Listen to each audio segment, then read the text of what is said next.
Hey, it's me, Final Music. I'm back. Sorry for the late start. I had to like do some things. Yeah, let's get to the game now.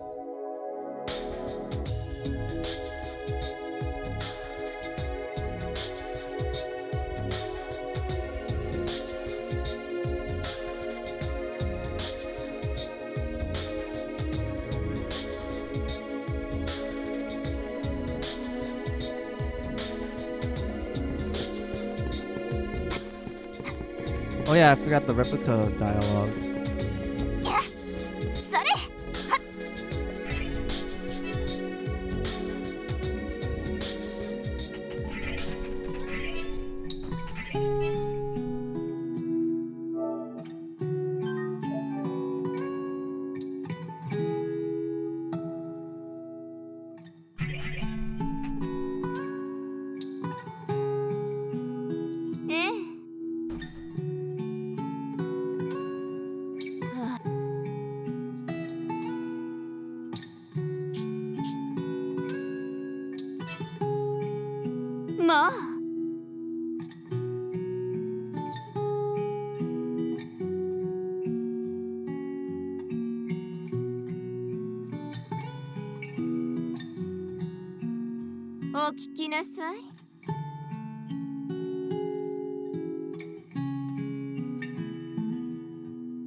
I kind of like how Replica is so fucking unhinged, even if she's like your party member. I mean, kind of makes sense given that she's literally the lumen of like death. Like she likes killing. That's literally in her code.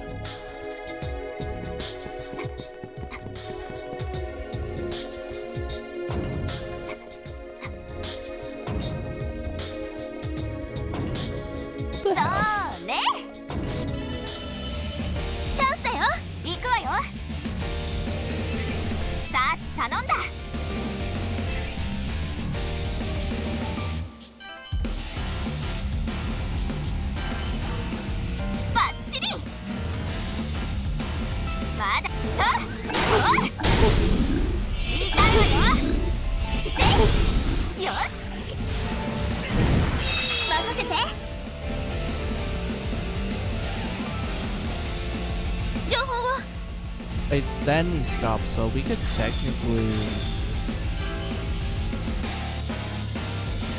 fire buffs because he won't do anything to us.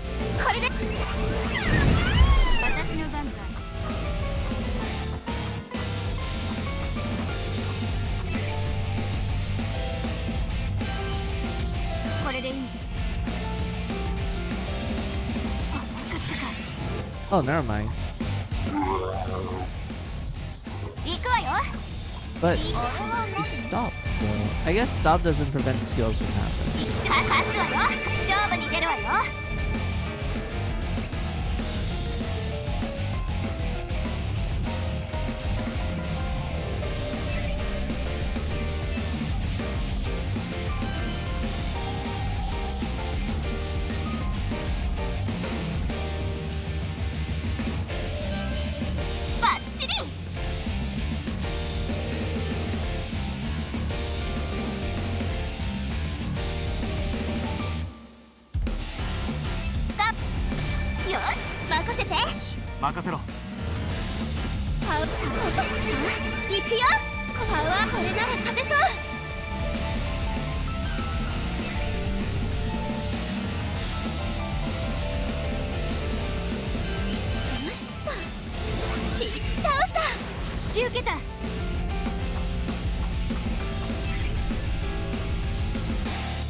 Maybe we against physical? Or is it magic? If it's magic, maybe we can just spam magic. あの敵の弱点は無視だ。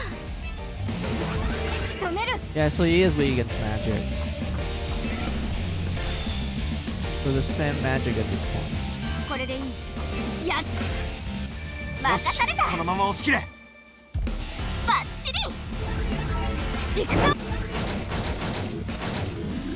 よし。勝利ってこれでは満足できないな。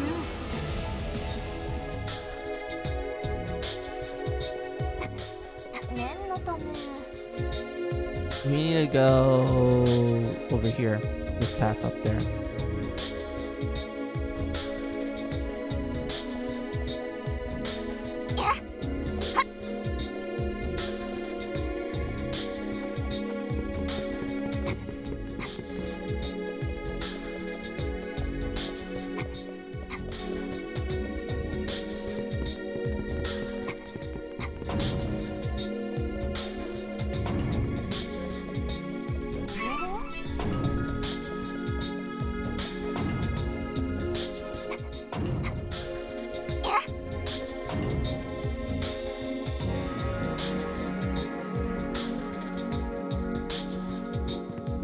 水無さん。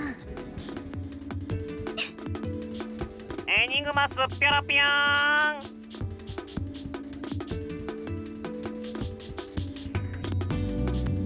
Wait.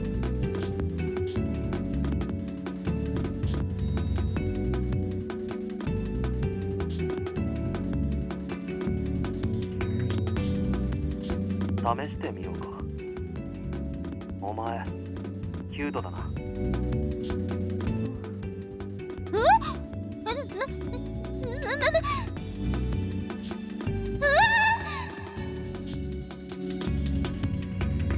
褒めれば喜ぶか。じゃあお前父ないよな。劣化のごとく。何ですって。劣化のごとく怒る。よし、それじゃあエニグマスピョロピョーン。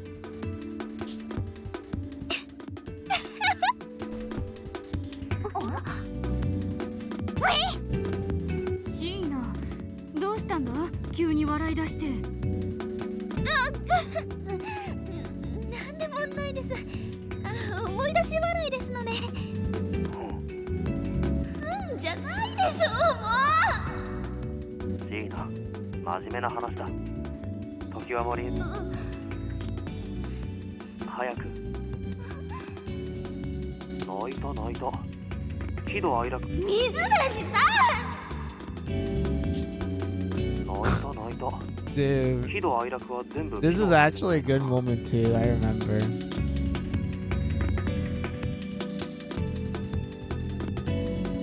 水出しさお前の場合は奪われているのは記憶のみか。取り戻していかなきゃな。はい。何か辛いこと。水無さんがテンション高い時って大抵。お前は鋭いな。はい。クレアやセリカは分かりづらいですが、今一番顕著。確かにな。 The private joy.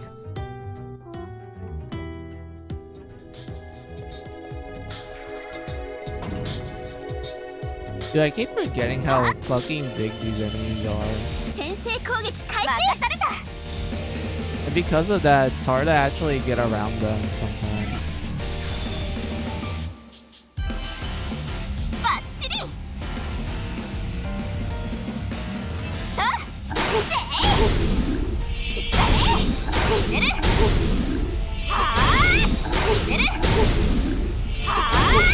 倒れたわ。私の番。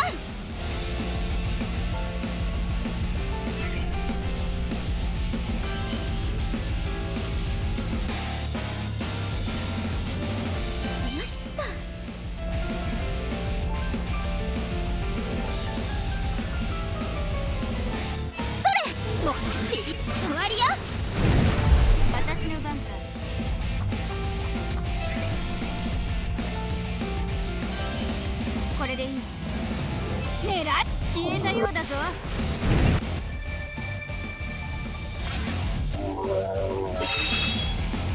任された。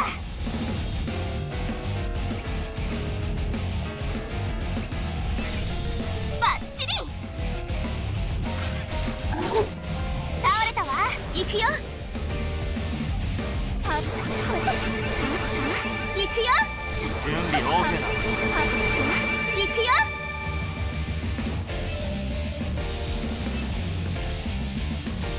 コード展開。私の番か。これでいい。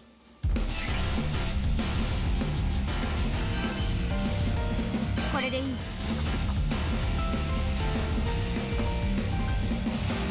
燃え死ね。そう勝った。喜べ。まだまだ強くなるよ。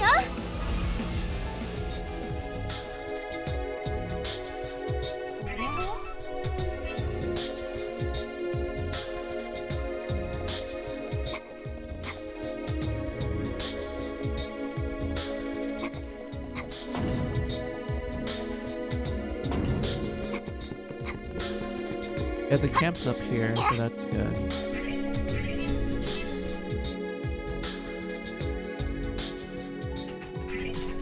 Oh, there's more talking events. I don't remember. Well, we'll see if we did these ones.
Oh, I think I remembered this one. Like, you picked the top one. Like, is this Arta being nice to Lily? And then she kind of goes into a little bit more detail of the hospital as well.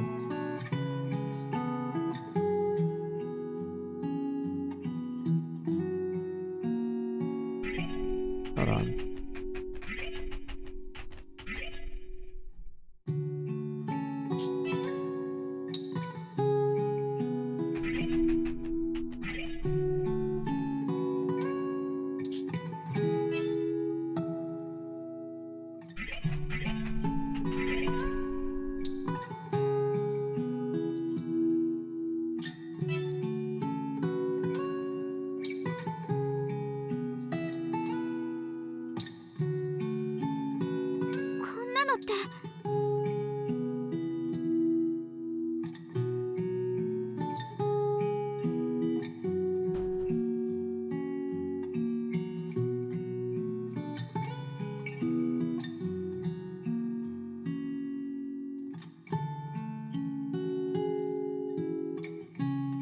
Yeah, so it just kind of goes more into like Lily like trying to make sense of her dreams, which is actually Yurisa's memories.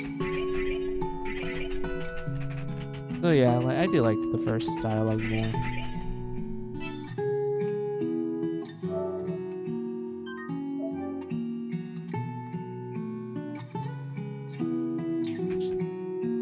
出発しよっか。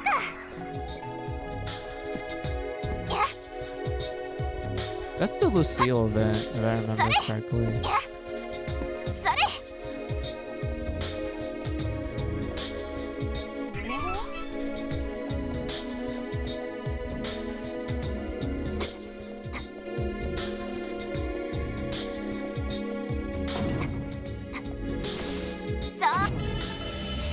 先制攻撃開始。バッチリ。はっ、火力最大。と、決める。いいタイムよ。終わったようね。行くよ。よしっと。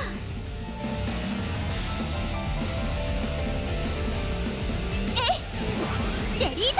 受けた。こ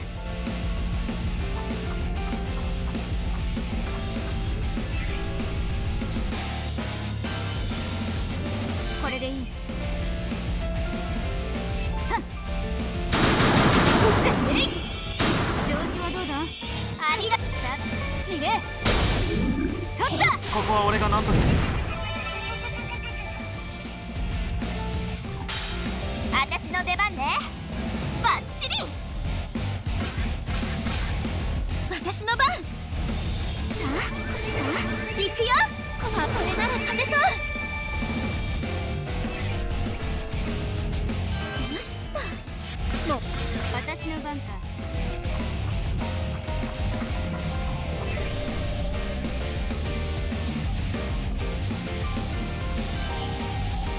これでいい。私の出番ね。このまま押し切れ。演算を開始する。行くよ。よしっと。終わりよ。やったー。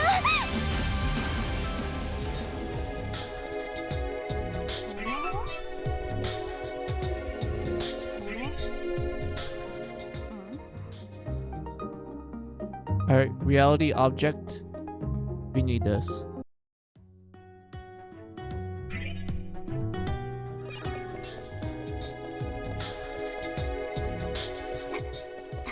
もらっていくね。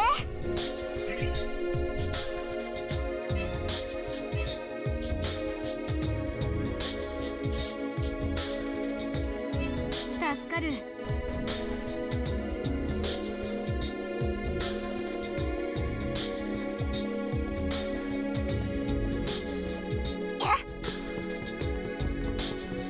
それ。はっ。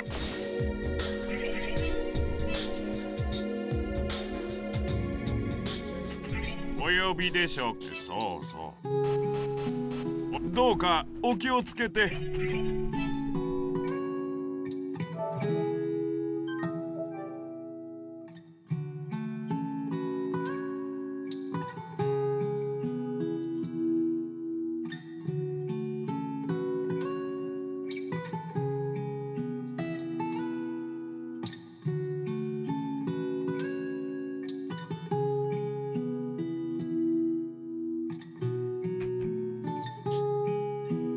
出発しよっか。は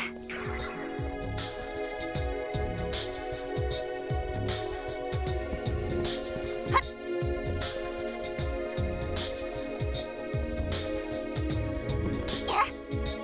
I can't jump down. Oh, I can't jump down.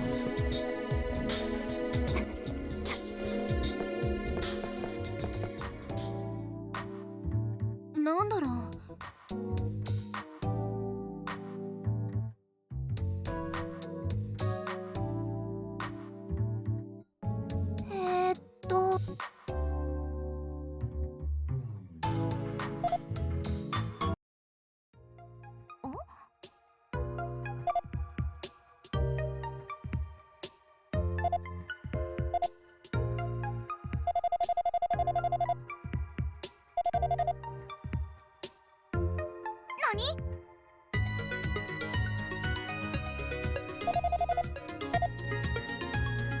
そうだな。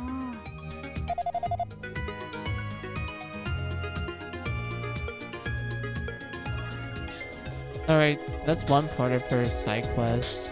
There is another part, but that requires us to go to the ship area.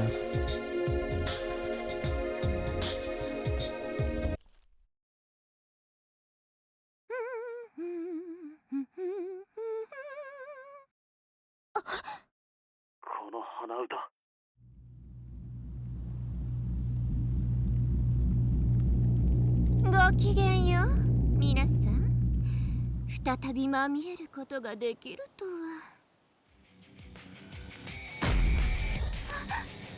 こいつはルーデンス、リプカ。へえ、こいつはルシルの友達と里の敵なんだね。せっかくリザリアの森に閉じ込めてやったのに、アリスが出してしまったのね。あの子ったら余計なことを。あなた方が苦しんで餓死したら、死体の腐ってゆく様をじっくりと観察しようと思っていましたのに。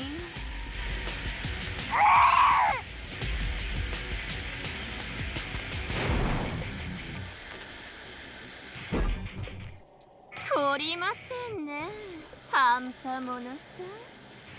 やっぱり半分しかエルフじゃないと魔力も半分しか出せないのかな。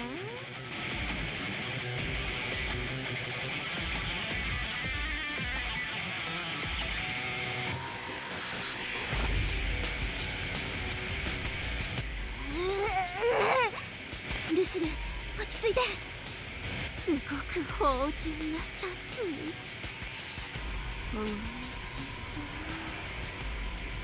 う。お前殴って殺すと涙を流して悔しがりそうですね。わかりました、殺しましょう。真っ赤なノクターン、開演ですわ。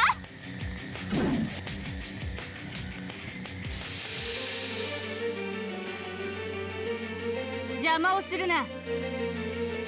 行くわよ。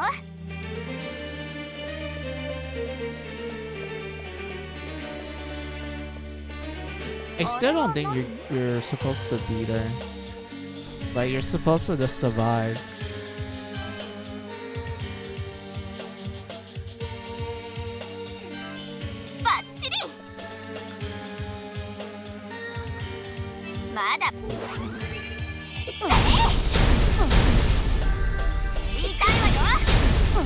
Oh, I guess we're strong enough.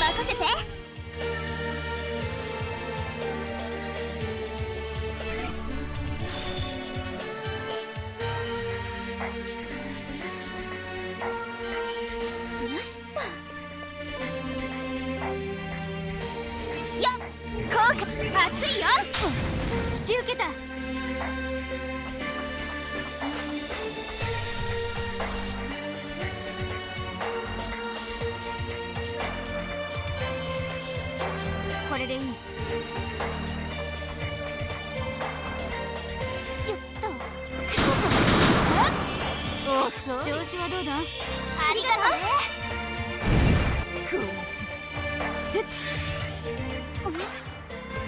順調そうだな。あれは何？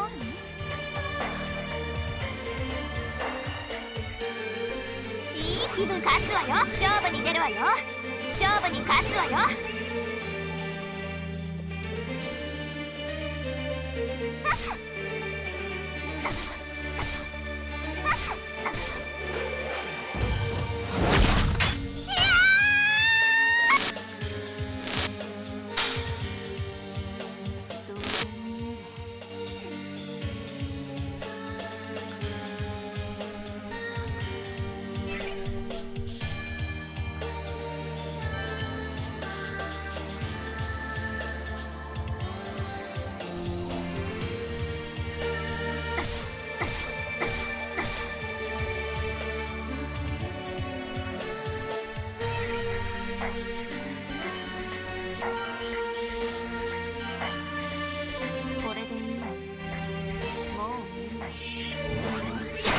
遅い。やー落ち着く。遅い。ここ任せて。パワーアップ。これなら勝てそう。よし任せろ。これなら勝つわ。行くよ。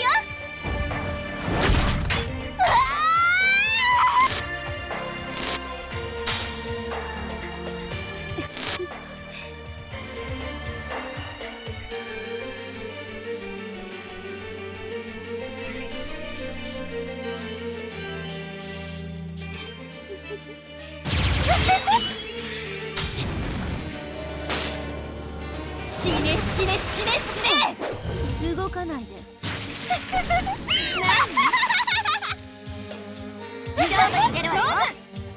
終わりよ。殺し足りないわ。やった勝利です。力がみなぎるな。怒りなさい。もっとです。もっと殺意を抱いてごらん。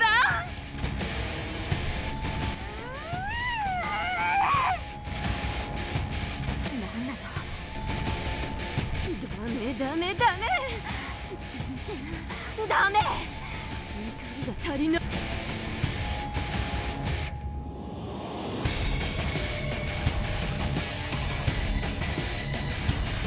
嘘正直に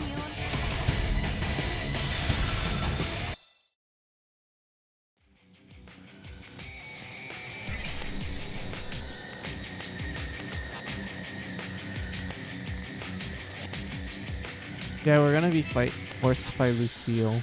So just one of this.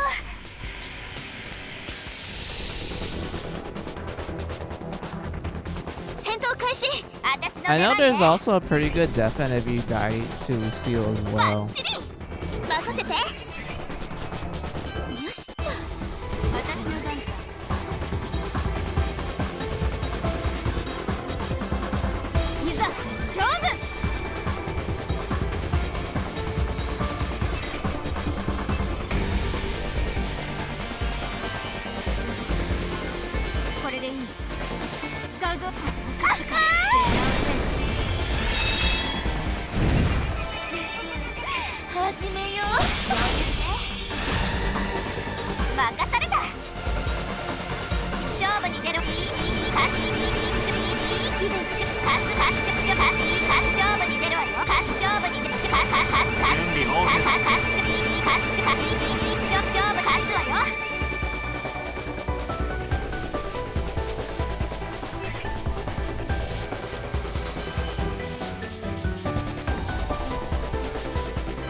Okay, so it's better to use magic on Lucille, who's the magic user.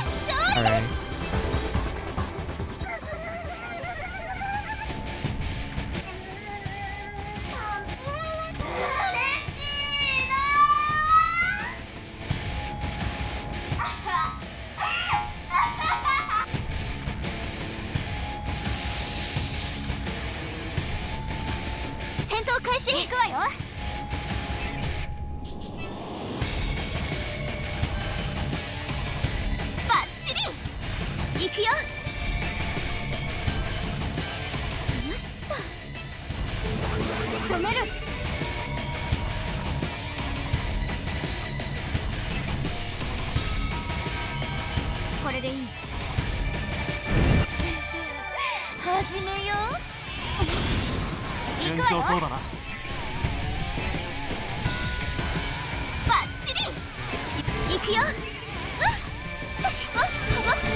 山か。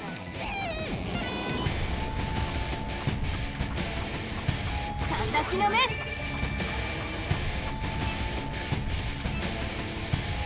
演算を開始する。始めよう。行くわよ。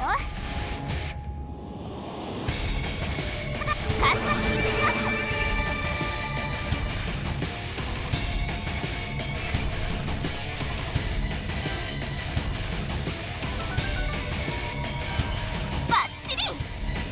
それせい決める。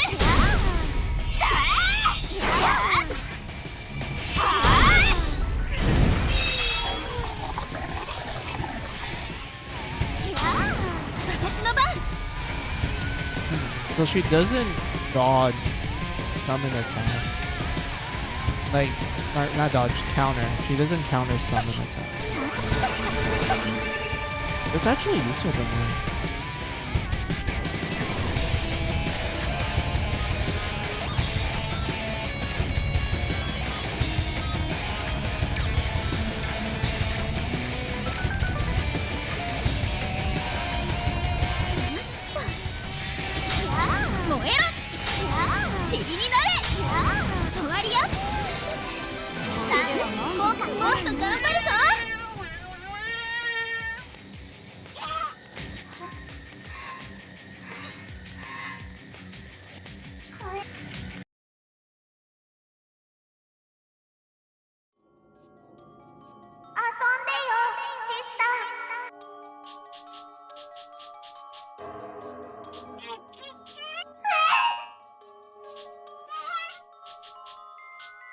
スベトラーナーモお前の来るところじゃないと言ったろ。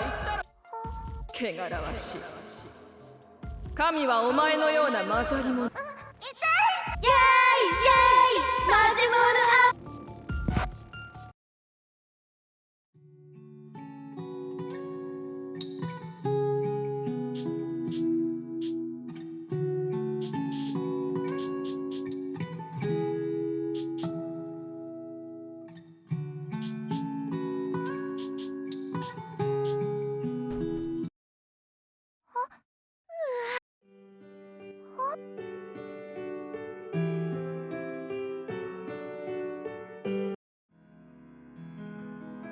This one's a cute one. 私も心配かけてごめん。お父さん。お父さん？言わなかったっけ？私がエントマを受けてバグーに取りつかれた時、魔法使いの決まった父さんが隣にいて、私をかばおうとしたけど魔法を弾き返されて、そばにあった椅子と同化させられた。変わったバグだな。なるほど。まさか親御さんと共に旅を。木俣さん、おお、許してくださるか。子供の頃、面白い冒険家の人から学んだのだ。It is kind of funny just to have that name お前 dropped. さっき上ごとで不思議な名前を言ってい That た。 not like that just information dump. Oh yeah, the chair you're even sitting on. Yeah, that's my dad. It's so funny. I don't know why.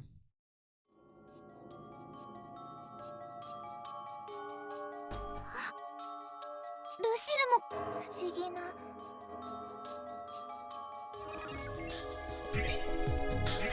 えい、よっと。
Okay, the other way. Let's go to the safe station though. それやそれ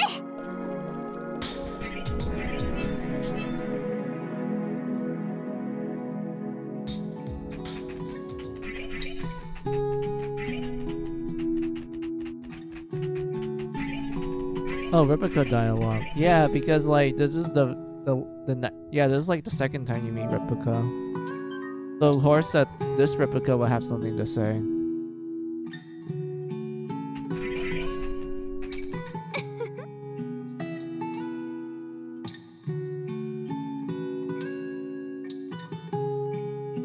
Eh?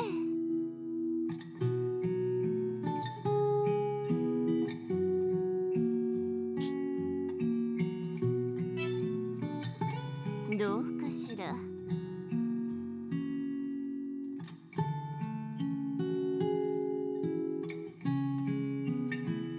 こま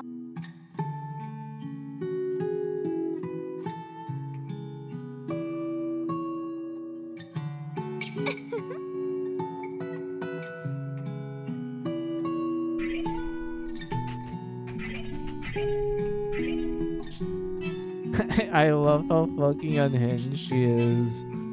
Oh my lord.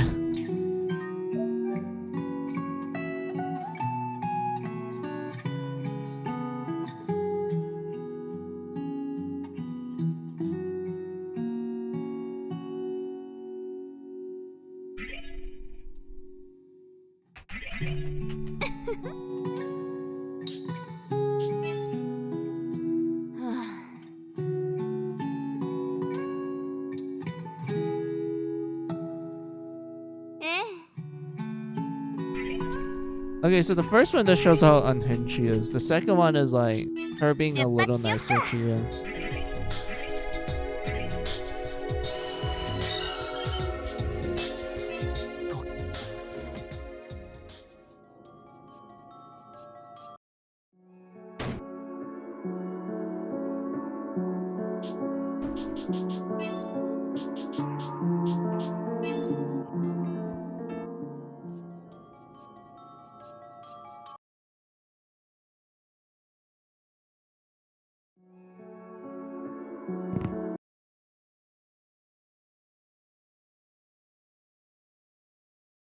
This world is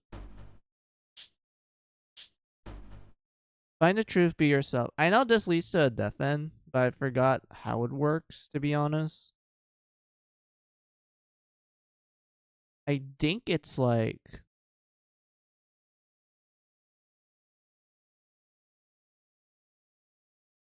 I think it's find out the truth is what leads to the death end. So it's be yourself. なんだ今 I think the logic to why is seek out the truth is that essentially we're forcing Arata to learn what's actually going on. Like we're dumping all this information on him without him being prepared for it. Like he's not mentally ready. So because of that, his brain just kind of goes overload, and he just goes absolutely batshit crazy.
出発しよっか。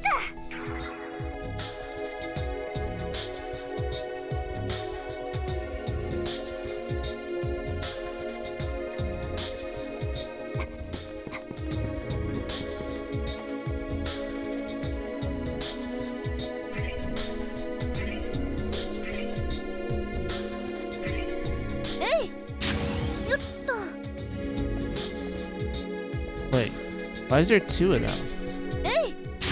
よっと。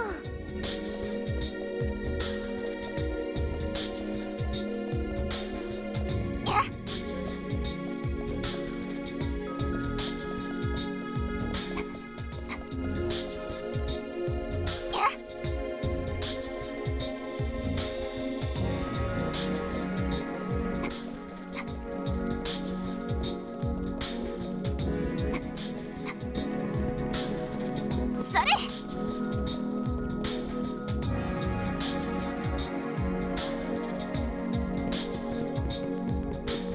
念のため。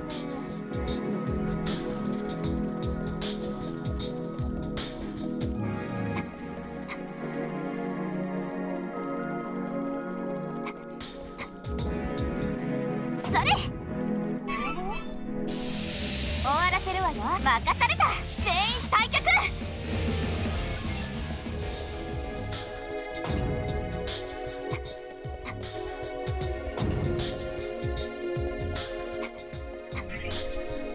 バリア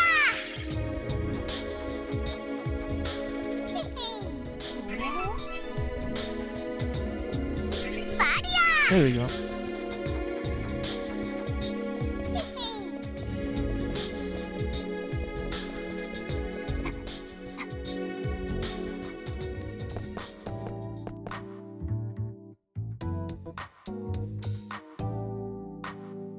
Yeah, this is also the side quest as well. そんな。はい。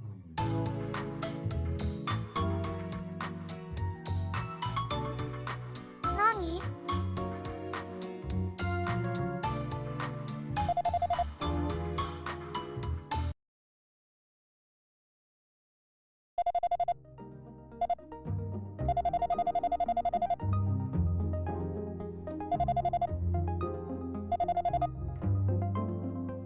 何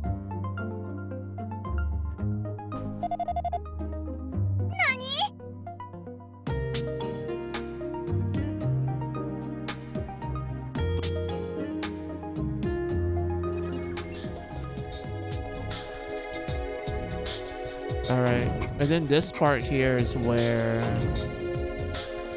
you get to the end of this chapter.「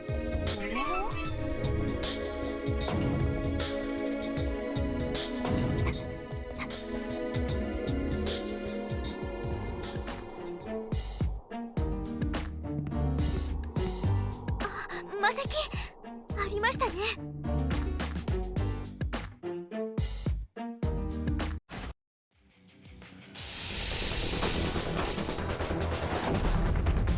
かかってくるがいい。任された。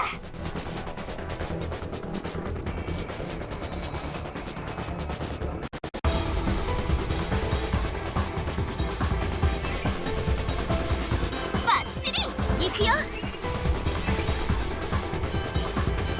よしっと。サポート引き受けた。調べてくれ。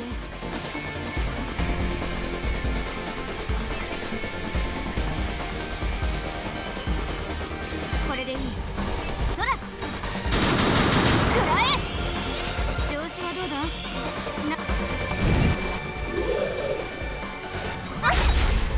私の出番ね。このまま押し切れ。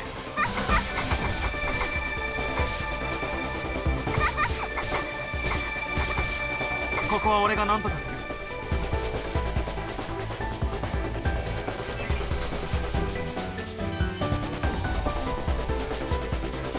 バッチリ。任せて。よ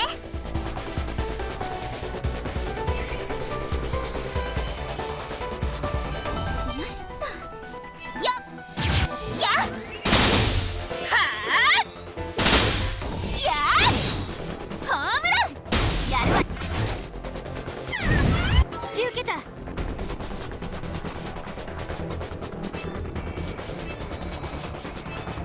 算を開始する。困っちゃうな。よし、このまま押し切れ。行くわよ。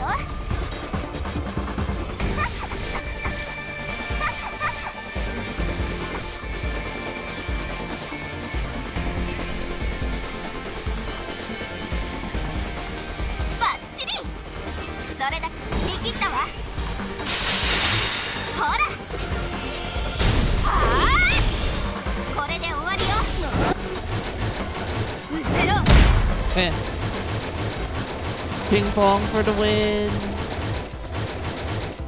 終わったよね。 It's so broken. Oh my god, I love this. Dude, this is why ping pong is the best. But like I said, せましたか。 man, I can't wait for 2. I can't wait to do pinballing in 2. Pinballing in 2. どうかな。近づいてみる。うわー、まだ必死で生きてる。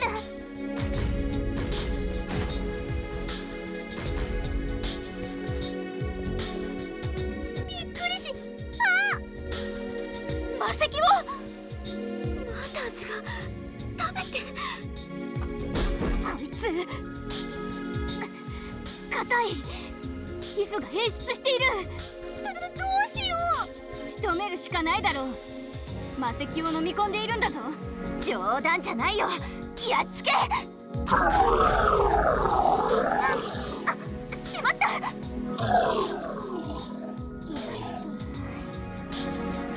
ちゃった。ごめんなのだ。アルがさっさと魔石を取っておけば。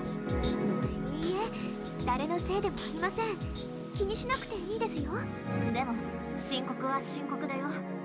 あれ以外に魔石はないし、追いかけなきゃ。あのドラゴンが飛び去っていった方向って火山地帯の方ですよね。ああ、ランドは火山。無数の洞窟が存在する天然の要塞だ。当然至る所にマグマが流れていて未踏の地となっているが。ある、行ってくるのだ。みんな、待ってて。私も行くか。ある、責任感じちゃダメ。リリーの気持ち受け取ったんでしょ。あ、うん、よかった。困難にはみんなで当たりましょう。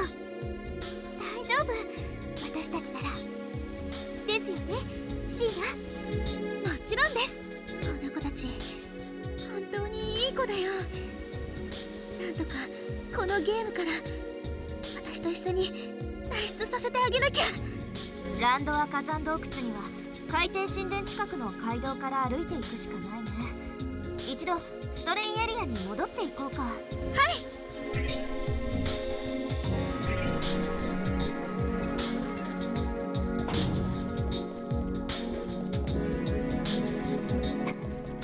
念のため。 Wait a minute. 念 Pause. のため。 Exit from the... Oh, okay.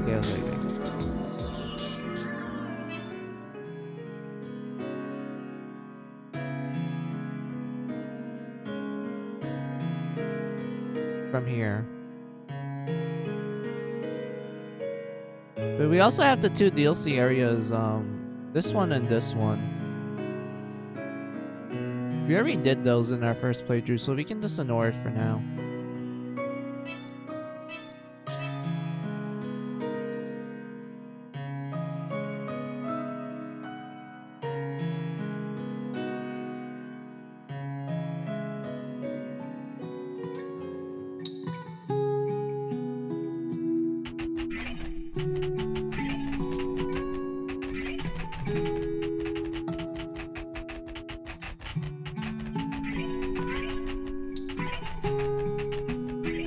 しゃ良い品を揃えておきました。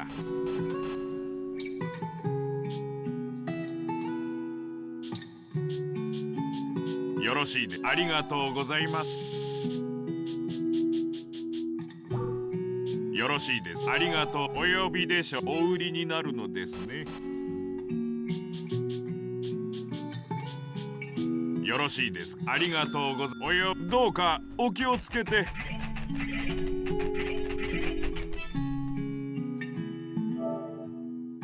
We should be in chapter 9 now.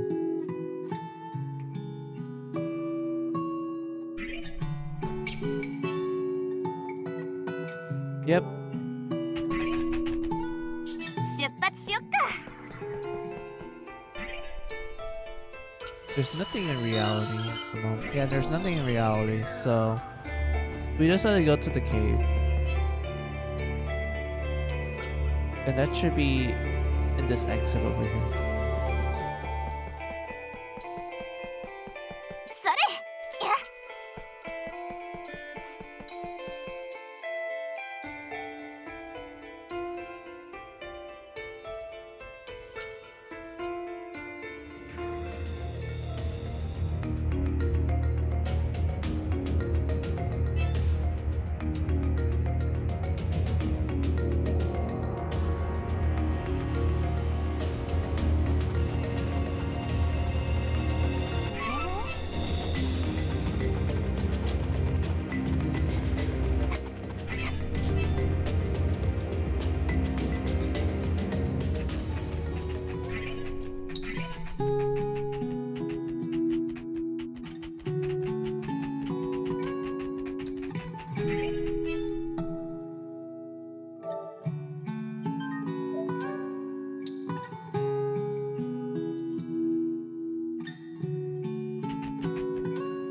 出発しよっか。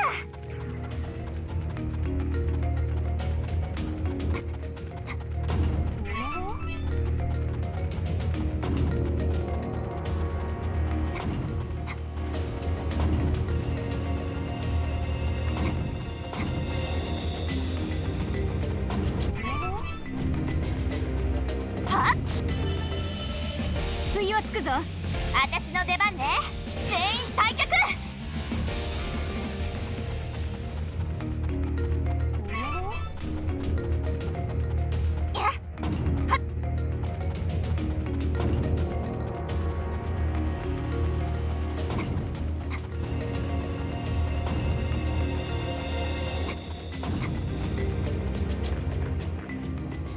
話しかけないのか？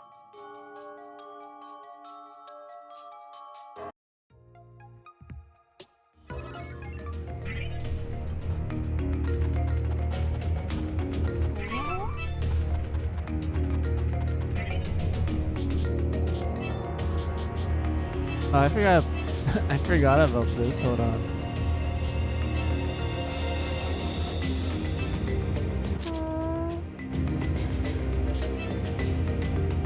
それ。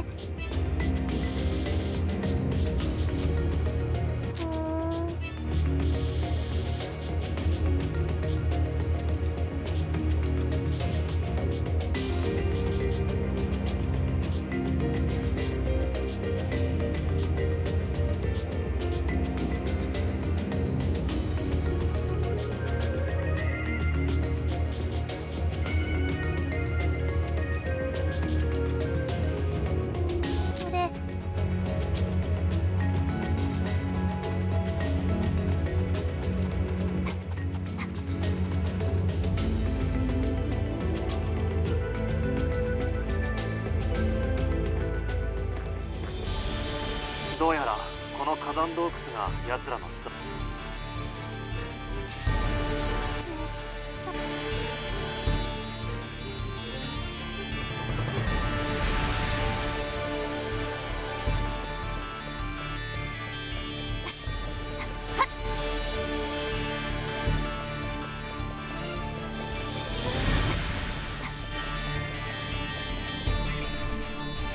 マリア。おや？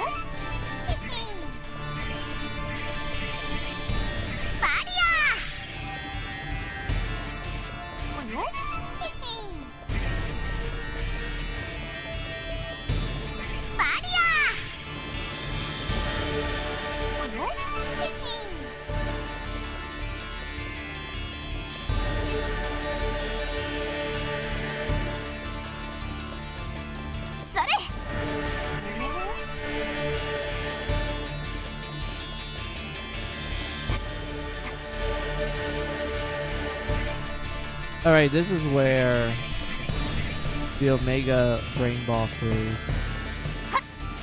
それ I guess we can, I can technically fight it with you guys. Hold on.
Yeah, we already saw these because I streamed it. Like when I came back to this game, I remember streaming these conversations, so we can just skip it.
OK だ。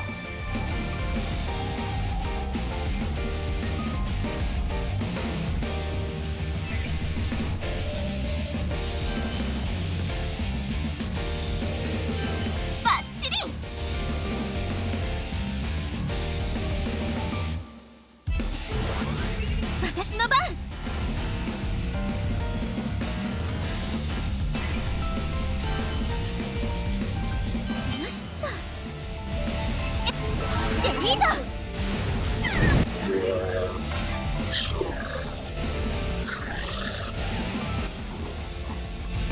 よし、このまま押し切れ。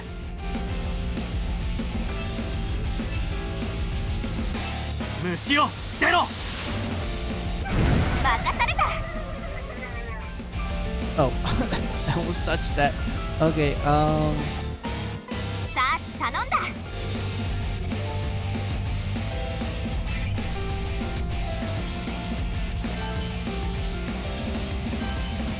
バッチリ。それ。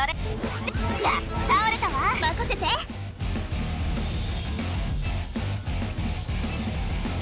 格闘インストールできるな。大丈夫です。はいはいオン。はいはいオン。はいはいオン。はいはいオン。ヘイオン。倒した。やった。まだまだ強くなるよ。マリア。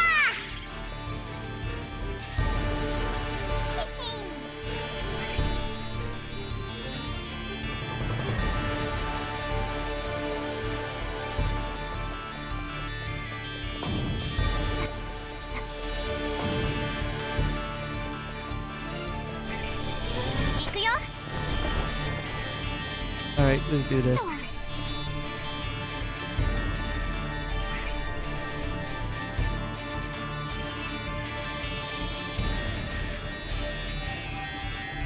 Can I just grab this?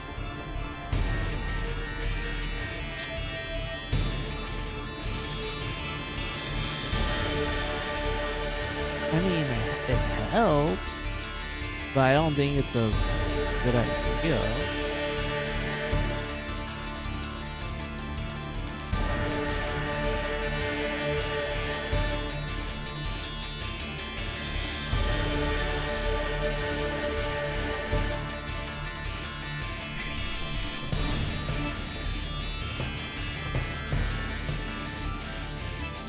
Do we give it the Celica?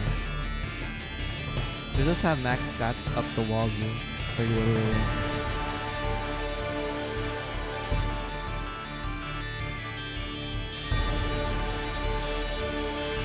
You know what? Let's just fight it without this. Just to see how well I do it.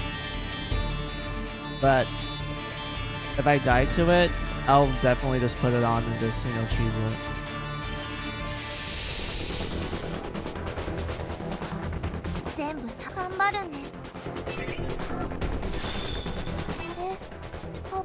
These are all stops. Oh lord.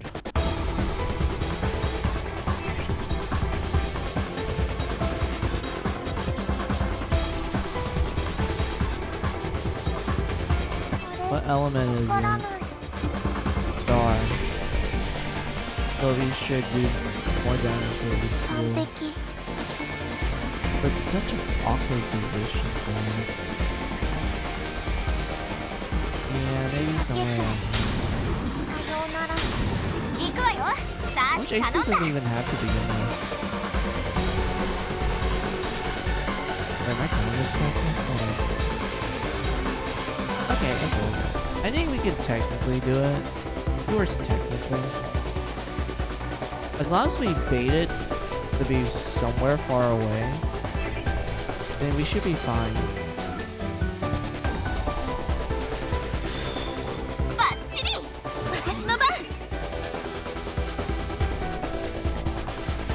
Yeah, like we place it somewhere around here.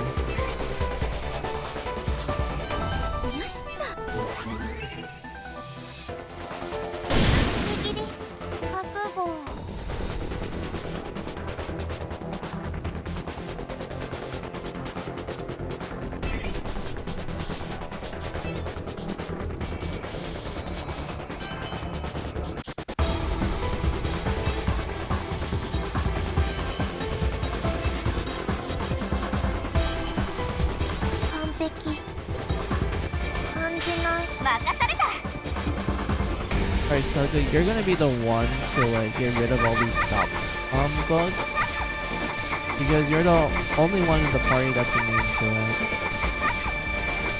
So it's better for you to do that.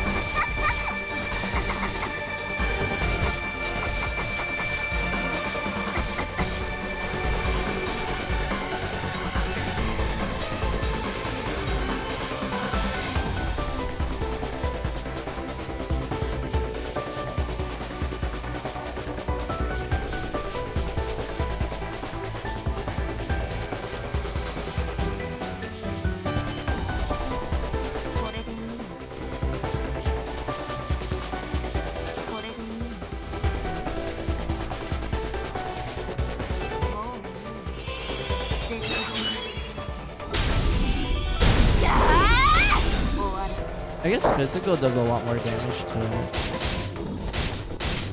死ねー。ここで死ぬのよ。入れてよ。任せて。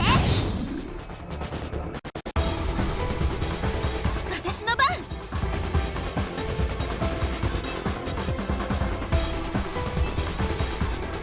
Yeah, place Sheena here with the summon. I don't want Sheena to suddenly appear in the middle, and then she accidentally steps in the stop button. It'd be awful if that was the case.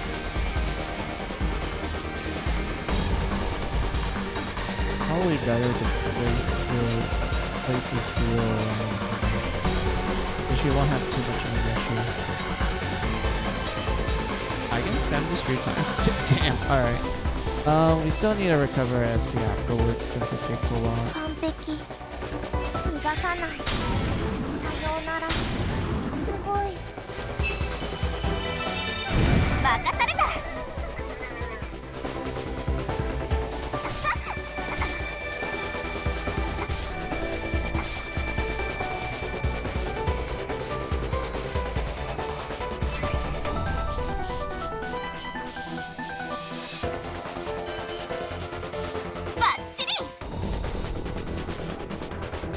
余裕余裕。いい気分ね。と決める。それ。それ。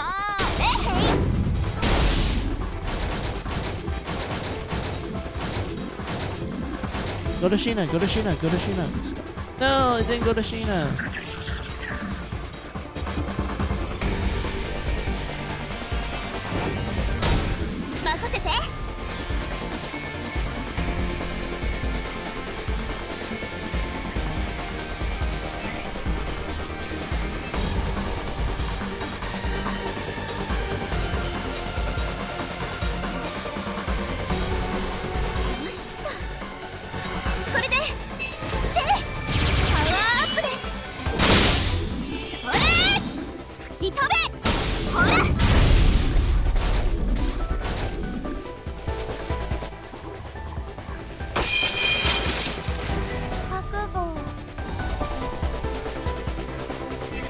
Yeah, that wasn't too bad.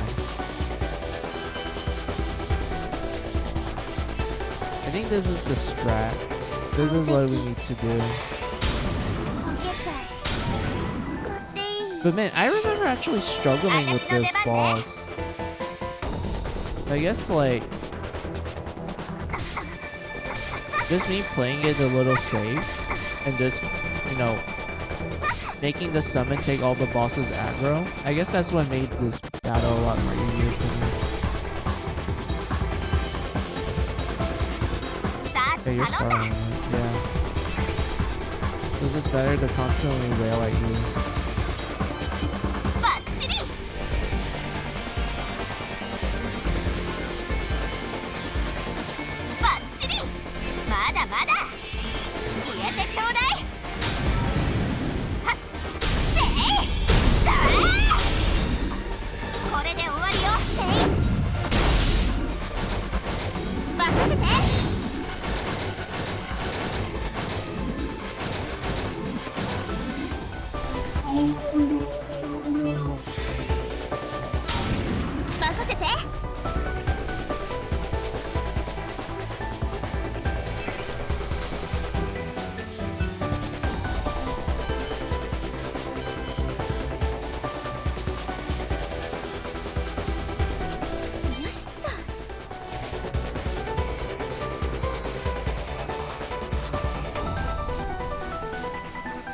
Nice.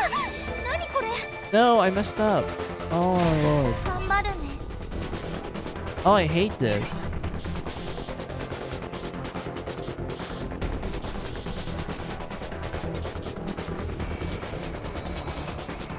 I need to do this and then recover SP. 完璧 And then try to hit the enemy. Then I go over here. ダイヤ使っていいあ、溶けちゃう任された Man, I hate that.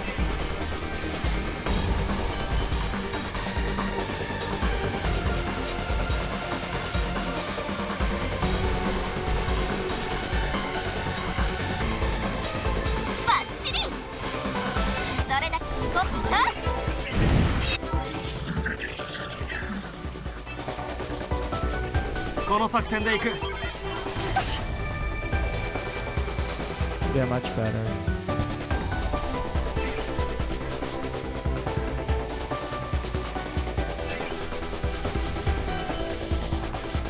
よし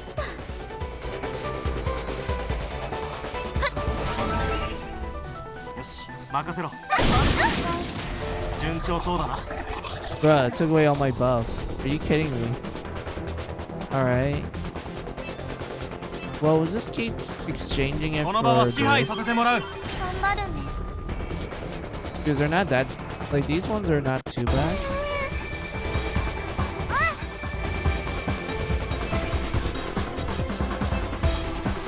And just focus on recovery of healing.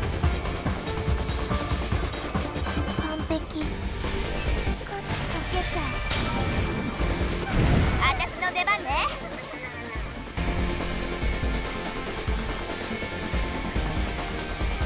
I hate this.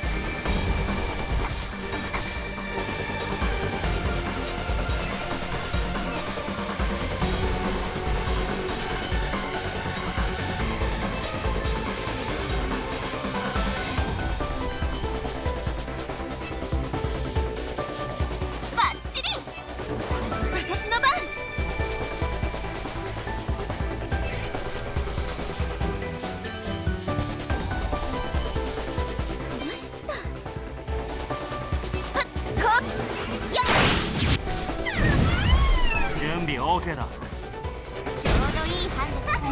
Okay, much better. Just wait it out, my buddy.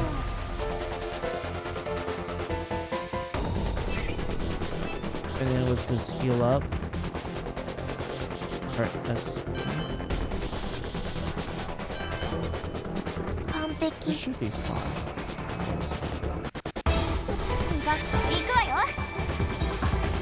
Yeah, and then Celica will just go around debugging as much as she can. ここは俺が何とかする And then we're gonna have Sheena do the same thing as well.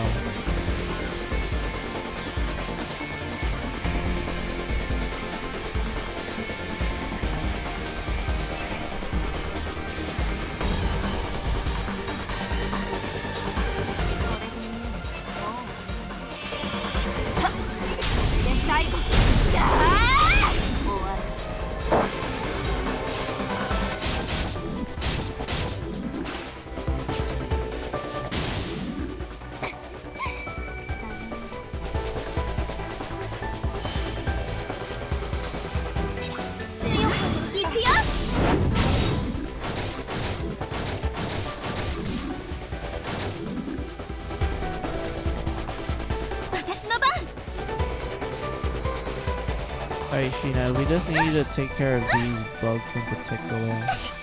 Ignore the red ones. With the... Careful. Yep, there we go.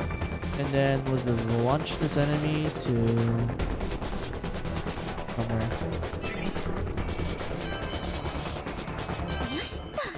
As long as I'm not too close to the bugs, then I think we're safe for now.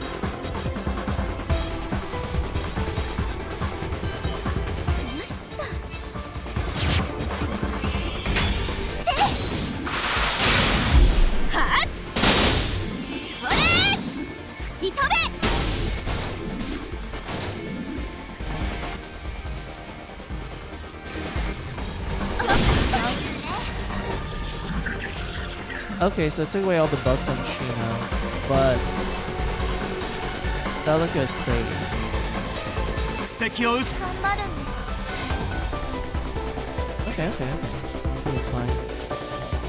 Pop a potion. 完璧 Just do as much damage as possible. 逃がさないさようなら任された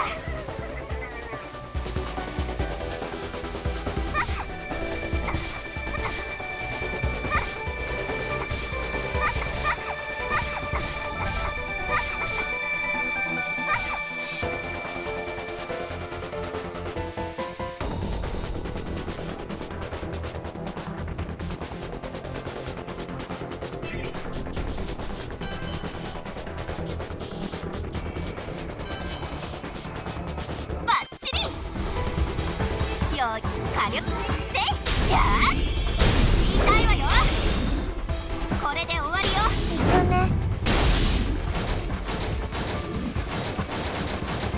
そうね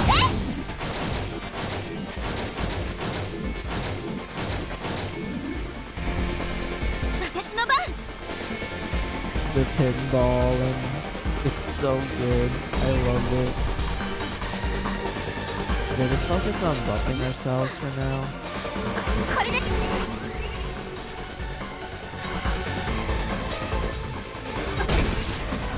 セリカが押されるなんて。 Wait, what?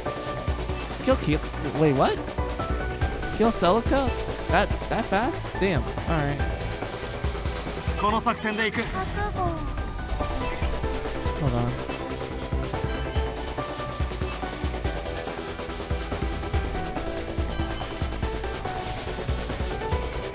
完璧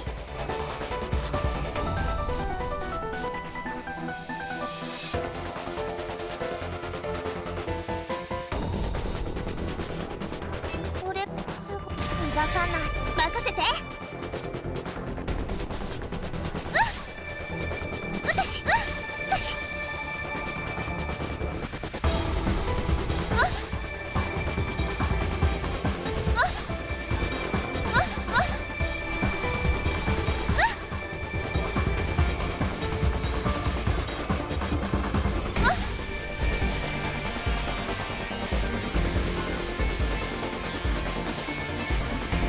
I wonder if 格 fighting 闘イン will ストー be ル good できるな for。this boss in 大丈夫です particular. はいはいおう Oh yeah, definitely. We're doing a lot more damage. はいおうはいはいおうはいはいおう KO できた勝ちました Oh, we did it. Bro, that was much easier than I thought. I thought it was gonna be tougher. 治りました I only died, wait, well, yeah, only Celica died once and that was it. Yeah, I didn't expect that at all.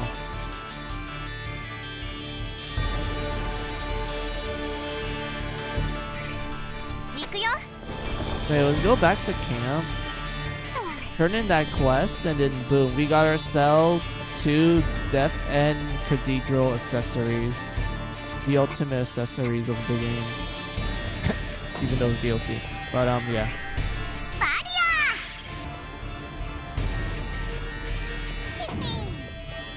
やっはっ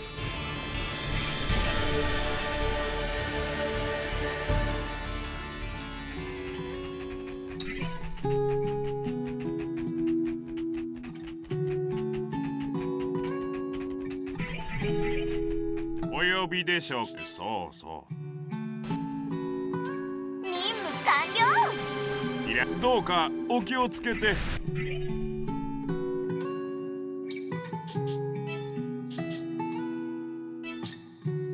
That's right, we got 2, baby. I know I'm already gonna give Replica one.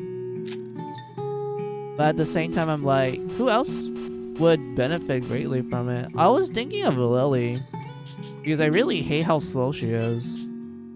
Like, Lily's so... Yeah, she's so slow. Like, it just bothers me a lot. I'm like, yeah. she really needs the extra boost. 素敵な品ですね。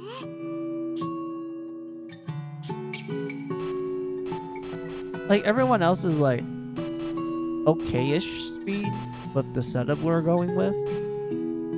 Yeah, Lucio's like the fastest because she's like a glass cannon. I know Cleo's like second slowest, but like, dude, why is Lily so slow? I know she's the healer, but even with all her speed buffs, she is one of the more slower characters. 出発 And, しよっ and that's not something you want for like a support character. You want your support character to be fast so they get like the first turn and like they apply their healing and buffs right away. And I think the developers knew that Lily was slow because they added like a skill for her that literally lets her be like the first one. Like it's like a buff skill that, where is it? Hold on.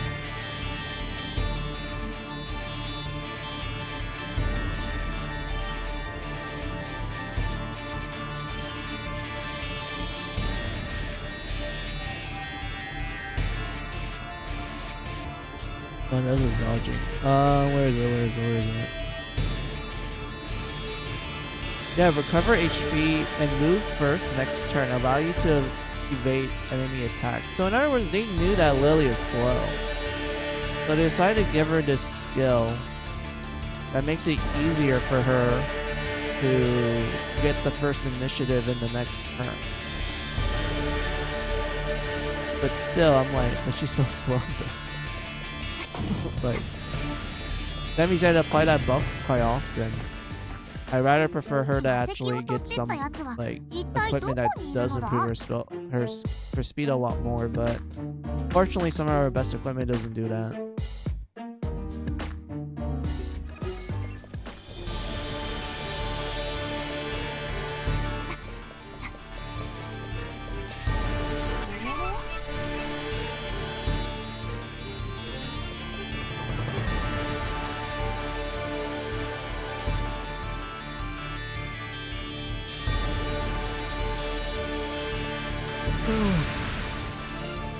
Oh, yawning hard.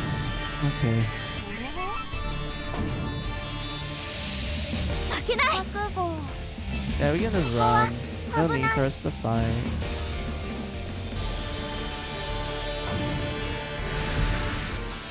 瞬覚号。早く逃げよう。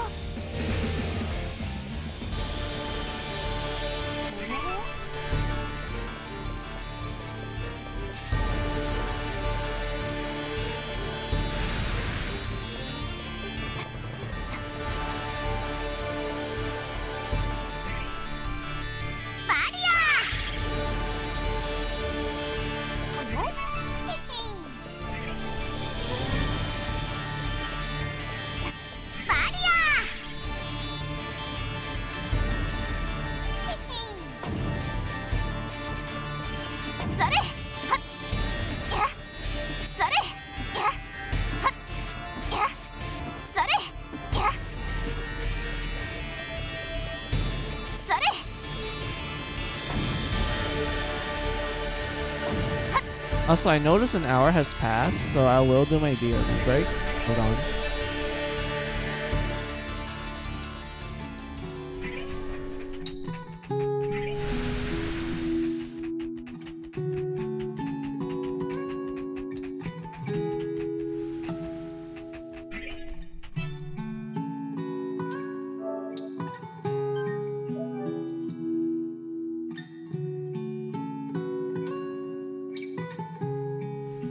Alright, BRB time.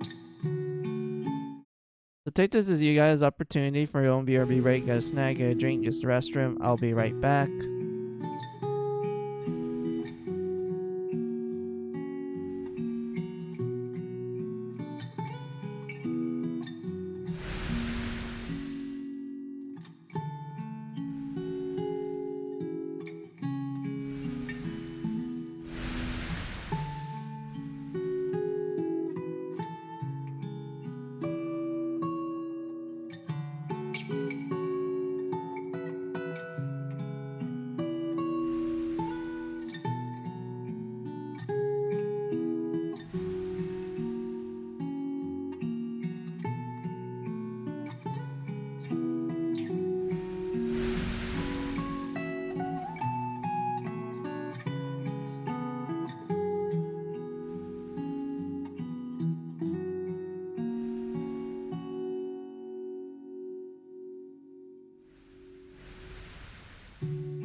Alright, I'm back.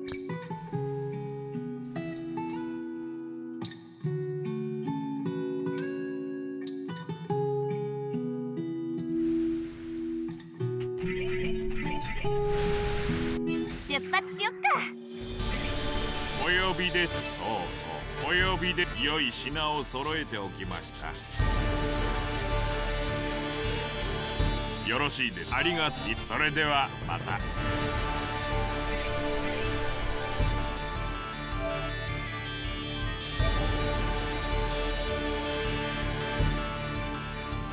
We're almost there, chat. We're almost at the end. Few more.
Oh, oops. I accidentally activated the death end, my bad.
準備 OK だ。よ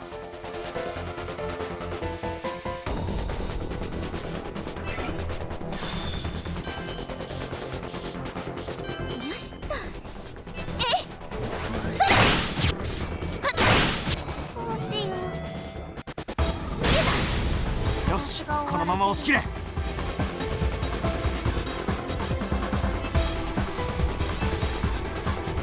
演算を開始する。私の出番ね。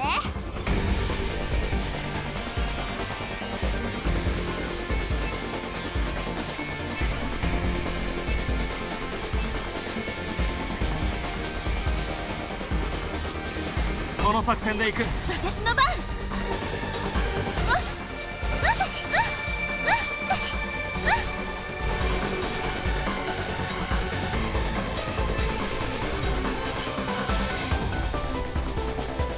よしっと。よっ。はあ。たあ。やるわよ。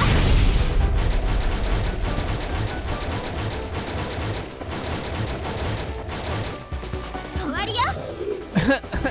Wait, does instant kill it? Wow.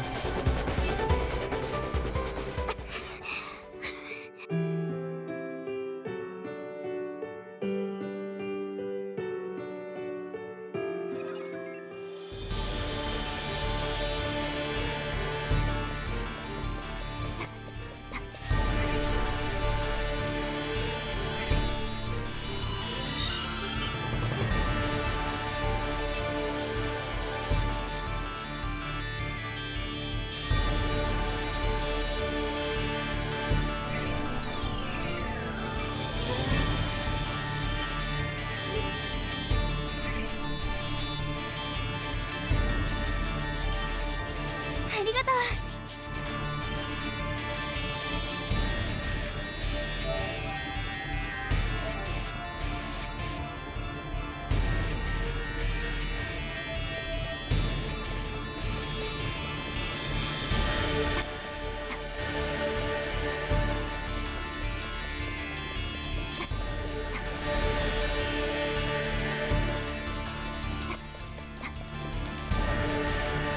念のため。Oh. Oh, well, I wanted to go to camp anyway, so. お呼びで購入ですね。よろしくありがとう。それではまた。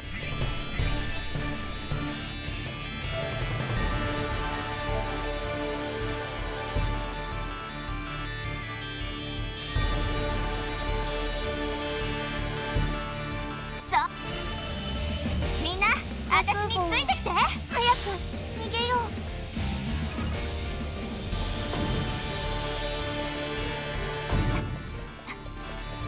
それ。はっ。それ。はっ。それ。はっ。それ。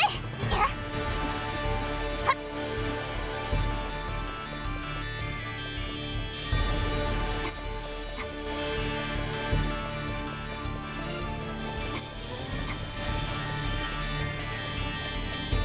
それ。や。それ。はっ。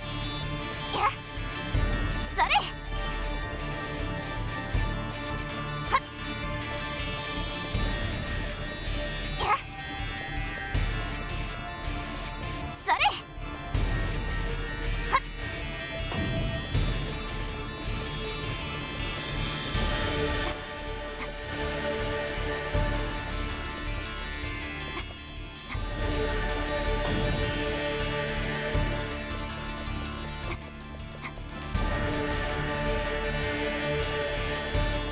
や。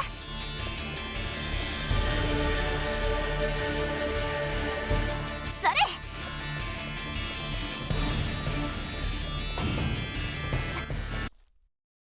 ませ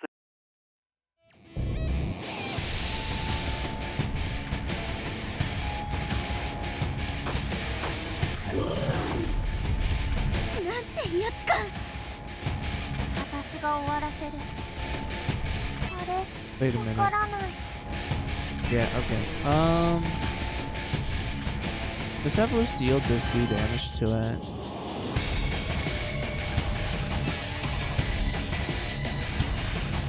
璧。逃がさない。溶けちゃう。これかな。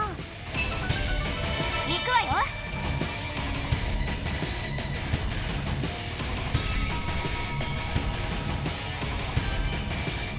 バッチリ。まだせいと決める。そこだ。もう一回。私の番。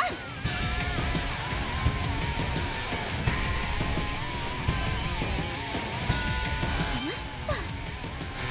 見切ら。うわ、何これ。頑張るね。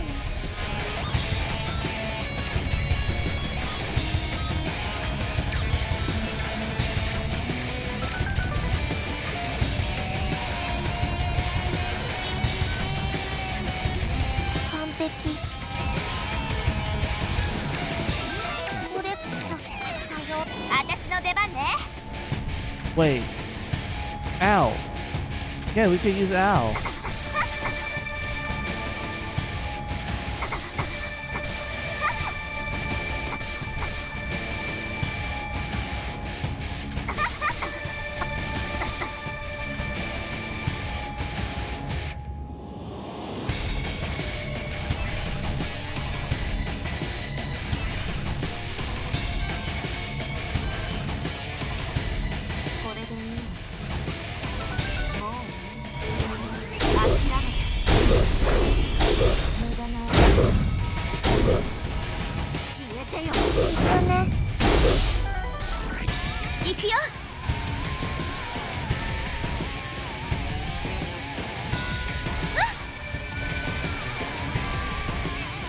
任せるね。やっつけるぞ。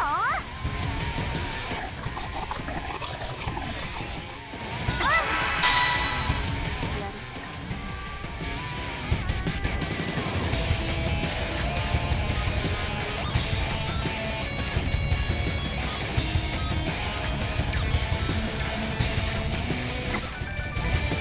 かここは俺が何とかする。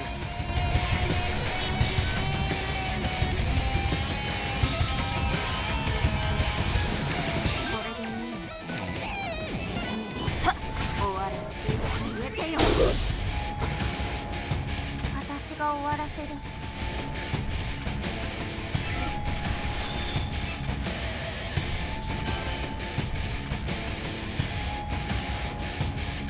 完璧。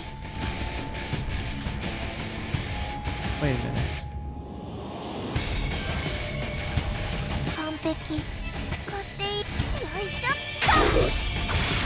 へい。これで終わりだ。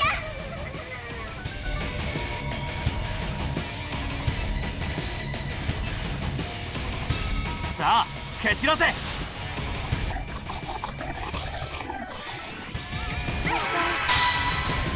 し、私の出番ね。このまま押し切れ。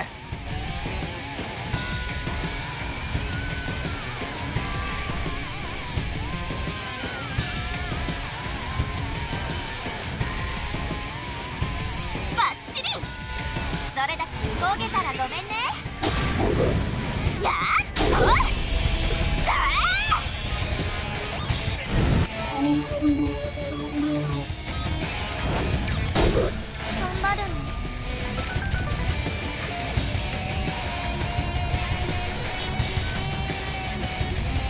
完璧。逃がさない。溶けちゃう。逃がさない。あるの番だな。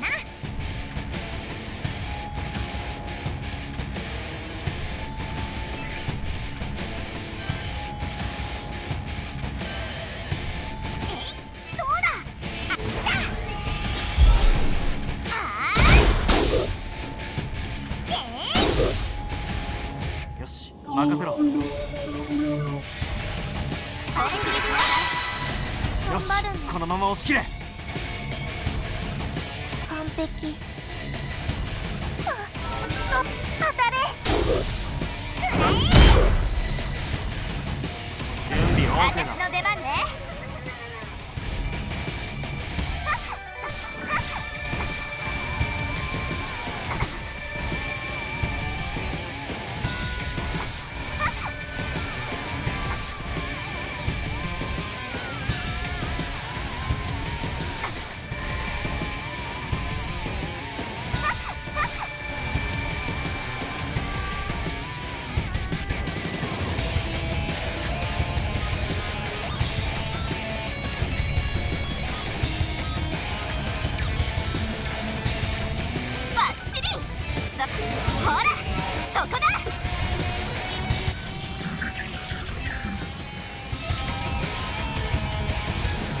この場は支配させてもらう。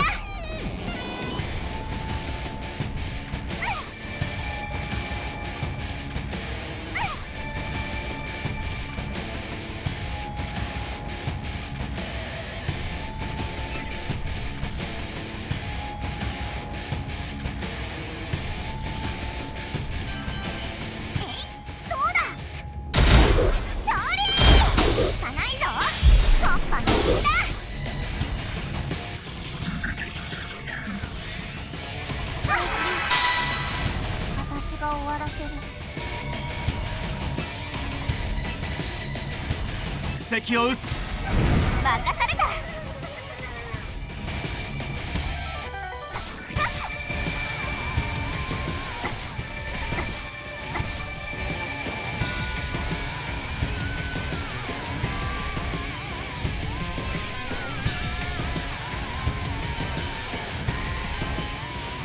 これでいい。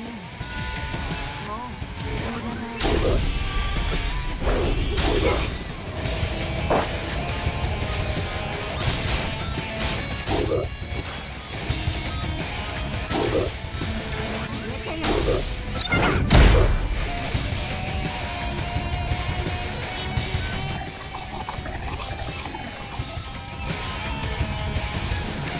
この場は支配させてもらう。終わりだ。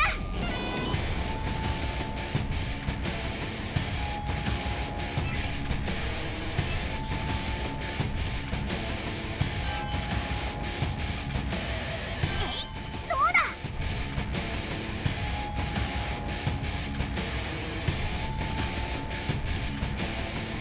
これがそれ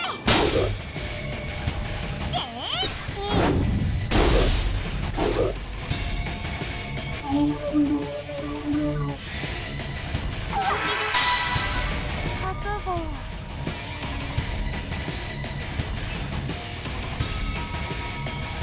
この場は支配させてもらう。私の出番ね。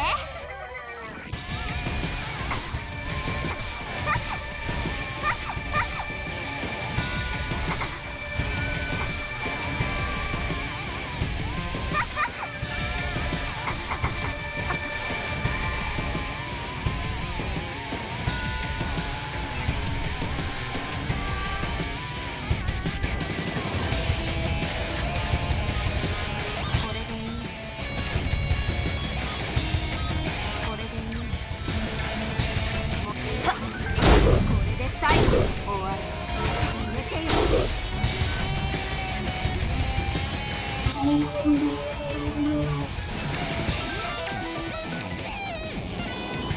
この場は支配させてもらう。これで終わりだ。 Oh, hey, Joe. Welcome, welcome. How are you? Hold on, let me give you a shout out.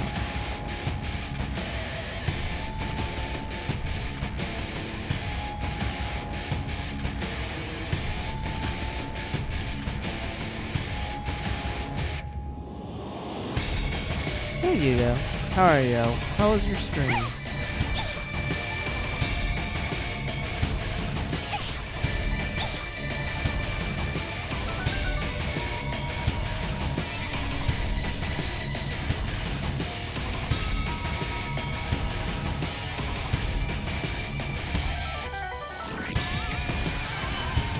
Yeah, we can just do this.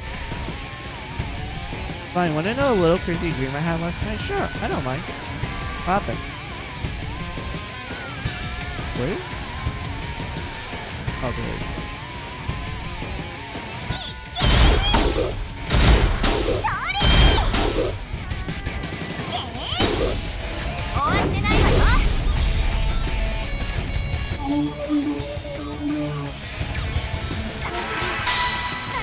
R、無茶するな。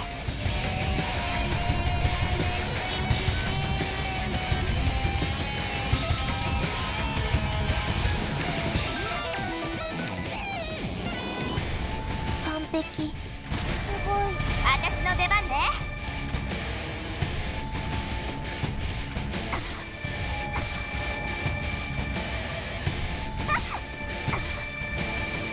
準備 OK だ。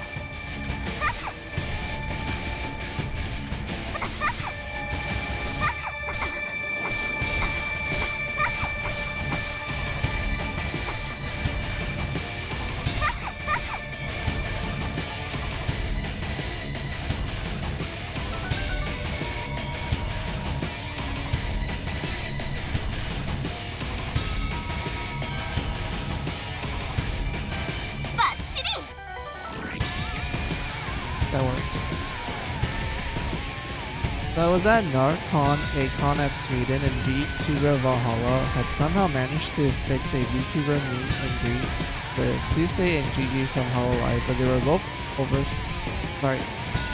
they both overslept and I had to take over from them. Like, imagine someone expecting my Oshi Suse, but they got me instead, dude. That will be honestly, that would be a bit awkward. Not gonna lie. Like, imagine you have to cover for your Oshi. Like, you might think like, oh man, there's like a one in a lifetime opportunity thing, which you would definitely make memories of it.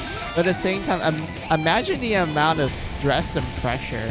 You're like, oh shoot, I actually do have to, like, you know, distract the crowd for a bit, you know, entertain them until they get up and, like, you know, get ready and such. Like, man, the amount of stress you're probably gonna go through is just insane.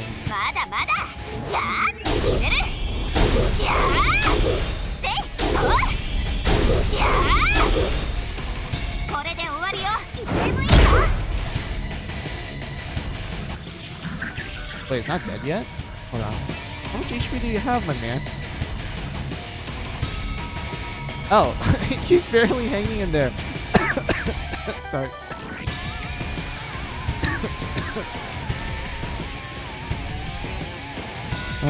I would be like, what do you mean Suse doesn't have red hair? And nah, you could be her sister. That, like, the few times that they mention Suse's sister, and they just like show her as, like, basically her but with pink hair. you can pass yourself as her, right?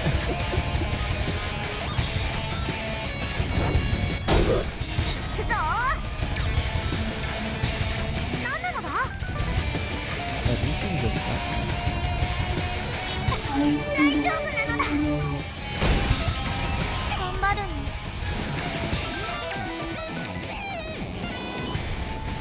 I think we're good enough here. We just have to be careful.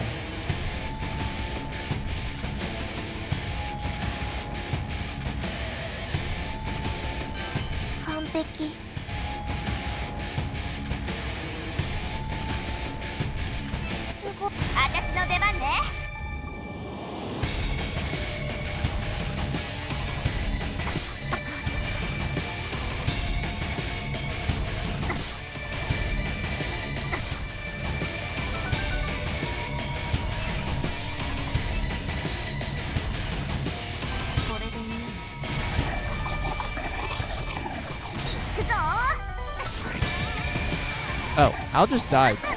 My bad, Al. I really wanted you to finish off the boss, but oh well.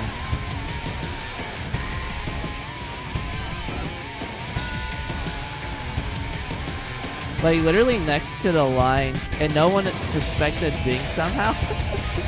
I know, for real, right?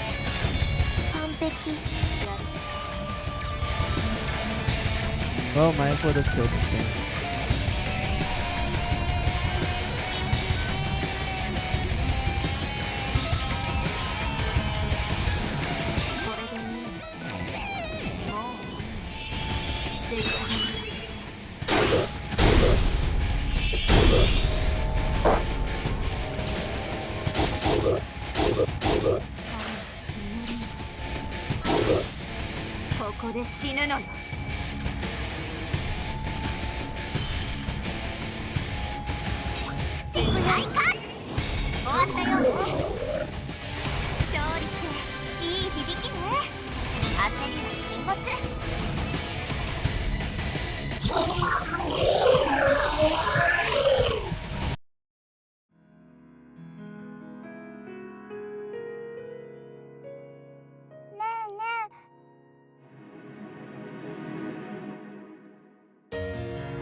難しい。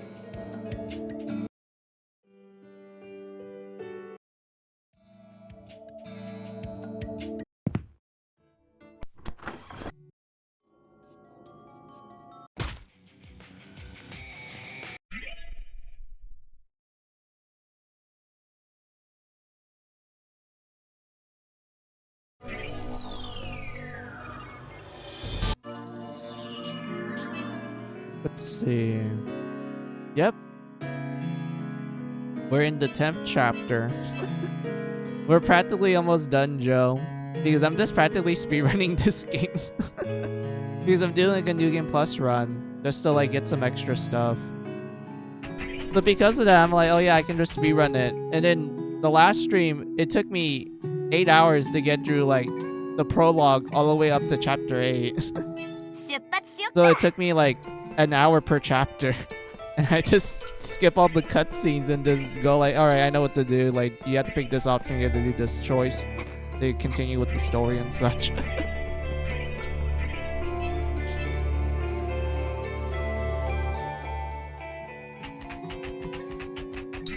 Let's see. Wait. Oh, we can talk to Replica. Okay.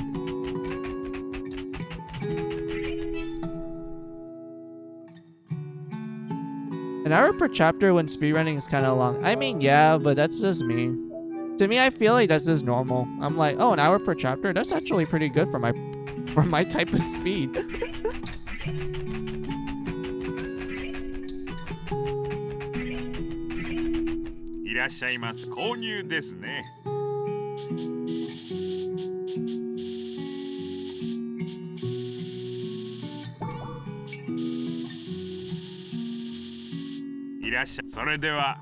Alright, I don't think we need to buy anything else, so yeah, let's just make a save here.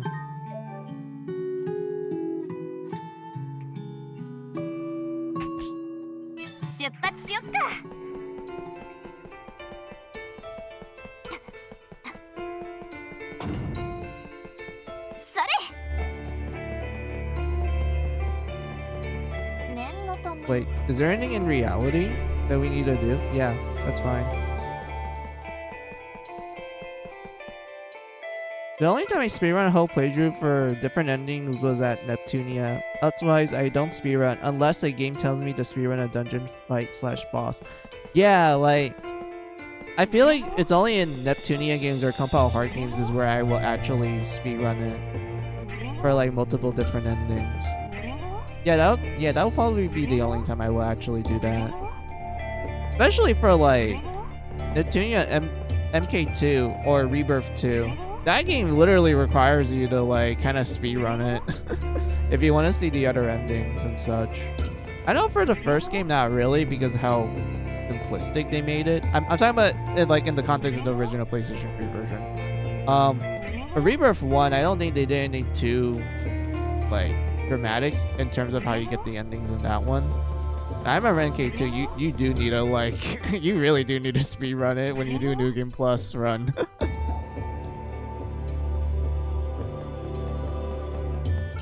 Let's see, I don't think there was any other compile hard games well, no, there was another one. It was Omega Quintet. I remember having to speedrun that one. Because they locked the true ending in the New Game Plus mode. No. They locked it in the hard mode, which most people would just do a New Game Plus run for.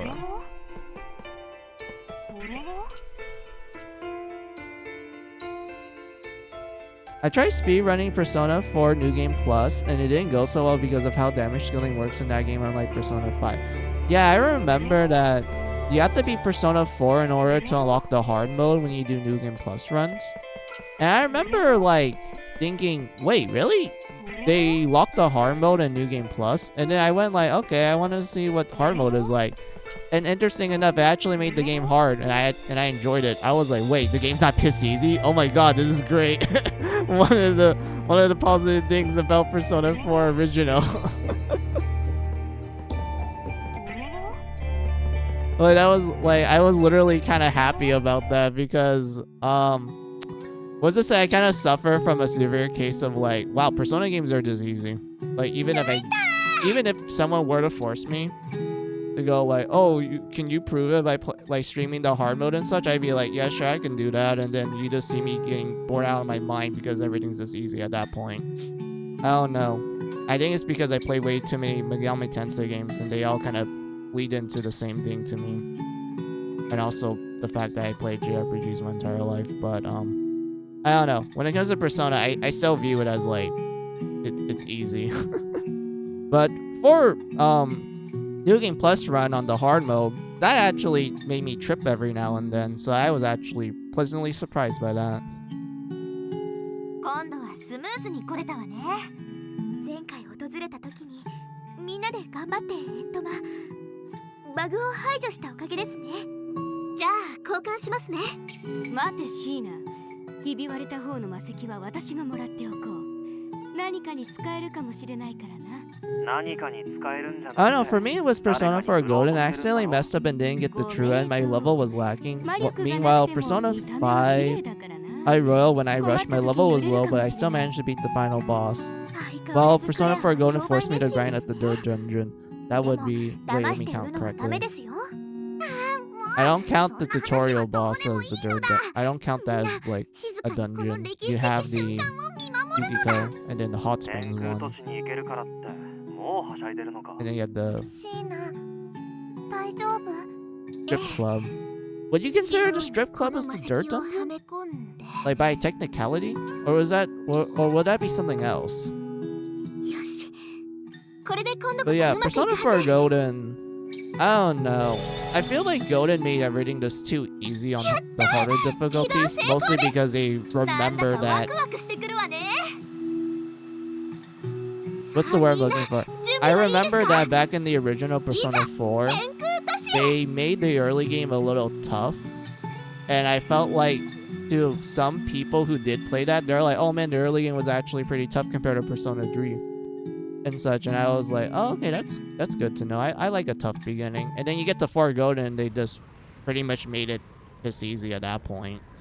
So because of that, I just didn't really struggle that like at all in Persona 4 Golden. I just went like, yeah, I guess this is it. 5's case, similar ball game, but I did like how it made me dink a little bit more often compared to 4. ここが But I still felt like the overall experience was just, it didn't really challenge me at all. 本当に空に浮かんでる。どうやら無事にたどり着けたようだな Let's say I only did double digit damage at the dirt dungeon boss fight, and in Persona 5 I only lost out on 15% of the damage. Oh, okay, 夢 okay. にも思わなかったのだ。とっても綺麗な場所ですね。心が洗われるようです。セリカ、ちゃんと見てるのだ。すごいしか言えないくらいすごいぞ。そうね。見とれちゃって言葉も出なかったわ。その気持ち I sleep now. Night. No problems, Joe. Thanks for like stopping by and just 憧れて rating た場 me. 所だからな。 And also like talking to me just for a little bit. I do appreciate it a lot, so I hope you have a good night and everything, Joe. みんなのおかげなのだ。本当の本当にありがとうなんだぞ。急にどうしたんですか？アルがよく頑張ってくれたおかげでもあるんですよ。褒められると照れちゃうぞ。今までの旅路を思うとなんだか感慨深いですね、クマさん。ああやっとここまで来れた残るは真珠のみ。あいつさえ倒せればシーナもみんなも一緒に帰ることができるんだ。そろそろ本格的に準備を整えないとな。おい、感動するのもいいがそろそろ行くぞ。天空都市の品物となれば一体どれだけの値がつくか。クレアったら天空都市に来てまで商売のことを考えてるのですね。シーナアルももう待ってないのだ。先に行かせてもらうぞ。あ、待ってアル。急に走り出すとはまだまだ子供だな。嬉しくてたまらないんですね。ルシルも早く探検したい。そうね。アルに置いていかれないように私たちも行こう。どうやら綺麗なのはここまでみたいだな。こんなところにまでバグが。それもこれだけ大きな範囲となるとまたあの気味の悪い奴らがいるというわけか。残念だがおそらく正解だ。よく分かってきたなクレア。会いたくないの。私もルシルに同感です。この聖なる天空都市を汚すなんて許せないんだぞ。アルが成敗してやるのだ。お頼もしいな。じゃあ次の戦闘は任せたぞ、アル。ルシル、応援してるね。負けてくれるなよ。違うのだ。ある一人でって意味じゃないからな。大丈夫、あるならきっとできるって。そんなセリカまで。みんなで力を合わせたからここまで来れたんだぞ。だからこれからもみんなで協力して一緒に頑張らないと。あ、こら、シーナもリリーも笑ってないで味方するのだ。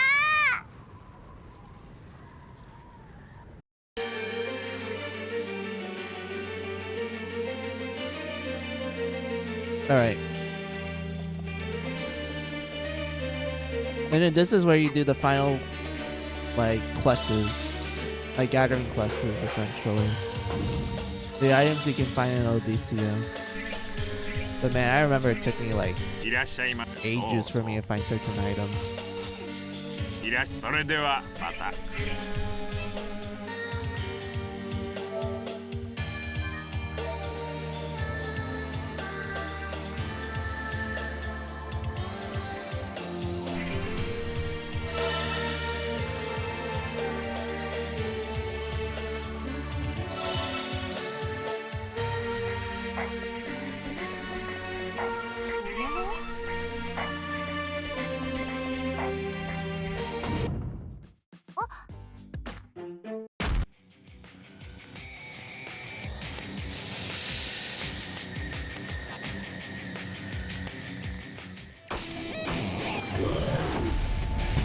絶対に負けない。私が Alright. 危ない。 And then this is the final Otoma Queen, the final summon. So all we have to do is just kind of position Lucille and just buff 完璧。 Celica. 任された。 Oh. Oh, we can't use Sun at all. Okay. That means it's just better for us to like go offense then. Or was it? No. This boss counters when you heal. Yeah, I remember. It's like the boss just counters you every time you perform healing abilities. バッチリ。ほっや。そうね。 Though I don't remember if this boss would be against like physical or like magic.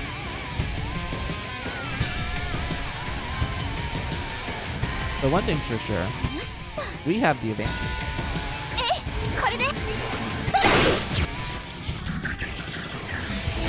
よし、このまま押し切れ。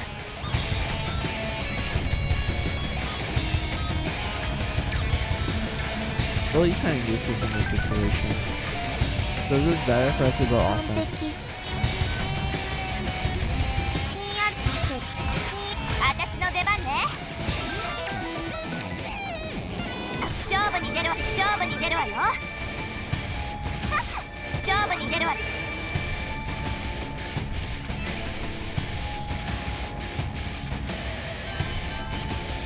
これでいい。入れてよ。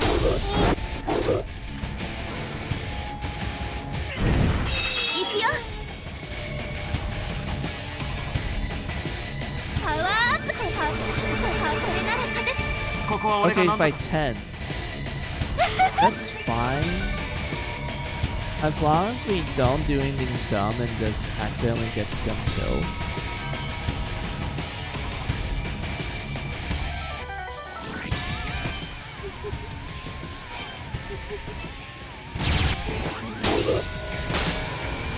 Ne,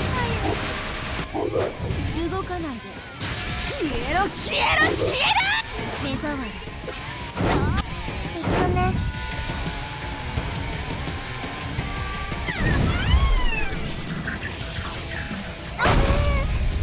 覚悟。 Didn't we? Alright. Jeez. コード展開。私の出番ね。 I believe in you, Jeeves.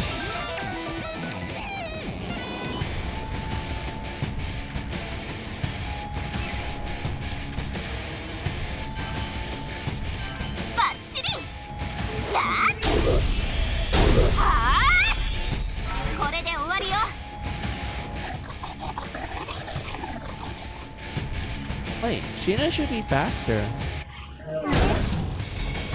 任せて。 What do you mean it doesn't パワ count? ーアップでこれならパワーさあ行くよパワーアップ。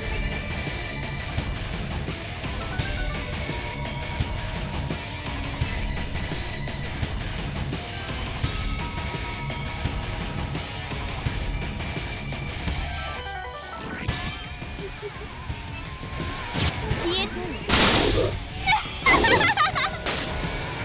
ねえ動かないで。消えろ消えろ消えろ。勝つわよ。頑張るね。 Oh, it's still alive. Okay. Kinda hoping that it didn't live. I guess this is fine for now. 完璧。任された。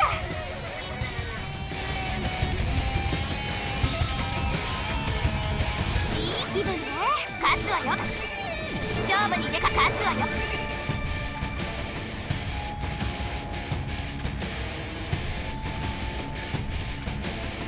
これでいい。消えてよ。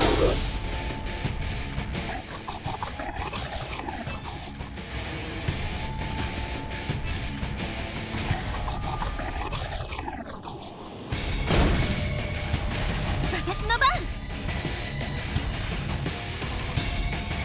これなら勝てそう。これなら勝てそう。これなら勝てるさ。行くよ。パワーアップです。これならパワーアップです。 Kinda curious about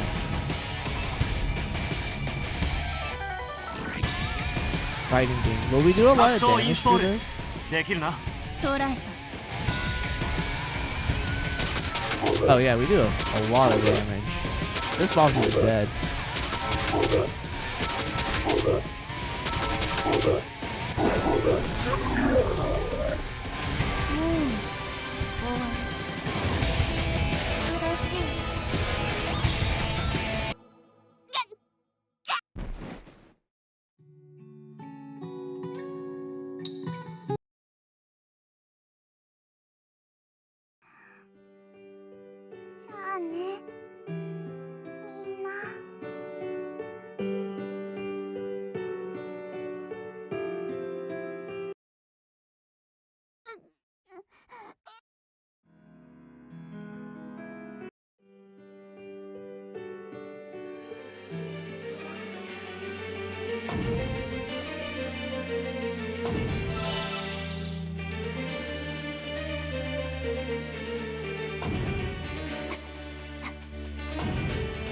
Yeah, just make a save here.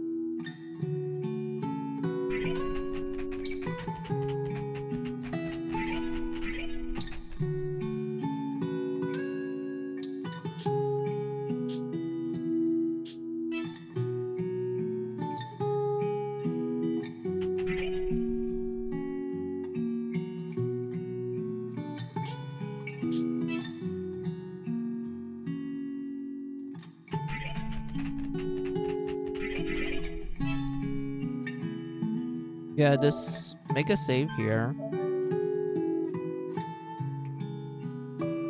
I think this should be good. And then we're just gonna speed run 出発しよっか。 essentially chapter 11 at that point. Well, we're at the middle of chapter 10. So that means we can just like power through it. それ。 Since it's like a bunch of long sequences of like story. And I feel like at this point we pretty much did what we need to do, so there's no point in like そうね。 kind of just taking our time. We're just gonna rush it.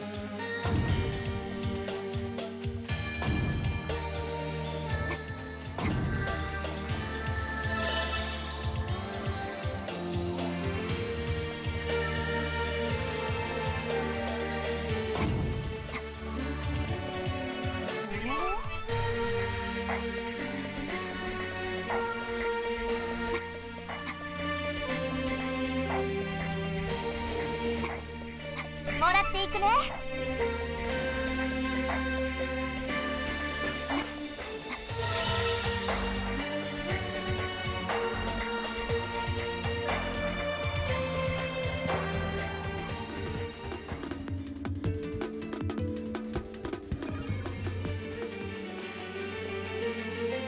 And then this is where tragedy struck.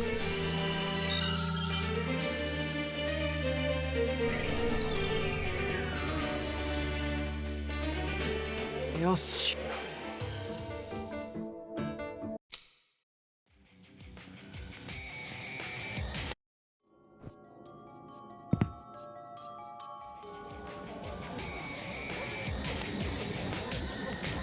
おい、なんだあれ。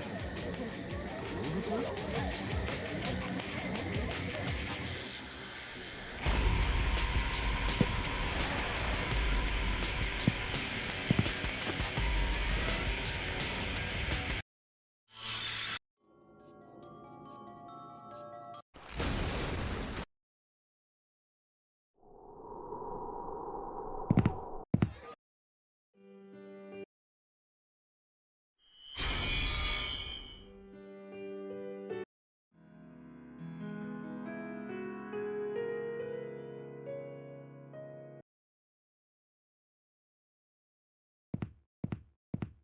あらた、どこ行ってたのよ、もう。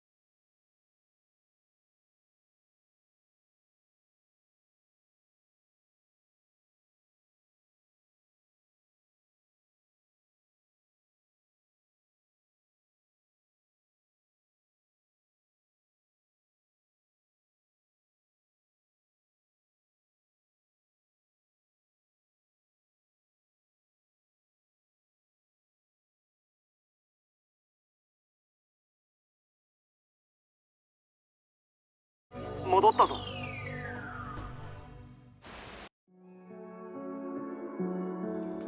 エニグマはいつ帰ってくるのだ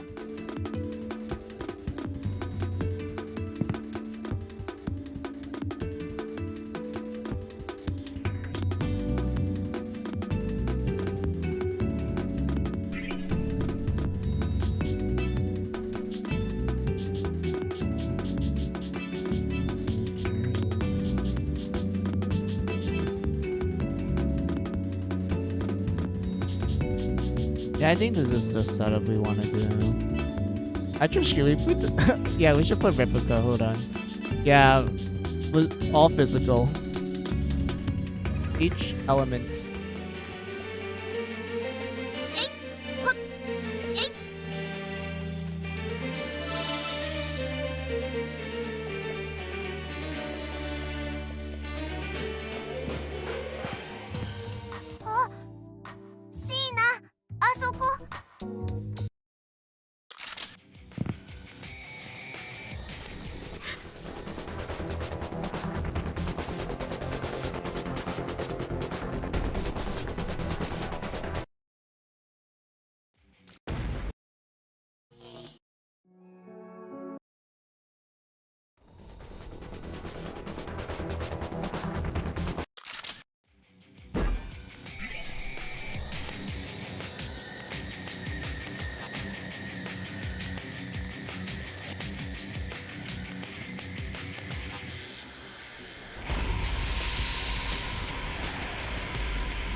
邪魔をするな。死ね。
誰を狙いましょう。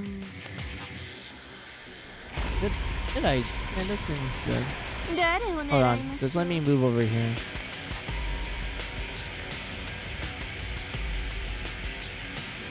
どう死ね。殺せ。目障り。殺し。もっと殺してもよく。まだまだ強くなるよ。 Thanks, Replica.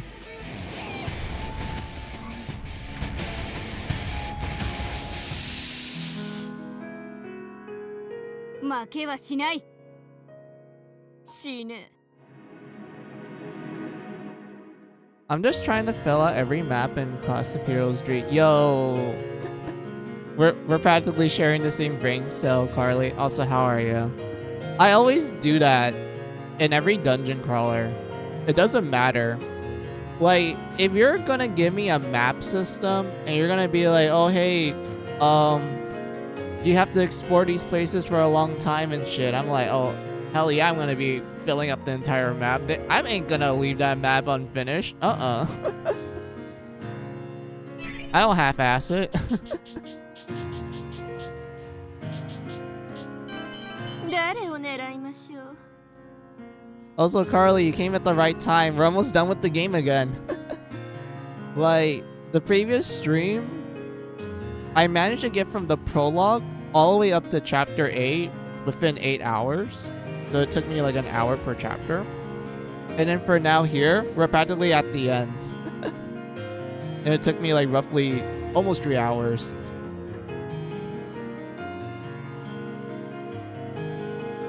死ね。飛びなさい。任せて。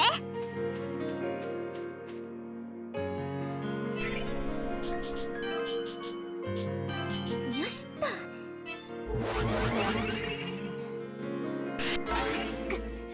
この程度で。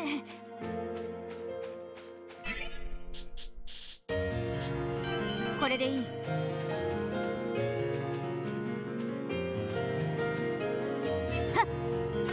もういっ。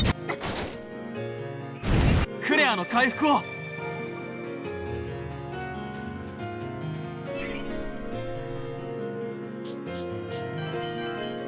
誰を狙いましょう。うっせろ。危ない。殺せ。危ない。死ね。うせろか。気持ちいい。殺す。もっと。 Because the only enemies I have issues with are the enemies in the bonus dungeon final floors with their off-the-walls evasion. Yeah, evasion is like... Evasion is broken. Like, I know there's like, you know, magic barrier and shit, and that's also broken too, but evasion is just downright broken. Like, I feel like in any game that has like an evasion stat, it's always the most broken stat. Because why would you want to tank a hit if you just dodge the hit?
Oh, come on. They're not going to let us skip it?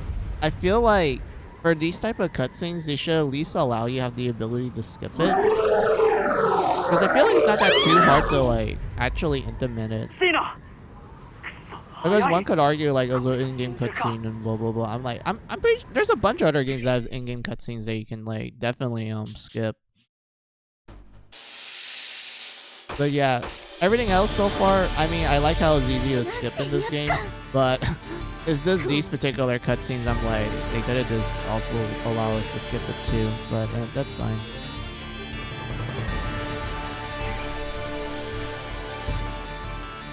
Yep, in Wonderland. I know for a fact that this guy is weak against, like, magic. So it's probably better for us to, like, use this spell here. But I want to clear up all the bugs in the area real fast. Yeah, that should be good.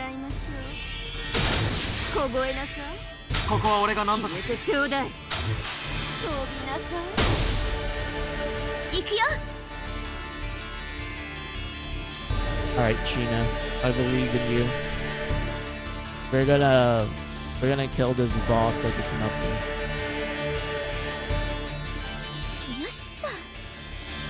We're just gonna constantly stack ourselves with bugs. And then I'm gonna summon. Let's go, Jeeves. The ultimate summon. And then we're just going to get a stack this again and then just focus on dealing damage.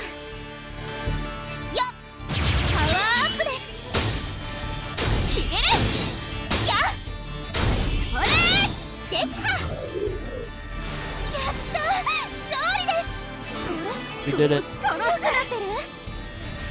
Oh, okay, I get why this boss is easy. It's because it's a story boss that you literally only have Sheena to fight it, so of course they're gonna make it like piss easy for you. But at the same time, I'm still kind of laughing at it because it's like they hyped the thing up so hard. Like in the context of the story, it's supposed to be like this final boss that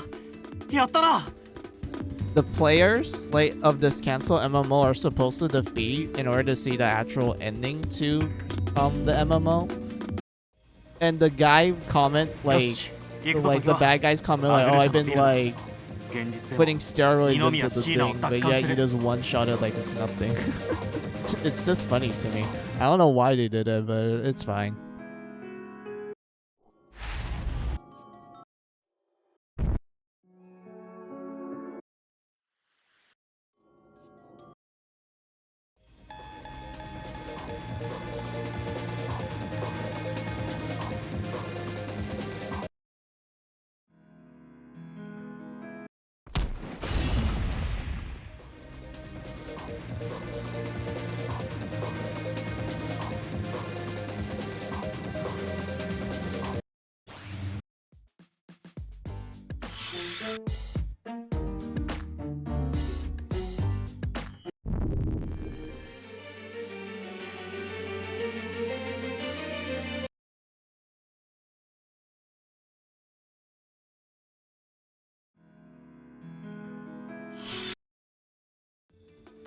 Alright, we're at the final chapter now.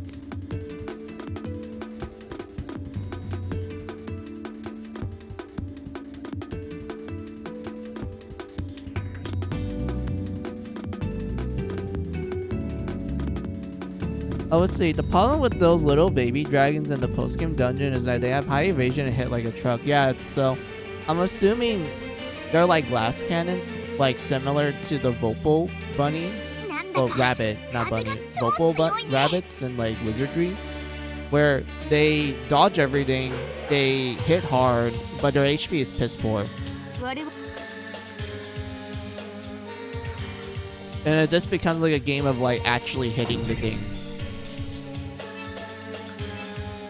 Oh yeah, Carly, I figured out the reason why that one boss battle you saw me took like an hour to defeat took so long. It's because I was fighting it with just the default equipment. I forgot to change the equipment for everyone. But because everyone's stats were like this, like really low, and I was playing on hard mode too, so like the boss had like even more stats, and I'm just sitting here going like, why does it take so long? And it's because my dumbass didn't realize I was literally fighting the boss butt naked and just had none of the high level equipment. I just used the beginner stuff. 悪くない。いいよね。これにしよう。 They almost have 4k HP and 66 for attack. Okay, okay. これにしよう。どうかな。 Yeah, that looks balanced for the most part. No, I don't want to give you this yet, Lily. I want you to have something like sturdy sneakers and the necklace. 決めました。 That sounds balanced. Al, I feel like you need this more. You need more rounded out stats. Those little shits are in the dirt team floor. Oh, okay, so they're like that down there. Gotcha. Wait, Toma Fragment. I think this is better for you, Al. And then, yeah, we can increase your speed. Hold on. What would be like a good one for you? Yeah, this looks better. Yeah, yeah. And then 俺だな。 maybe a little balance there out. The buzz enemies are also just equally annoying. Yeah.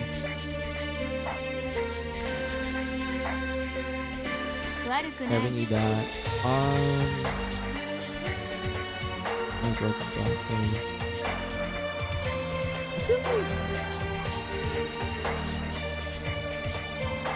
I think this one's better. 悪くない。 That's why I should be using AoE magic on them. I feel like when it comes to magic in Classic Heroes, it's pretty great no matter what. Like, you can resolve a lot of issues with just magic with you. それ。 I know there's some bosses that are like super tanky against it, but even still, it does help out in the long run.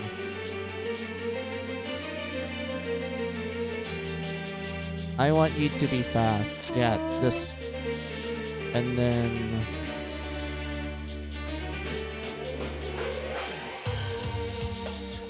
maybe, Baronet. Baronet does make you tank. Maybe this. I think this one's better. No more HP. Everything else is well-rounded. いいよね。いい One よ more ね。 fragment. And then your speed.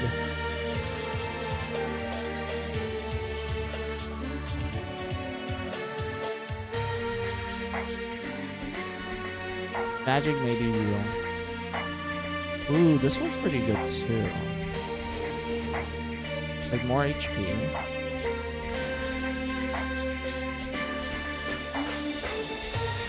Because I feel like Celica's agility is pretty great. So maybe this might be better. Just be more tankier to survive the hits. And then we just have to like swap our team out to like adjust to the changes. I know Replica's star element, so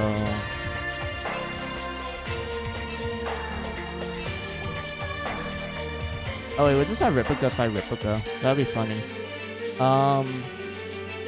Yeah, do something like this. Oh, Clea's gonna be out of the picture though. Oh, there's a bot. Hold on. Sorry I didn't notice that.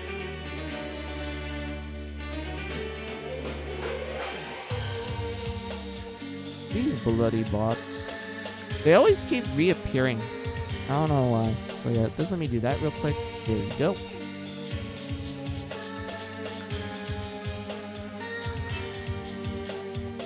Yeah, let's let Lily sit in the back for now.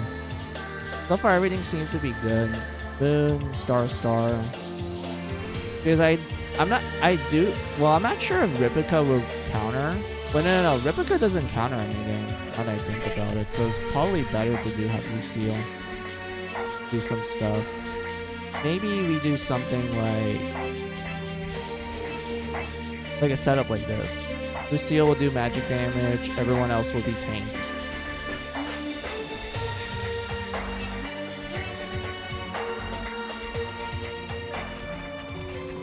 And then there's no... Oh, there is last conversations. Okay.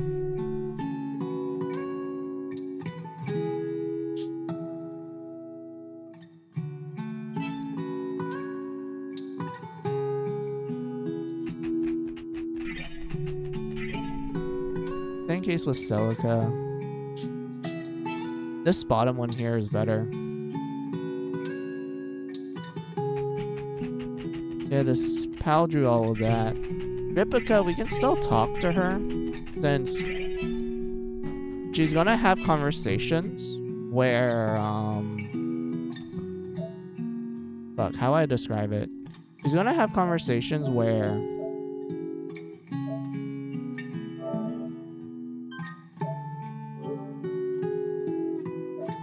if we were to finish it, like all of her conversations, we're gonna get locked to her ending.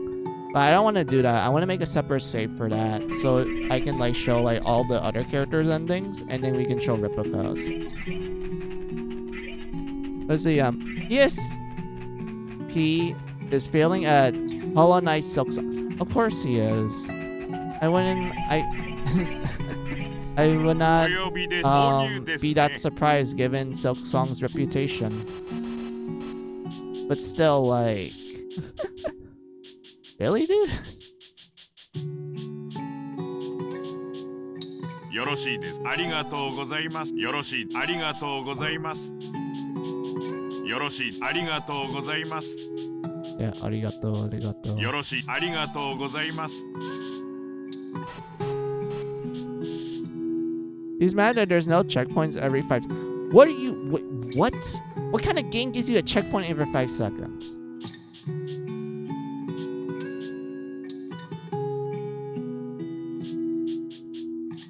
よろしい。ありがとうございます。よろしい。ありがとうございます。 That makes so little sense to me. Like, why would you want the game to give you so many checkpoints so often? Like, that's just annoying. Imagine having a checkpoint just by taking like 2 steps. 出発しよっか。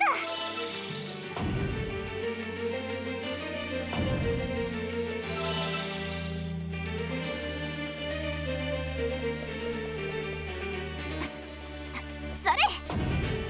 や。おど殺す。もう面倒だわ。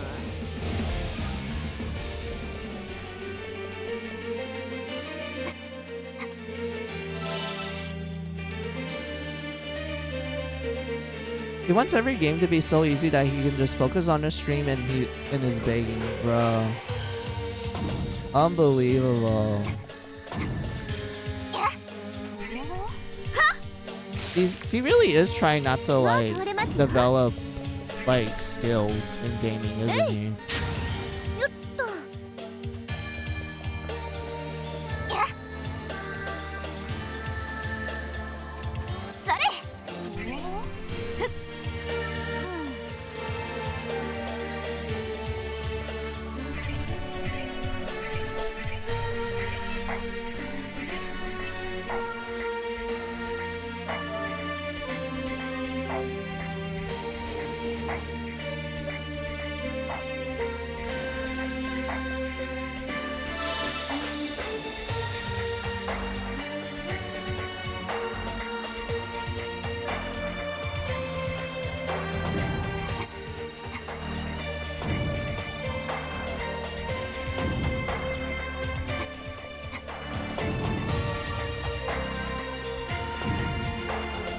Yep, this dash over here.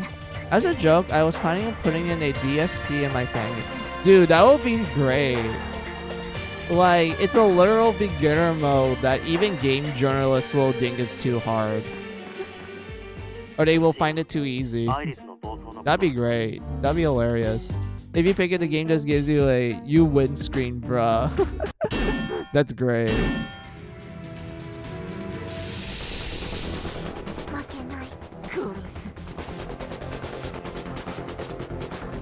Just to troll Phil. Yeah, that would be great. I will love that. Yeah, in Wonderland. And then just focus on breaking her heart. 誰を狙いましょ Look at that. Would you say no to Ripika? You know, a lady who wants to kill people because it literally makes her excited all the time. It's literally the only reason why she's living to begin with. Like, look at that. She has a heart for you guys. Look at that. Look at heart. Look at that. She cares about you. Even though she probably wants to rip it out of your chest and just laugh at your misery. That sounds like the ideal, like, waifu, yeah? Also, it kind of helps that her artist is literally the guy who does Mori Calliope, the VTuber. So yeah, let's see. The hardest difficulty for my fan game is called YOLO. Oh my god, YOLO. Carly, I have not heard YOLO in a while. Like, I remember people always say YOLO back in like early 2000 and early 2010s range. Like, I remember people say that all the time whenever someone's like ready to do something dumb. And it was like the best shit in the world, but nowadays people don't say it anymore. I don't know why. Like, man, I miss old slang, dude.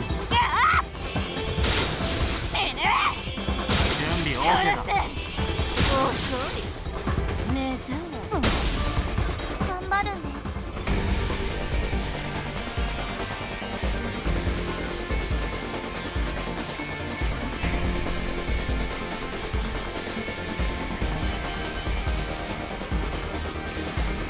完璧。逃がさない。さようなら。はい。私の出番ね。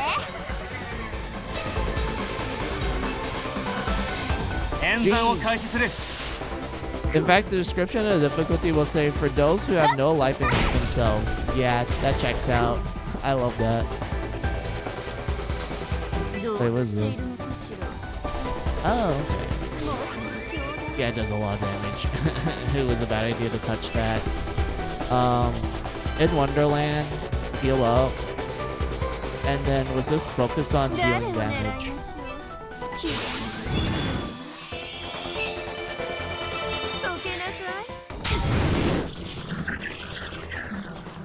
It also says, or for fearless who loves overcoming impossible odds. That's a good description too, but I like the first one more. Because it tickles my funny bone. I think that's more hilarious.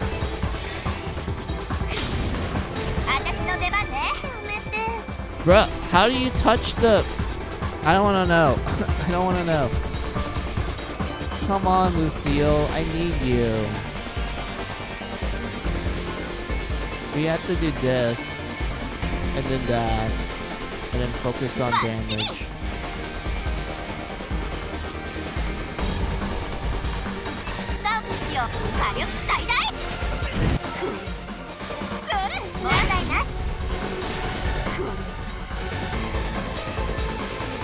Lucille's still around. She's still gonna touch it. So it's either I accidentally kill Lucille, or I just kill Replica right now. I think it's better to kill Replica right now.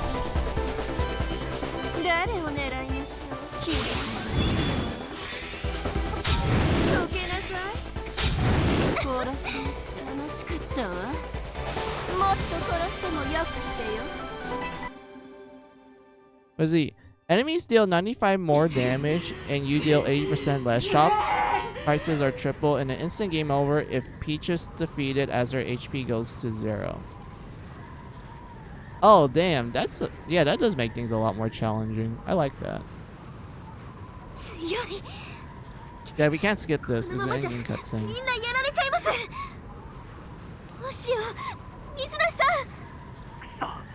やはりルーデンスの仲間だ。ここまでの戦闘力だとは。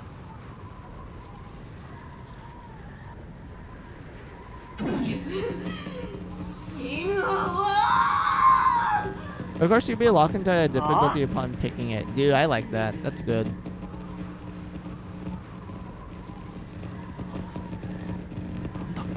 It's a case of like, hey, you pick it. It's your fault if you think it's too hard. Like, you should have picked something easier, but now you're stuck with it. Like, I like that sort of thing.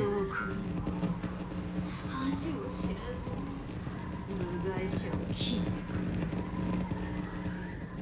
As a final warning, I'll say it's your funeral. Make Kurado have mercy on yourself. Indeed.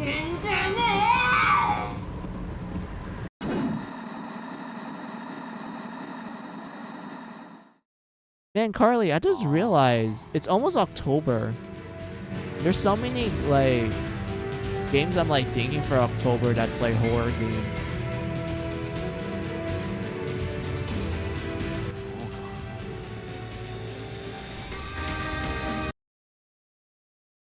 Oh yeah, we lend a hand. We have to help him out.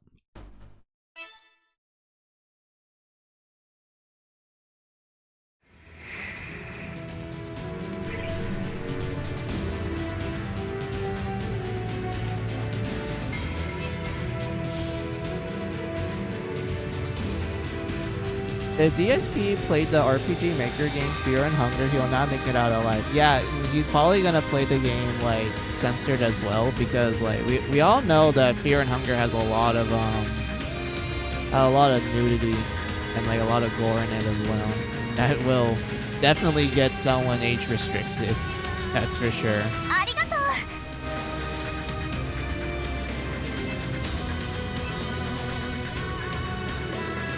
Yeah, this is fine. Also, Fear and Hunger is like, it is, I would say, yeah, it is a difficult game where your decisions do matter with certain outcomes and everything.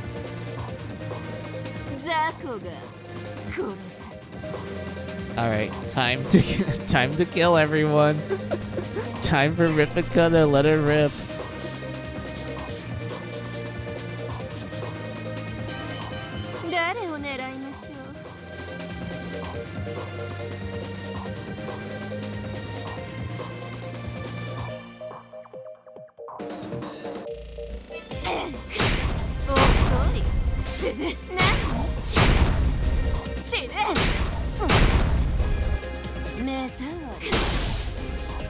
Hey, thanks for the lurk strings. Welcome, welcome. Okay, Ripika, you're doing well, my girl. We just need to make sure everyone else dies.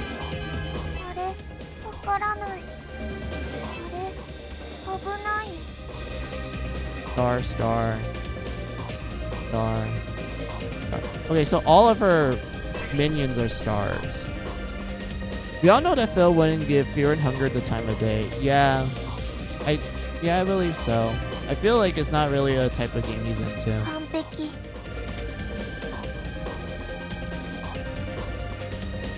kind of scared.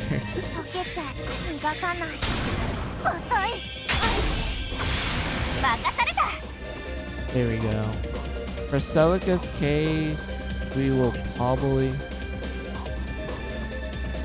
We're waiting for DSP to play either Silent Hill F or Sonic Racing Cross Wars. I think you probably play the racing game, then Silent Hill F.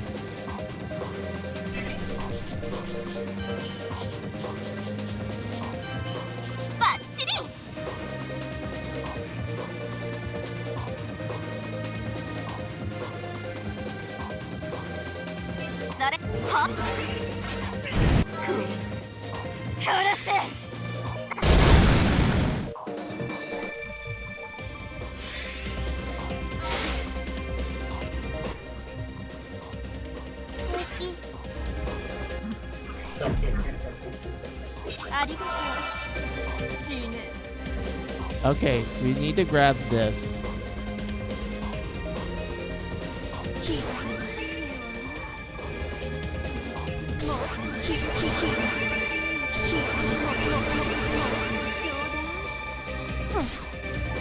I'm surprised Ripika,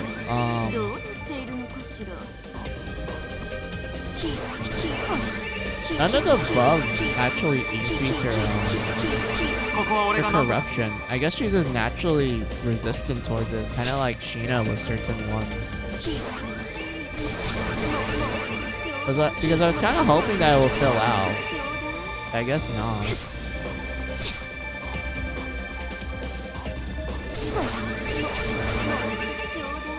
Alright, that works. And then we're just gonna focus on dealing damage.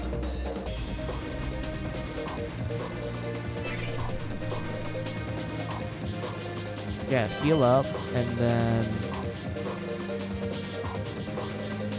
spam 誰を this. 狙いましょう。もっとけなさい。燃えろ。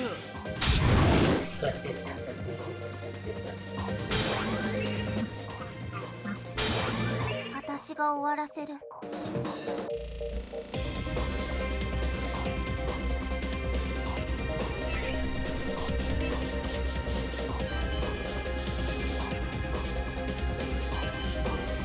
完璧。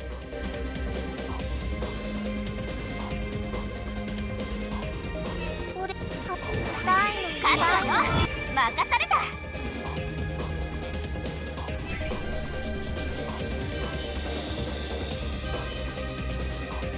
バッチリ。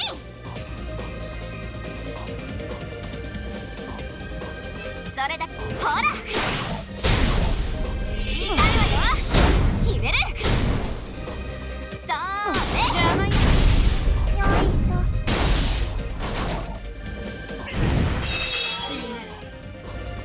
うっせろ。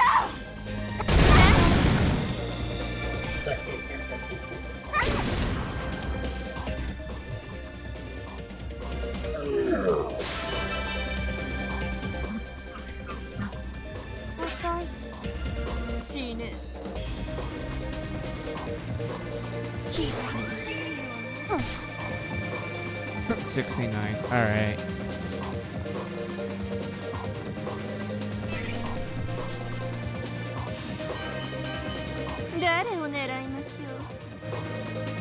Okay, so it's not attacking Lucille. That's good.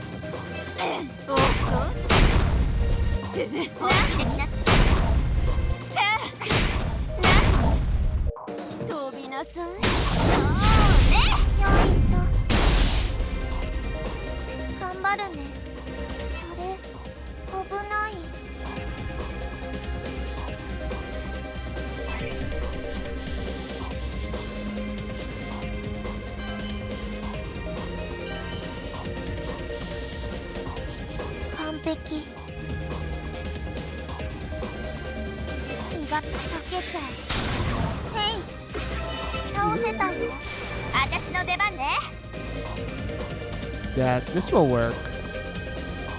So we're gonna move Velka here so we can summon thieves. コード展開。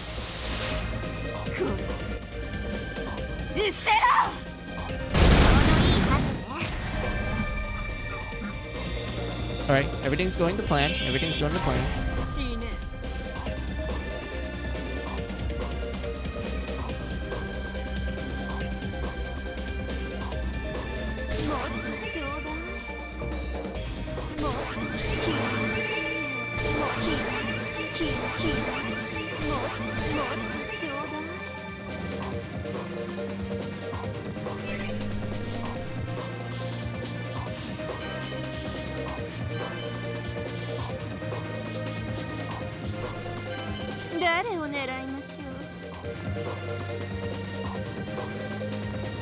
Wait, there's only 1, 2, 3, 4. Okay.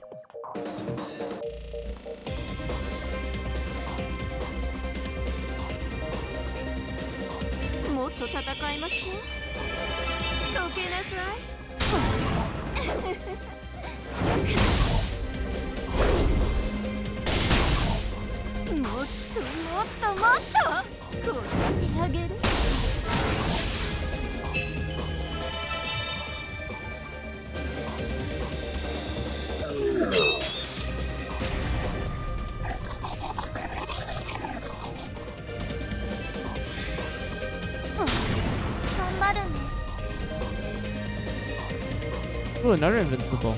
Wait, hold on. Oh, that boosts our corruption way high. I thought it was gonna be a little bit, not too much. So yeah, we better heal up. And then we're gonna use X bundle.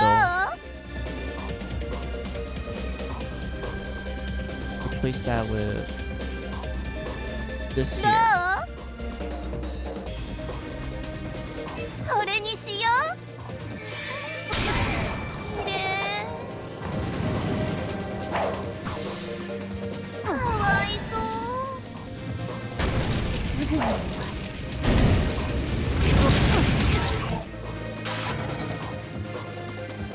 私の出番ね。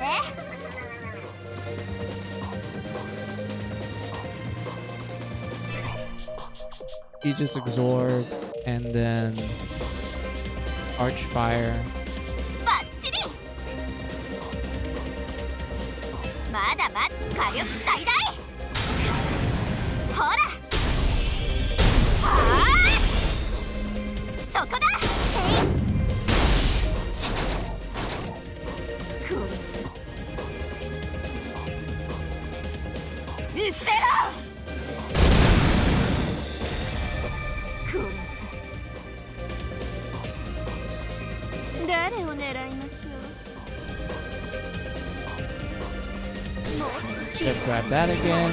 Let's restock ourselves.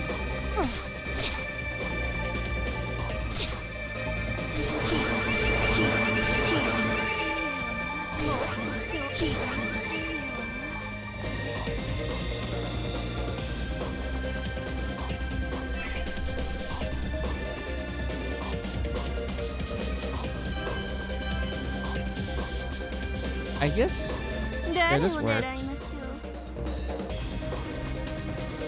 燃えろ。溶けなさい。はっ。うせろか。気持ちいい。 Yep, that 100% worked.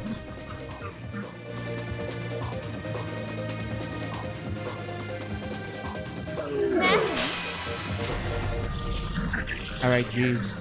Let's do this. この場は支配させてもらう。私の出番ね。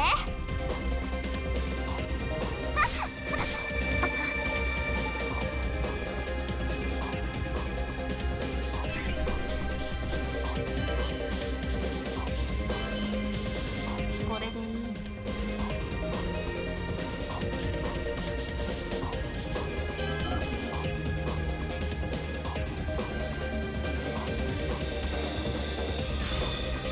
これでいい。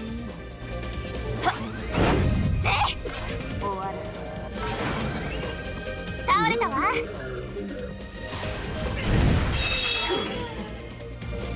やっ。おそり。覚悟。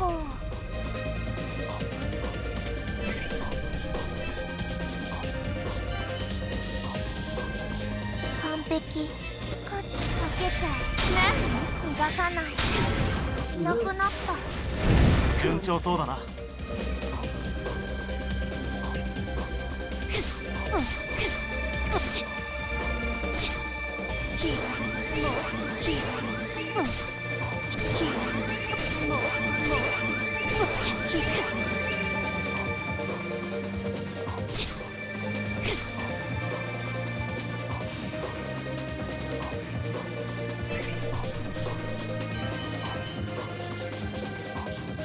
誰を狙いましょう。 Oh no, that's gonna hit everyone. 誰を狙いましょう。 Wait. Wait. No, X bundle and then 誰を this. 狙いましょう。やっ。おそり。飛びなさい。余裕ね。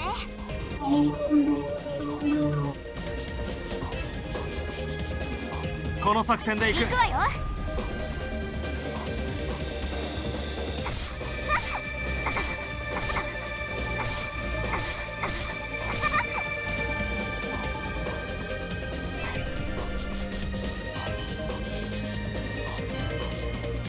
バッチリ。焦げたらごめんね。はっ。せい。はあ。そこだ。殺す。それ。問題なし。私が終わらせる。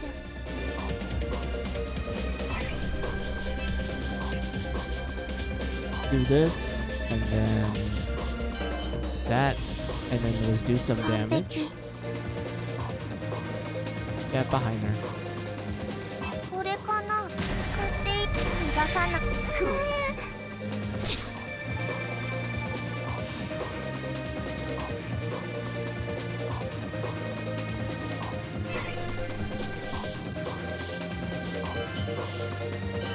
誰を狙いましょう。助け。燃えろ。溶けなさい。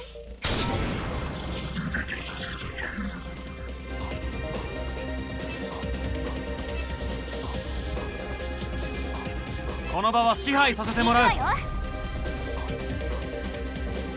勝負に出る勝つわよ。いい気分ね。勝負に出勝つわよ。勝負いい気分。いい気分ね。勝つわよ。いい気分。絶妙。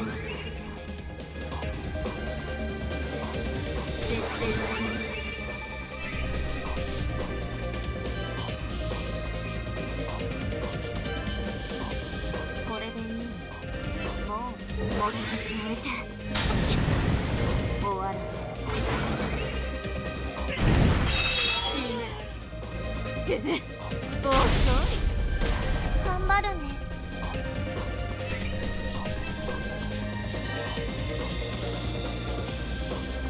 完璧。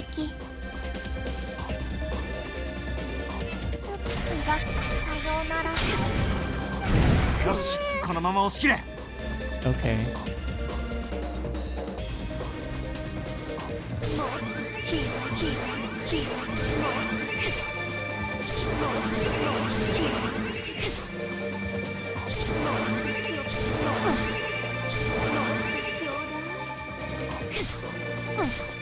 'Yep, that works.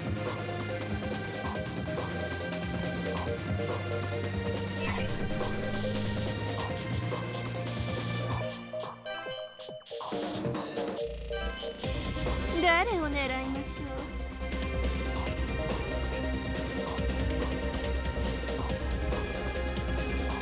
Yep. 溶けなさい。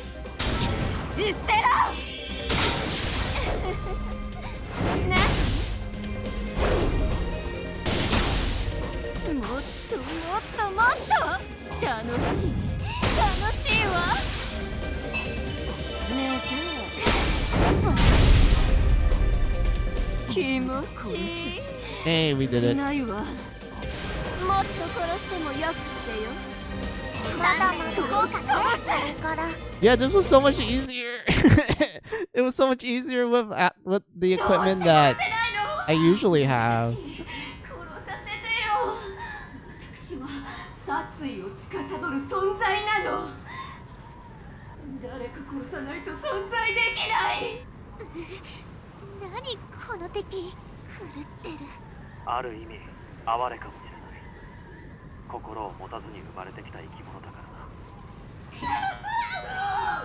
苦しい。リプカ、あなたは。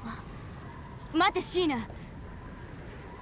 おいリプカ、お前ケンはどうした？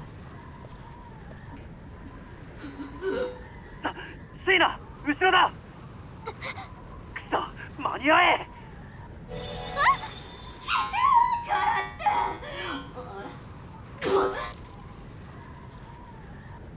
殺して。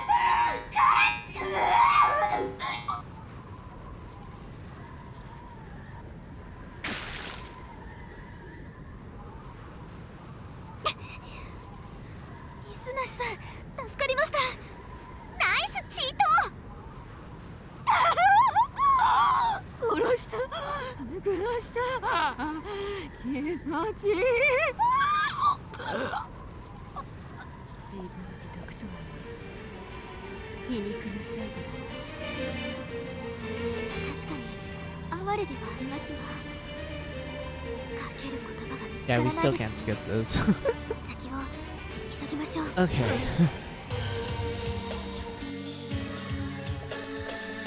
Good job, us. We killed Replica.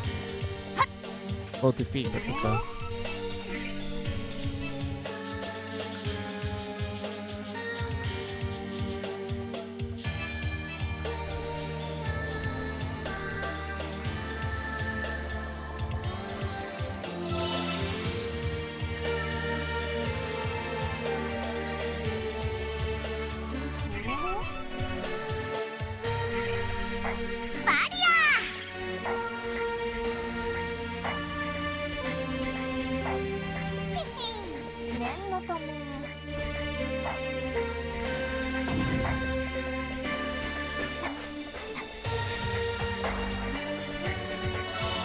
Yep.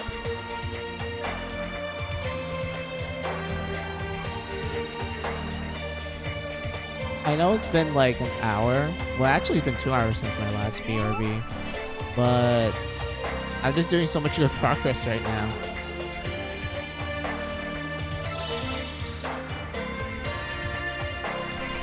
Oyo, 購入ですね。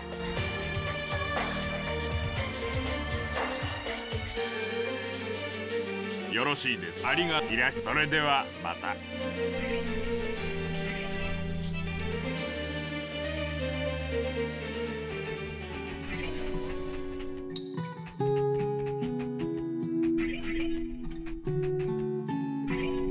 Yeah, we're gonna save your conversations for later, Replica.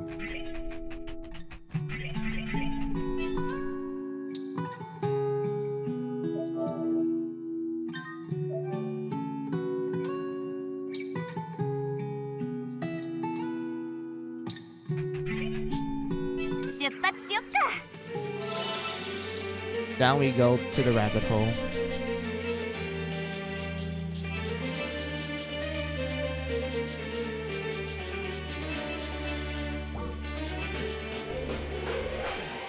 This is the team I want to use.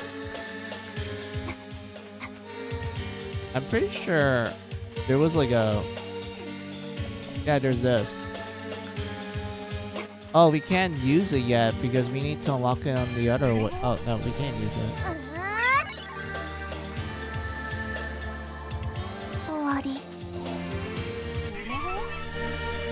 Okay, never mind. Yeah, we're just gonna speedrun this.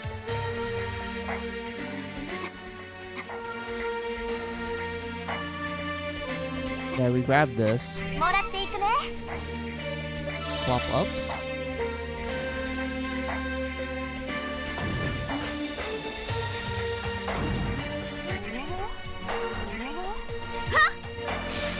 Poison that. And then we're going to go up to where the final boss is.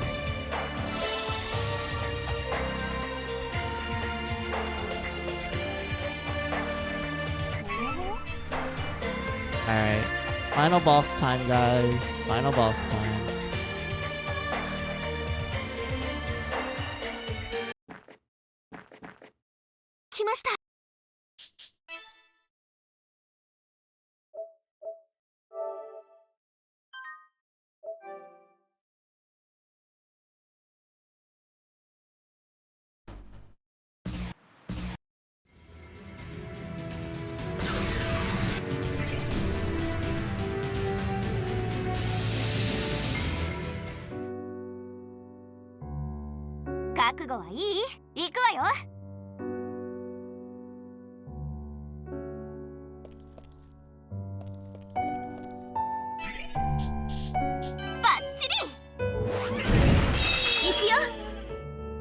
I'm still surprised you can status effect Iris.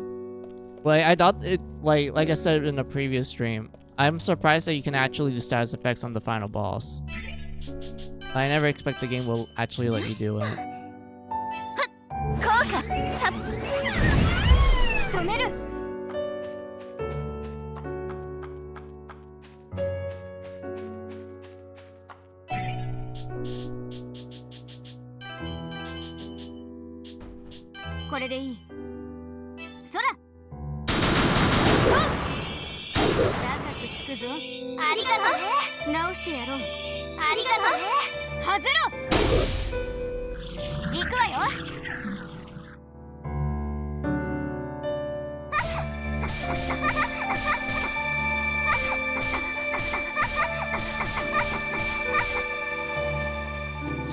OK だ。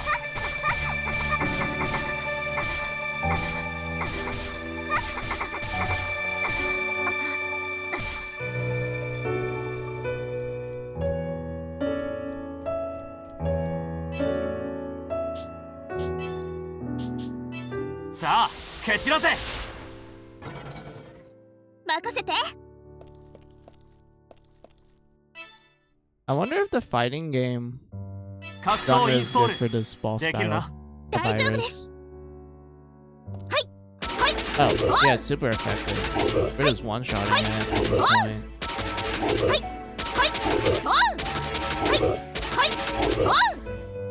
デリート。勝ちました。三種の効果ね。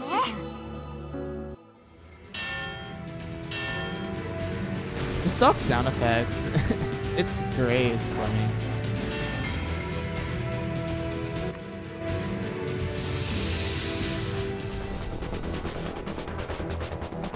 本気で行くわよ。行くわよ。サーチ頼んだ。 Oh, these are stopped. Okay. So we do have to, like, keep our distance at this point.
Yep, clear all of these bugs.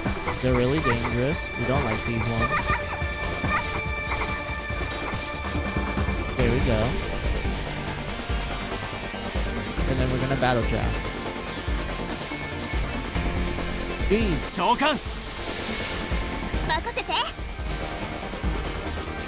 We're gonna take one of this.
Alright, Iris's final form.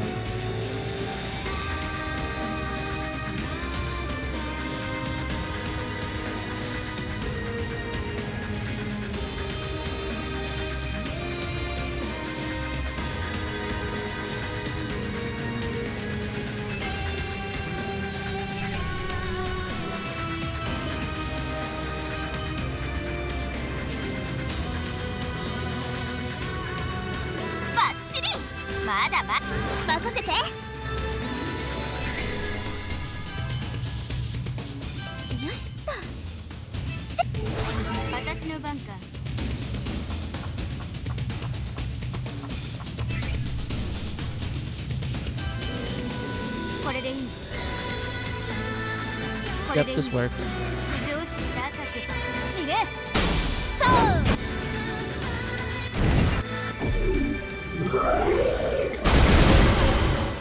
Bruh, it hit so far. What the hell?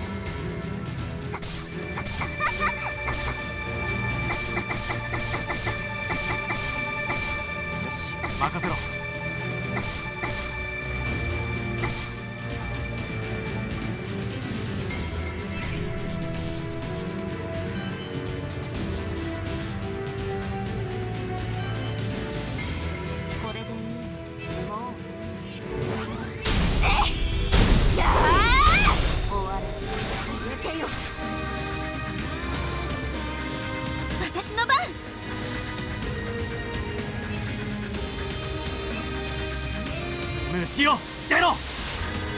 引き受けた。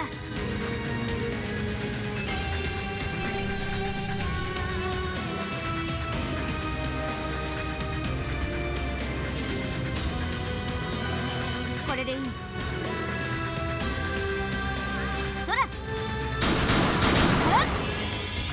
せいせいせい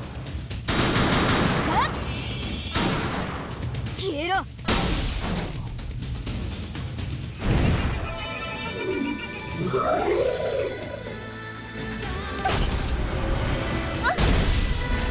順調そうだな。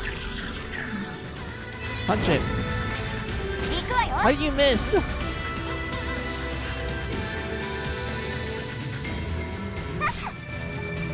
ここは俺がなんとかする。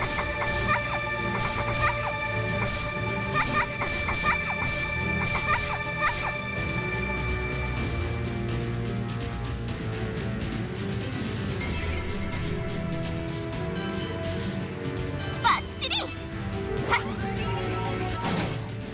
私の番。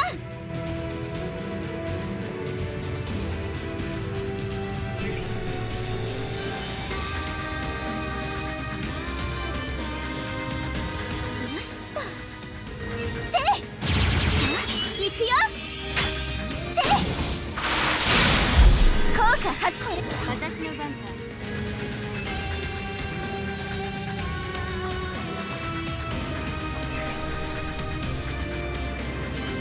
これでいい。せい。せい。知れ。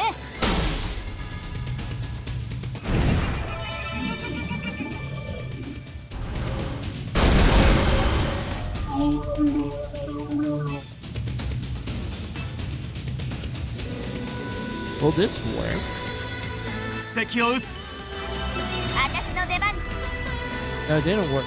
Oh, I know why it didn't work. Because they were not in glitch mode. この作戦で行く。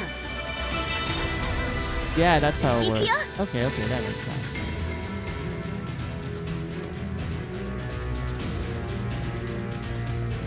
Alright, Sheena. You need to do the finishing blow. よしっと。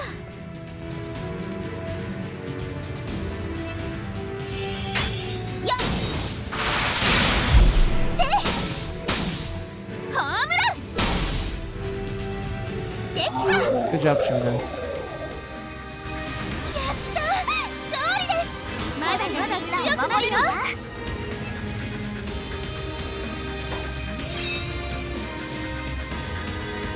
やったか。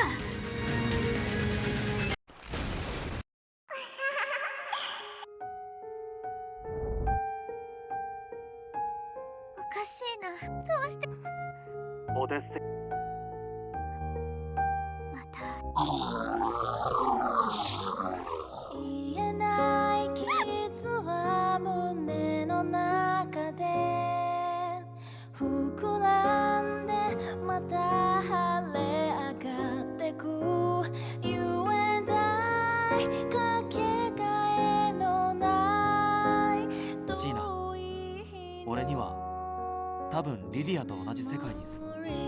Oh yeah, you can't save here, so you have to次は死の you have to 王の constantly そうな refight 名前 the じゃなくて再生の神かなんかにしようぜ。 the final boss. I mean, I don't mind that.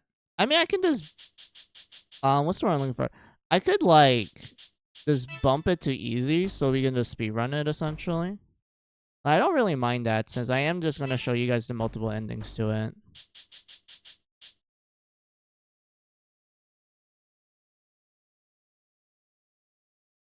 So yeah. Let's go from order. Sheena to Lily to Al, Clea, Lucille, Celica. I don't know why they didn't checkmark this one since we already got Celica, but might as well just do that again. And then Lydia. So yeah, we just fight the final boss like technically 6 times. Well, no, 7 times because of Replica. So yeah. Oh yeah, I forgot my BRB break. I keep mentioning it. So, okay, before we actually start doing the endings and such, just let me do my BRB break. I completely forgot about it. Oh my god. But yeah, think this is you guys' opportunity for your own BRB break. Get a snack, get a drink, use the restroom. I'll be right back.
Alright, I'm back.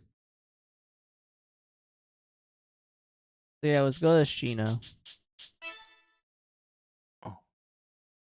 なんだ、真っ暗だ。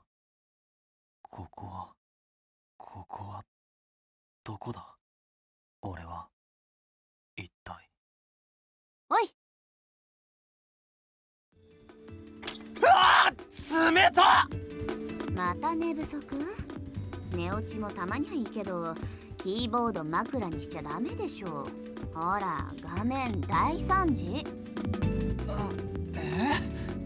ああ、ソースコードにタスクとか。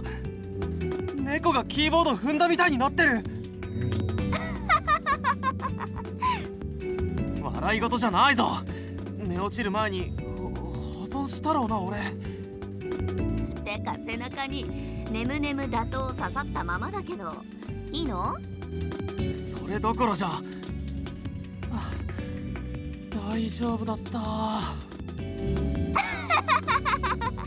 アホ新た。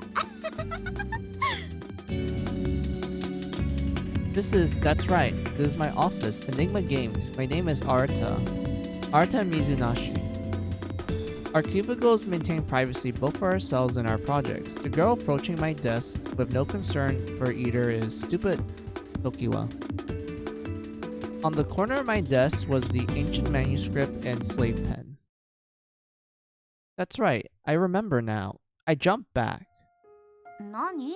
そんなに見つめて。笑いすぎた？いや、お前生きてるなって思ってさ。ちょっと額触らせろ。温かいな。よかった。もう寝ぼけてるの？なんか変よ、あなた。悪い、気にしないでくれ。Dude. I'm actually happy for this guy. I feel like the true ending, no matter which girl you get, you kind of feel happy that this guy is like, oh my god, my friends are alive. I am actually gonna fix the timeline. Like, you can't help but like feel like, yeah, this is a victory for this man.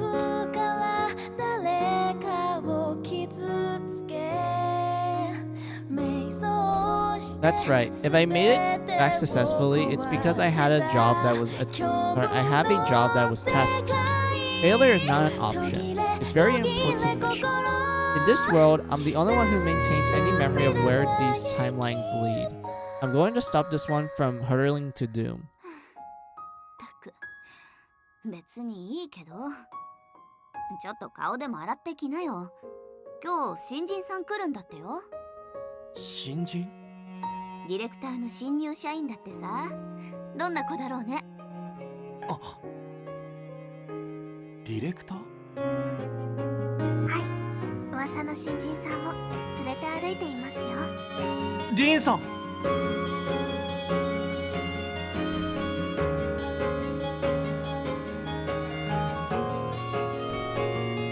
Rin stuttered towards Tokiwa and me as we continued to bicker. My eyes reflexively peeked over the cubicle. By my cubicle wall, I see someone standing next to Rin, a chestnut color hair resting on a small tip of a head. さ、挨拶をして。はい。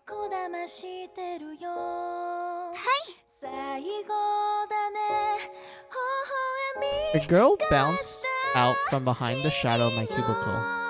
Her eyes sparkled with joy and pride as she greeted us. 新入社員の二宮椎名です。ディレクターとして着任しました。夢はゲームでプレイヤーの心に光を届けて幸せになってもらうことです。知ってるよ。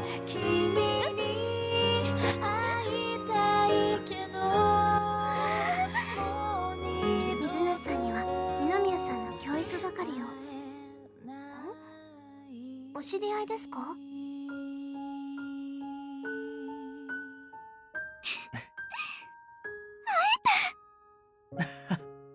？Aw.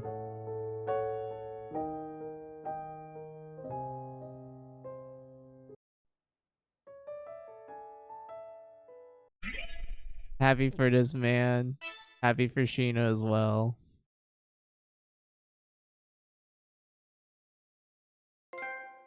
My consciousness. I feel it's coming back to me.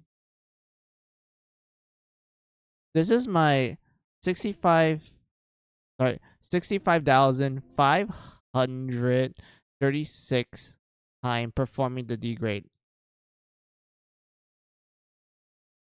Dina was confident, flashing me with a smile as I looked back at her. There was, just as I thought, a girl with polo skin walking in a white dress with a ribbon in her hair. She hid behind Sheena, but she couldn't contain her curiosity. She gazed over the office space of Enigma Games as her eyes glistened. Nino, Omiya, who's that? Despite what others may have thought, Sheena seemed unfazed as she answered me with confidence. Iris, she's my little sister. Or Ludens. And now she has Japanese citizenship. A minor commotion struggled through the office, and it was Sumika who seemed the most excited.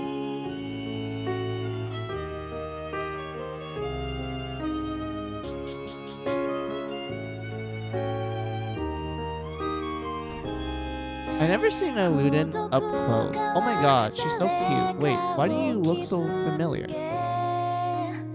As Sumika gestured wildly, Rin lifted her hand, motioning everyone to gather before whispering in Sheena's ear. You know, Mia, I just hired you. You can't just bring your little sister. I have no idea she was a Luden. What was she saying? I don't see any problem with it. She seemed very nice. Look at that. Iris is also alive too. Lydia, are you seeing this? If you could see us now, I bet everything that you fall from your chair in surprise. The degree isn't a perfect science, even with Luden's technology. Losing Sheena's memory was the turning point. The world has begun to tear little by little. We tried to play it off in various worlds, patiently and carefully.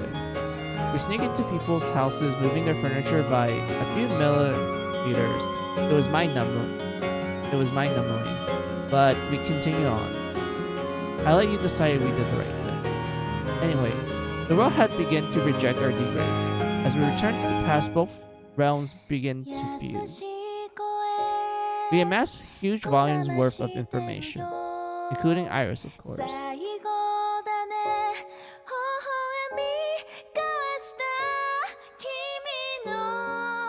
Sheena, who originally died, was born again as a Luden.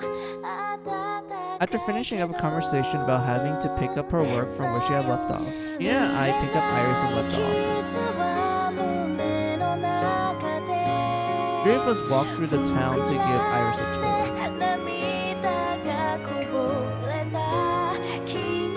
The streets bustled, filled with townspeople generally excited to the hum of city life. There were men dressed in suits walking around, and people of all colors and creeds raced across the streets. No one seemed to mind. Wait, are they all just dressed up as like medieval townspeople? With like the occasional modern person? Yeah. Oh my god, yeah. Sometimes martyrs would appear, but the people treat them like stray dogs. Knights and adventurers detain them immediately. Adventurers became well respected in the real world and were cheered for their acolytes. Soon, the general public tried their hand at adventuring. Oh, on a side note, martyrs became strangely harmless, posing no real threat to everyday people. At restaurants, one could find elves speaking with other elves, laughing and dining like people.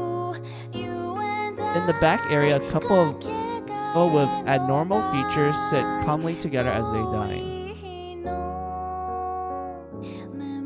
One day, a large continent descended upon the Atlantic. They were named Odysseia by its first discoverer.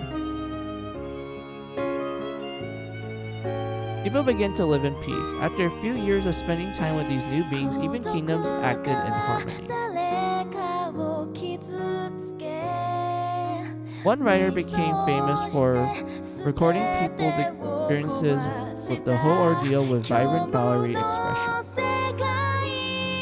So too had some artists gain worldwide notoriety for writing and performing songs related to the fusing of our worlds.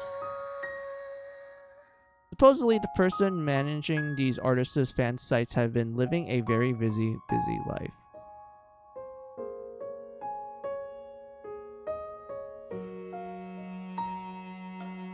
It was inconceivable that the real world and World's Odyssey were merged together, and yet beings from both realms learned to adapt. Gina and I held Iris's hand as we head for a business hotel on the edge of town.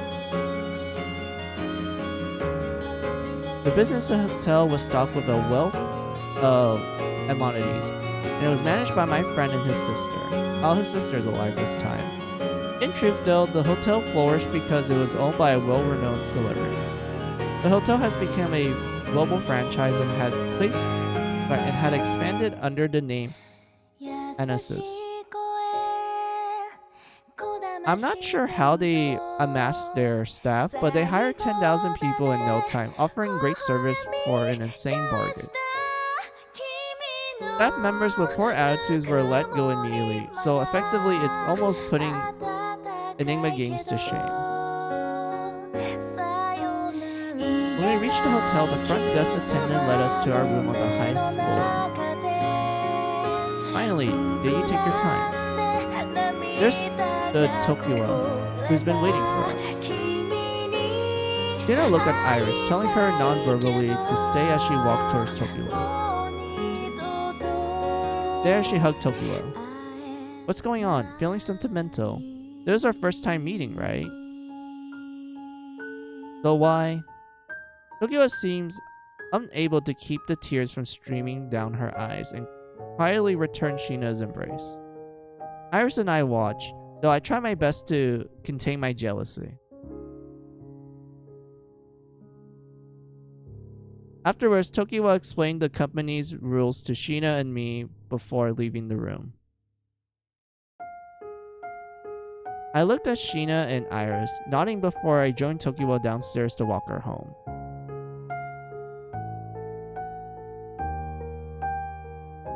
I wonder what's gone over me. Am I weird, aren't I? No, you're not. We're programmers.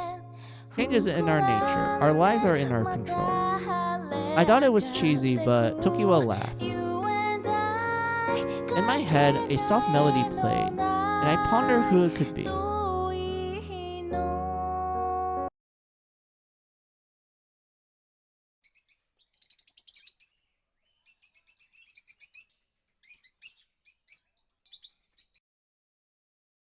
Finally, the end. Or is it the beginning?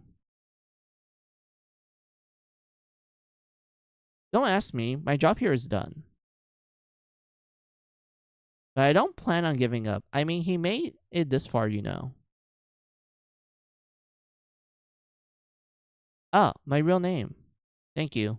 That's right. You're right.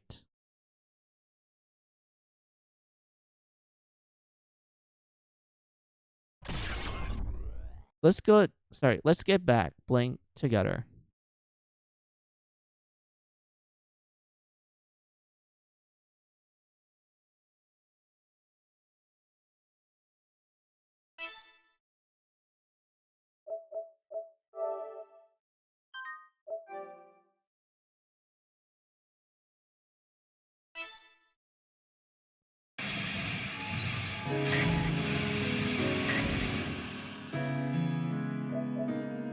Alright, let's check the episode chart.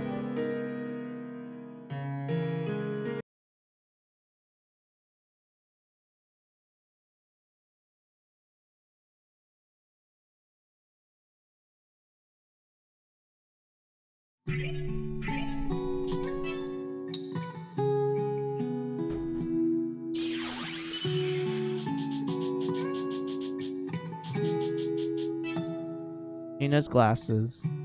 Alright, so it does save it. Alright, that makes sense. We're not gonna talk to Replica yet.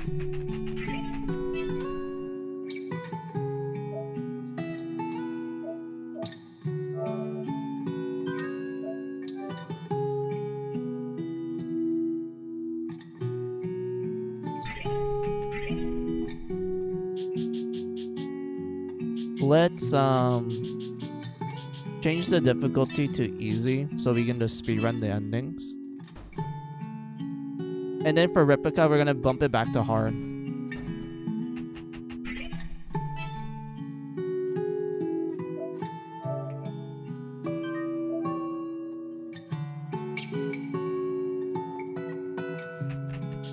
Yeah, the Sheena ending seems a lot better because it just gives you a lot more context and it just expands on a lot of things.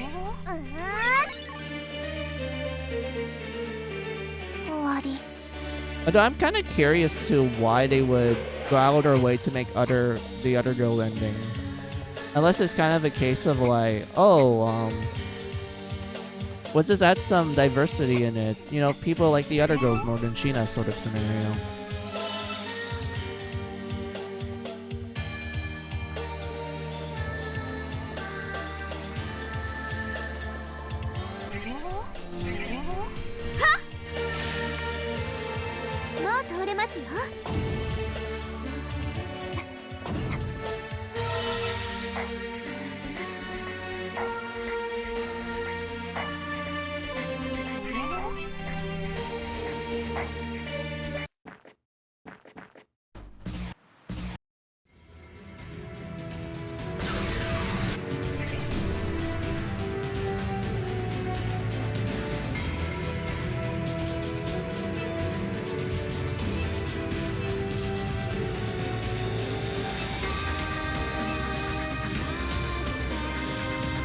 Wait, we're gonna do Lily, so we have to put her in the party.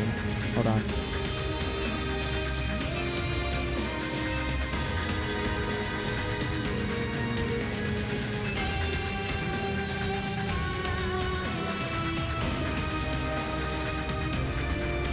I still hate how slow she is. 負けはしない。任された。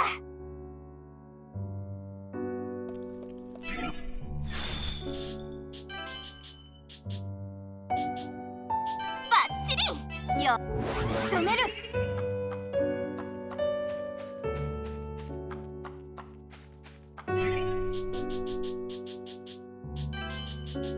これでいい。よっ、調子はどうだ？吹き飛べ！終わったか。喜べ。力がみなぎるな。Oh, I can literally one-shot it. Oops.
落ちてください。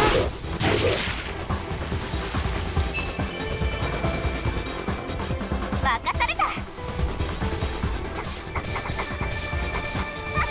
勝負に出るわよ。ここは俺が何とか。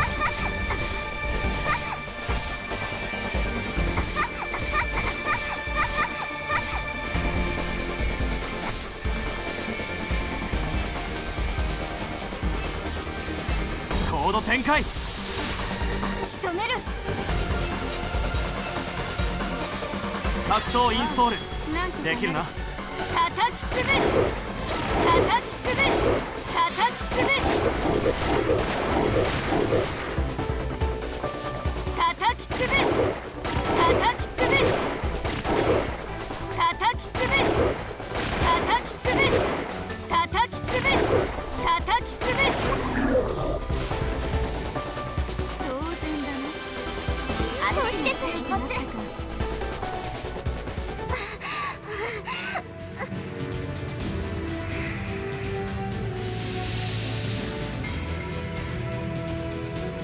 覚悟はいい。行くわよ。バッチリ。私の番か。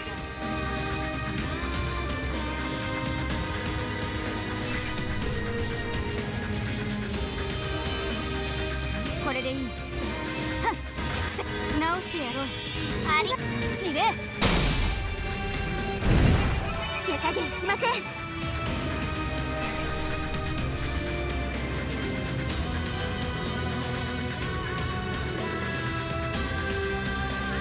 できました。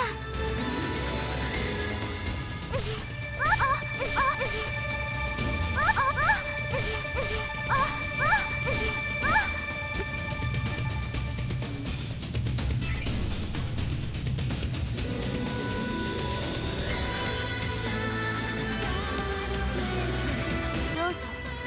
ここからが本番。邪魔よ。許さない。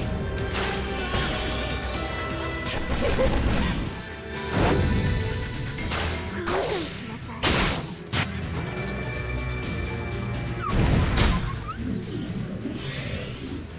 気合で跳ねのけます。行き順ます。調そうだな。で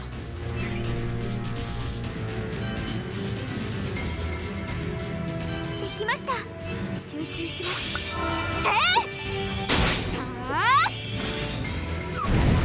任された。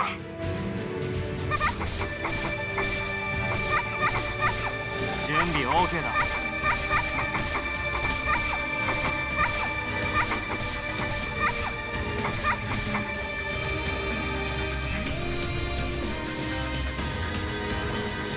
バッチリ。せいはあせいはあ。仕留める。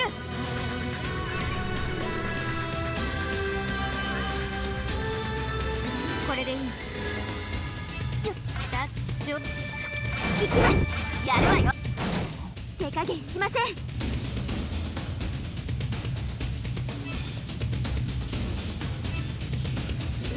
演算を開始する。私の出番ね。格闘インストール任せて。できるな。それそれそれそれそれそれそれ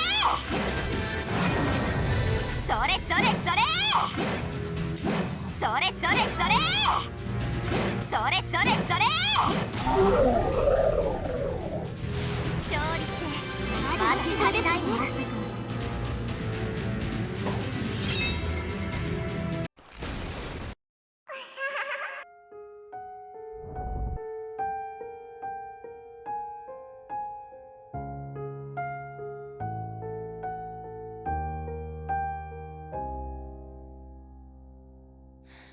言えない傷は胸の中で膨ら。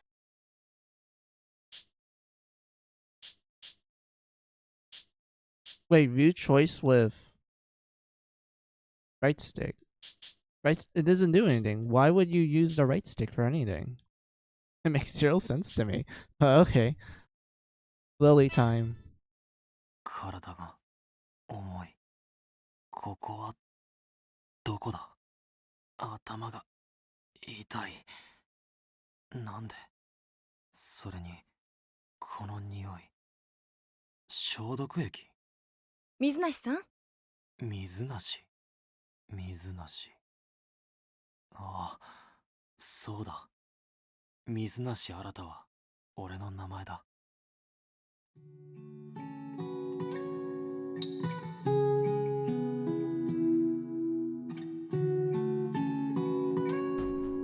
The wall behind me is white. There appears to be a silver stand.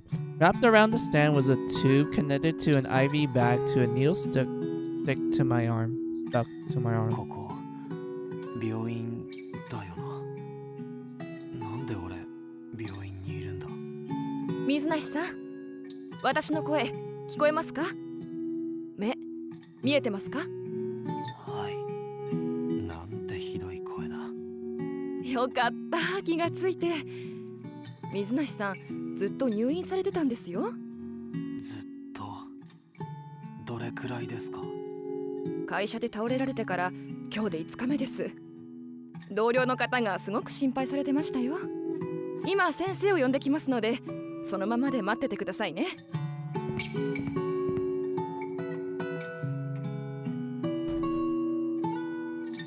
I gazed outside the window, taking in the gloomy sky as a bunch of gray clouds form in the distance. It really was the real world. Nothing more than clouds mattered as shadows across the vagrant sky.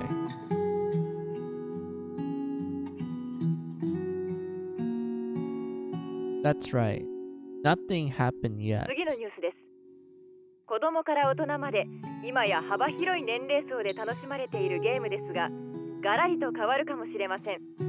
パソコンの OS や検索エンジンなどで有名なあのアグル社が完全仮想現実を実現するクラウド型ゲームエンジンアリスコードを発表しました。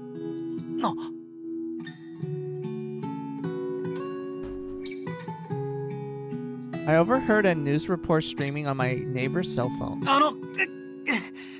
それ見せてもらってもいいですか？いいけど、動いて大丈夫かい？うるさくして悪かったね。いえ、むしろありがたいです。え？よし、ちゃんと戻ってる。そして俺は記憶を保持している。けどこれからが大変なんだよな。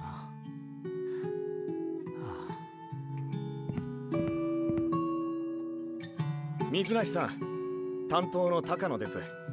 気分はどうですか？少し体が重いです。あと頭も痛くて。The doctor pursed his lips as he checked my blood pressure and my heartbeat, but it seems he found nothing abnormal. I wanted to leap up and get moving, but because I've been bedridden for some time, my body has other まさか ideas. 入院してるなんて予想外だ。まずは体調を万全にしないとな。入院された際に行った CT や MRI の結果は問題ありませんでしたが、念のためもう一度チェックしましょうか。すみませんが、僕はこれからオペがありまして、研修医の子についてもらいますから、何かあったらその子に言ってください。わかりました。では私はこれで。はい、ありがとうございました。なるべく早く退院してエニグマに戻らないとな。アファシスがすでに動き出してるはずだ。社長にもうまく説明して。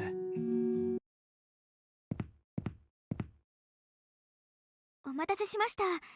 水無新さんですよね。さっき言ってた研修医か。まあ変なことされなきゃ誰でも同じ。あっ、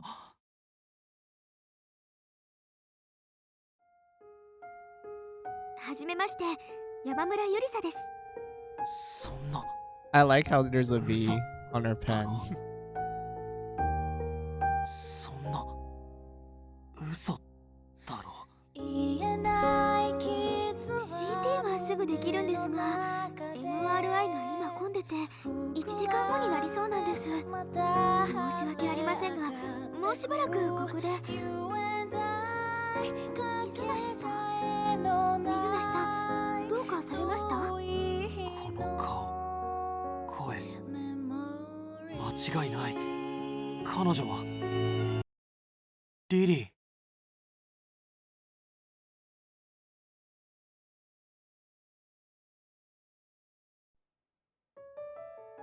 Okay, so Lily doesn't recognize him, but Arta recognizes her.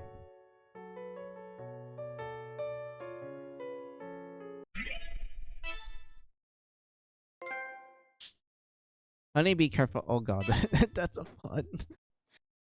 God lordy. Alright.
Alright, next one is Al.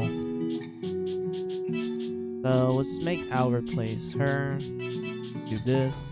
Seems like it's good setup. Alright. 出発しよっか。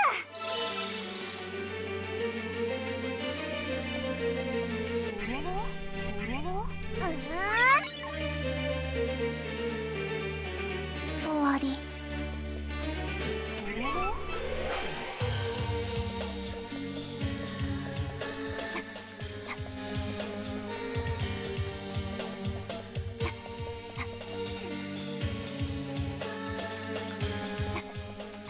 もらっていくね。は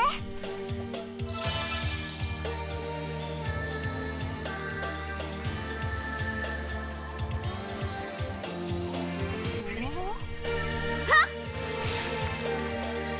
もう通れますよ。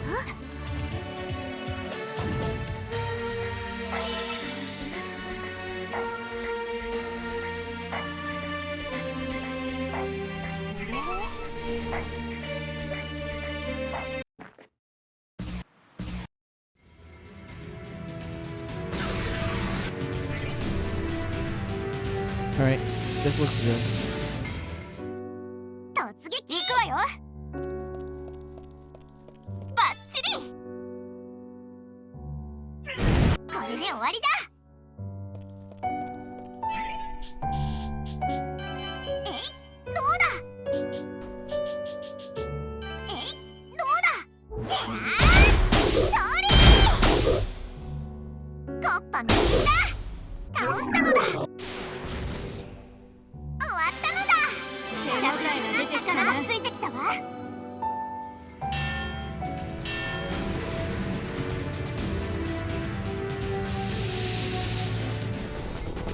邪魔をするな。行くわよ。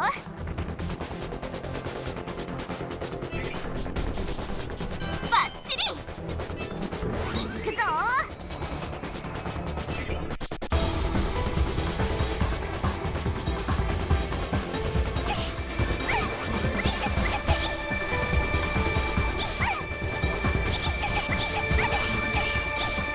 準備 OK だ。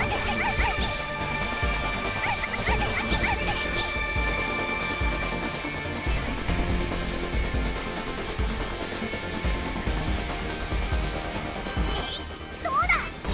はー。倒したのだ。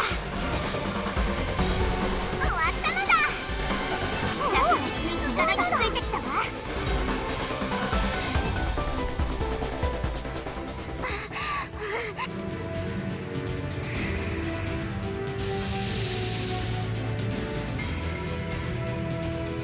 突撃。任された。バッチリ。これで終わりだ。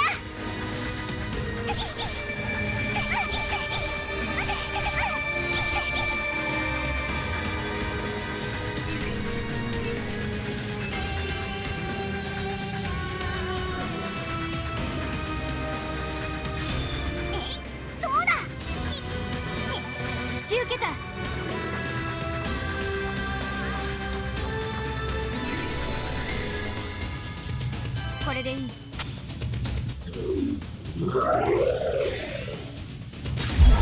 なる。順調そうだな。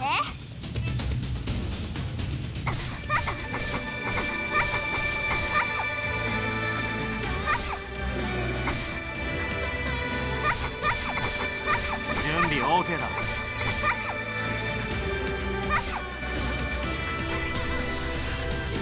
バッチリ。アルの番だな。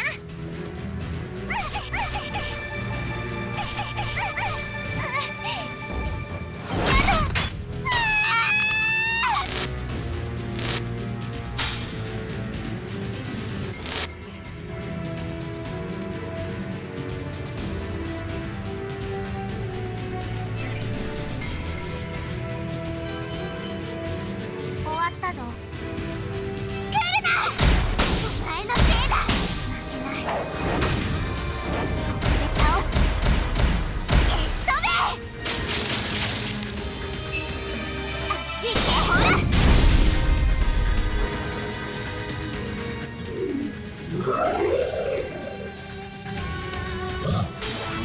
仕留める。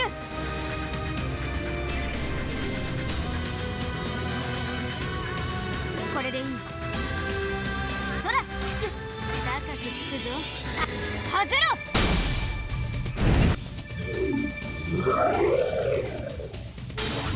私の出番ね。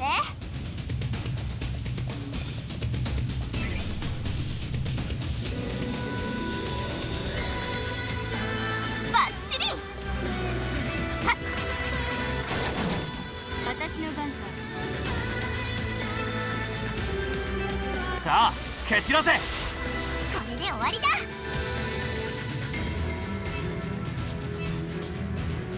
格闘インストールできるな。もちろん大丈夫だ。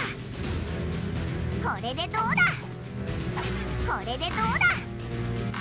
これでどうだ。これでどうだ。これでどうだ。順調そうだな。ここは俺が何とかする。バッチリ。せっそ。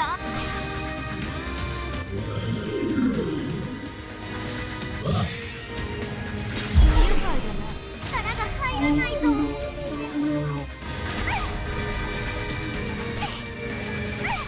し任せろ。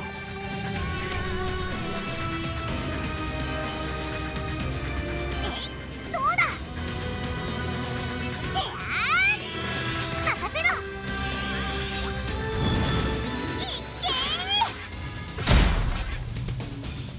消えたぞ。終わったのだ。 Iris's agility. What the hell?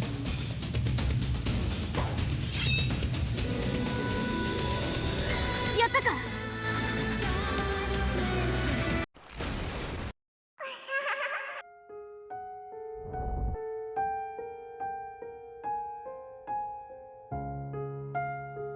Lily run was decent. Al was okay until the end where Iris does buff her, so I don't even think any of us had the ability to remove the buff.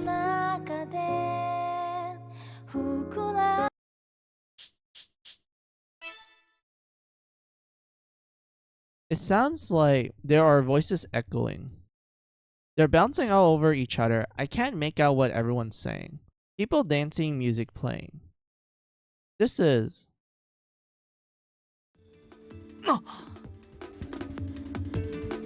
Oh, it's the same place where we meet Chloe. What's this?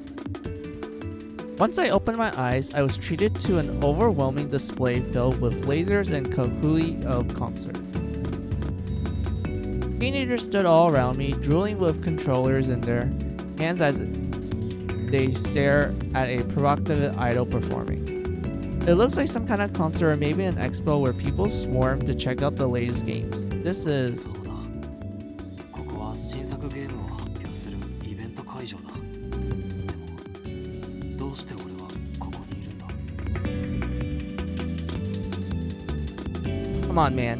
Remember why you're here. Naturally, I felt a sense of duty inside of me. I was staring at a humongous LED screen. displaying our latest game in high resolution. Suddenly panic swept over me. A popular idol group was performing on a stage, standing in front of a legion of screaming, adoring fans. The idols were perfectly in sync, without missing a single beat as they fluttered beneath the floodlights.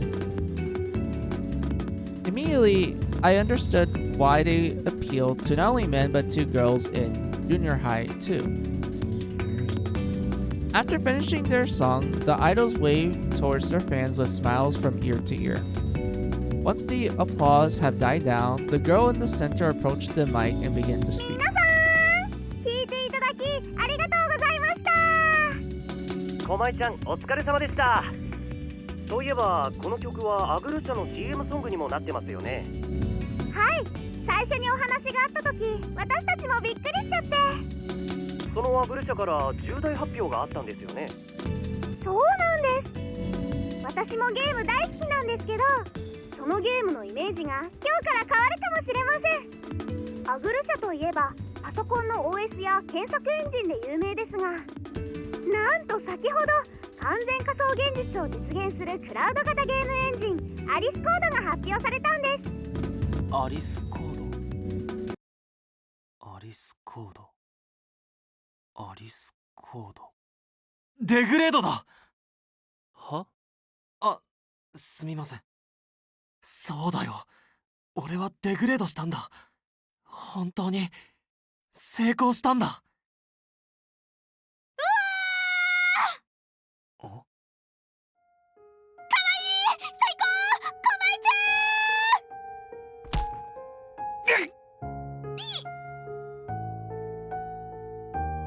Oh. Oh, Al. Always energetic. My chin is throbbing in pain. I realize that my lip has been cut by my tooth, as a tinge of blood touched my tooth. I begin to see stars and I fear that I will soon suffer a concussion.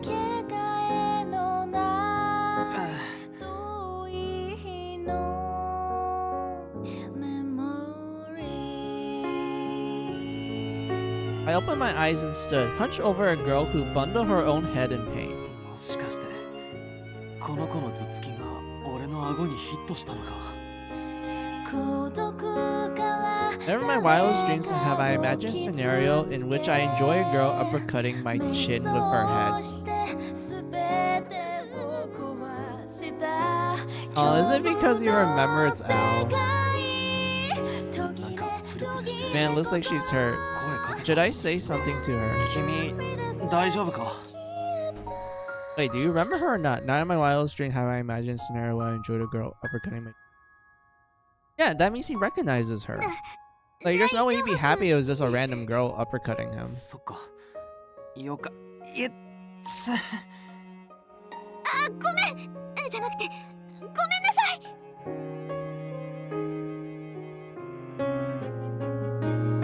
顎、平気ですか？この子どこかで。平気じゃないけど、多分大丈夫だと思う。私、森久保ひなたって言います。なんか、ほんとすみません。ああ、いや、俺も他のことに気を取られてたし、気にしなくていいから。俺は水無し新。君も頭痛かったろ。ああ、これくらいどうってことないですよ。単行部できたかもだけど。ああ、何やってんだろう私ってば。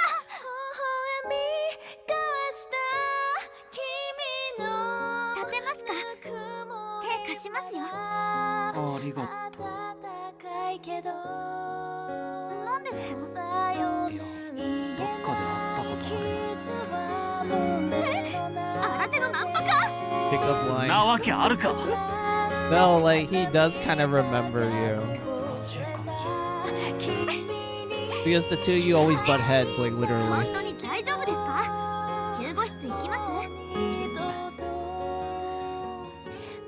思い出した。君はあるアストラだ。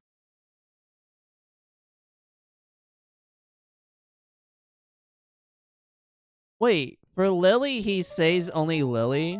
But for Al, he says like the full name. All right. I'm your number one fan. Yeah. Sure, whatever.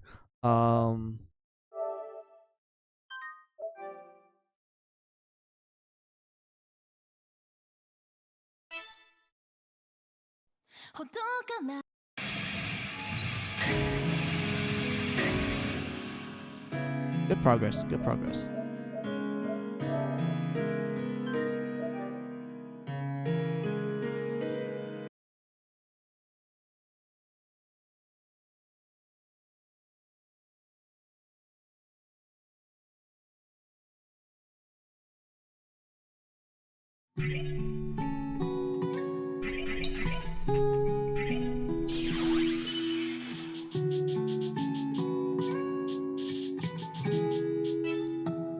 Hairpin.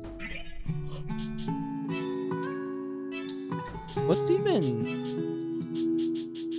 Gina's glasses, fashion pair of spectacles, ordinary hairpin, ordinary hair.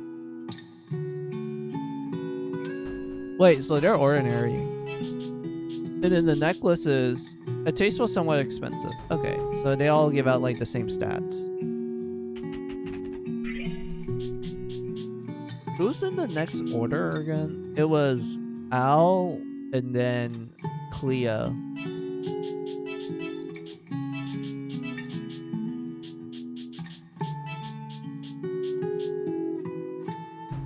Yeah, that should be good. 出発しよっか。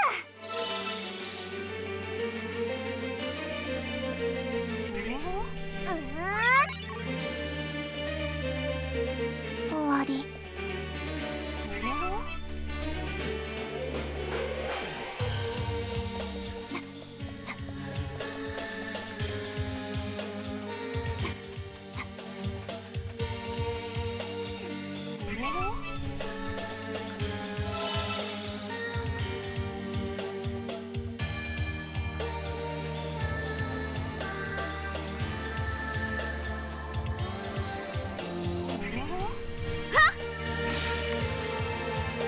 通れますよ。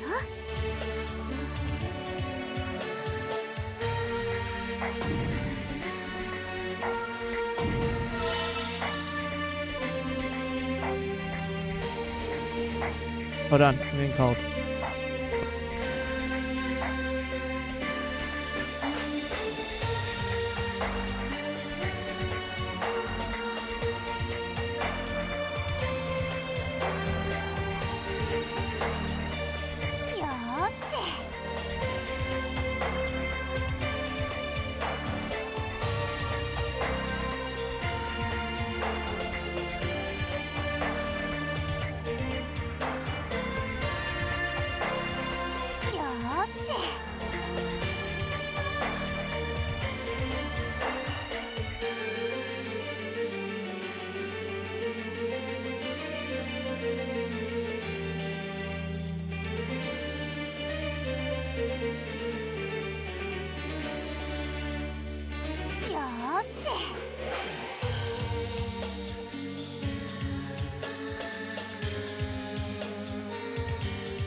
Alright.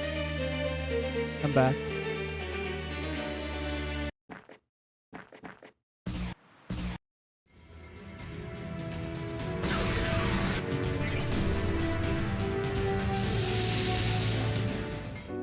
本気で行くわよ。死ね。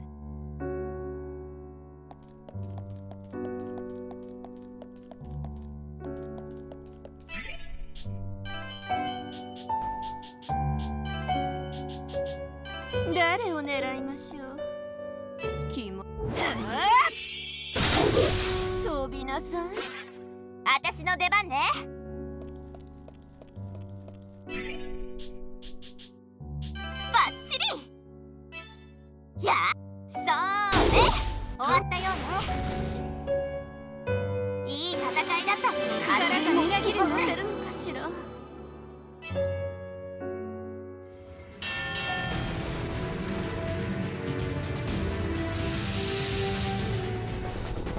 終わらせるわよ。死ね。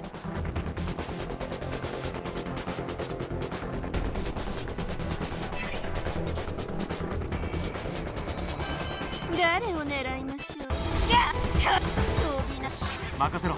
行くわよ。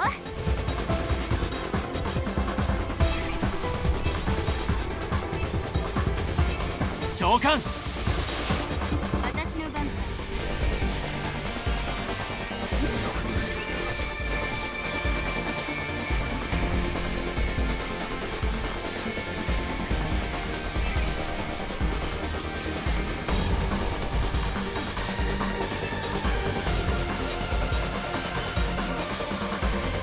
これでいい。使うぞ。弱ったな。当然だね。完全も効果をするのかしら。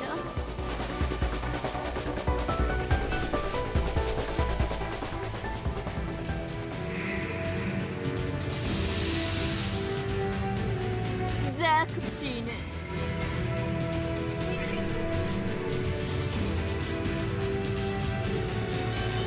誰を狙いましょう。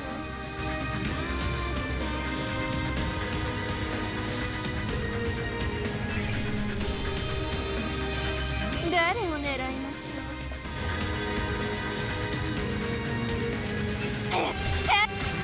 う。うせろカス。任された。 How do you miss?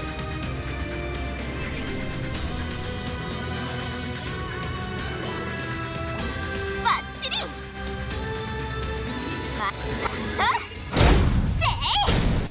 そうね。私の番か。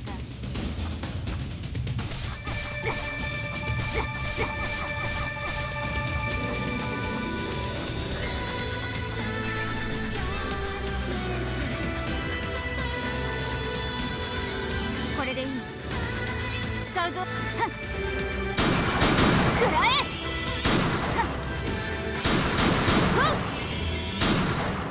消えろ。そうね。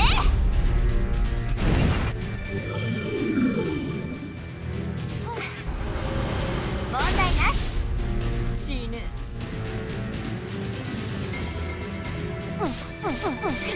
ここは俺が何とか。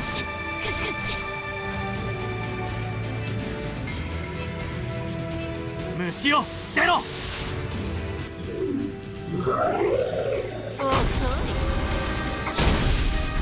任された。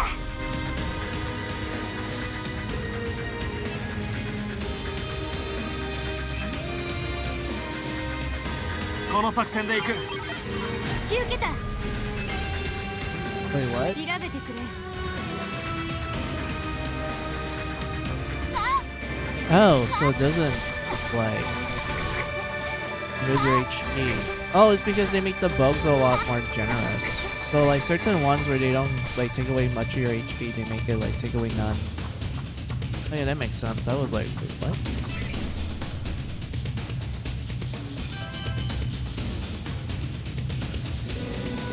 これでいい。くらえ。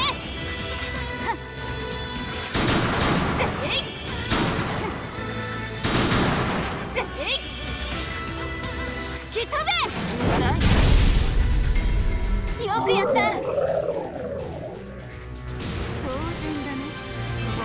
みんなを守れるわ。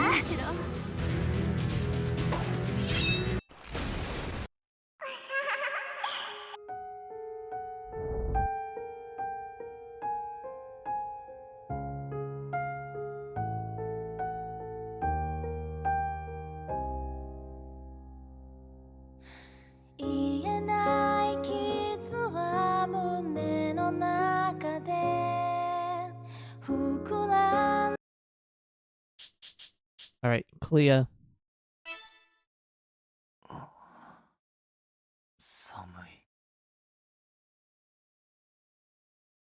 There's something botanical. Fuck. I can't English anymore. Botanical. Metal. Fuck. Fuck. God damn it, my English is like getting terrible because it's like getting to the long period. Great. Botanical. Not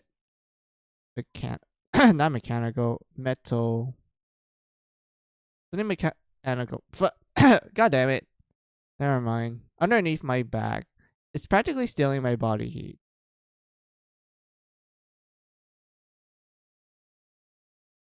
I've got no clue how long I've been sleeping for, but my body feels like hell. Someone has been kind enough to bundle me up, though it's not enough to start off my shiver. 起きないと。 I simply crack open my eyelids, finding myself in a daze that for a second I thought I was staring straight into the sun. 眩しい。細長い光。部屋の中か。それに、この埃っぽい匂い。どこかで。ようやく起きたか。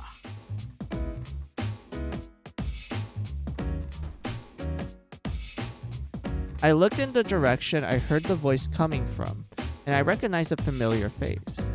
He was slouching in his chair, pointing a sharp glare at me. The intimidating leer belonged to no other than Detective Izumi. I was in the middle of calling out Detective Izumi's name, but I cut myself off. If I actually perform a successful degrade, and the incident hasn't happened, then technically this guy has never met me.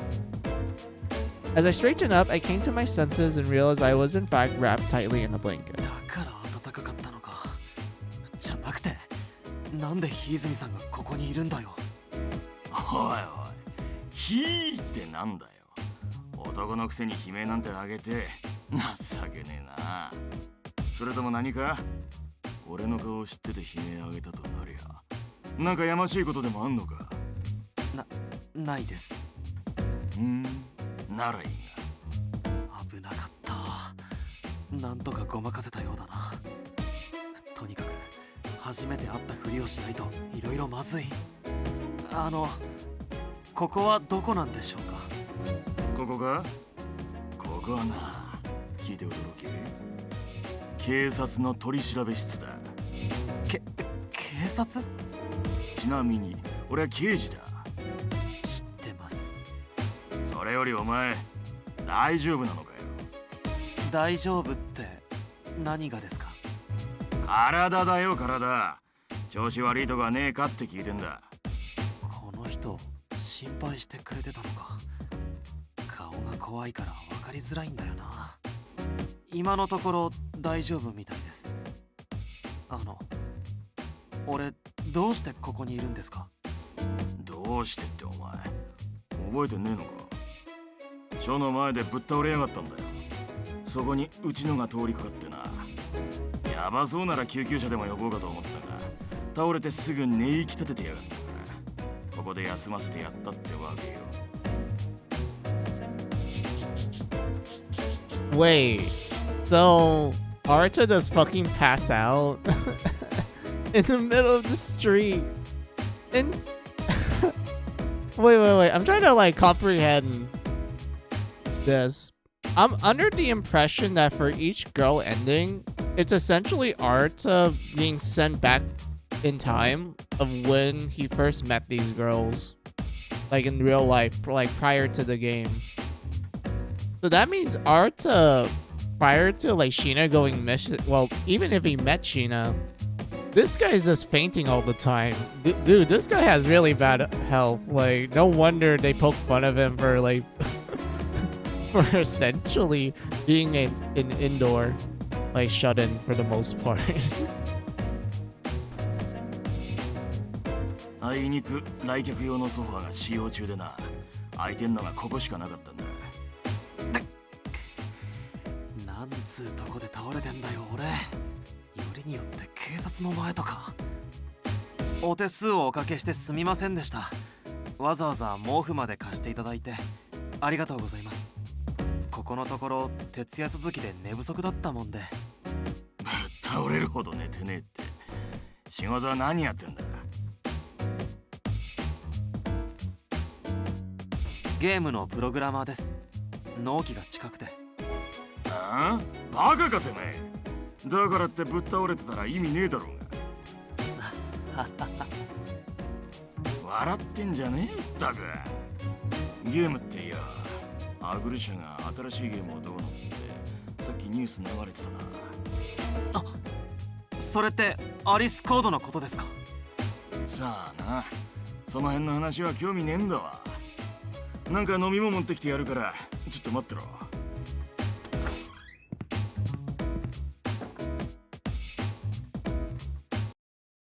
確かめないと。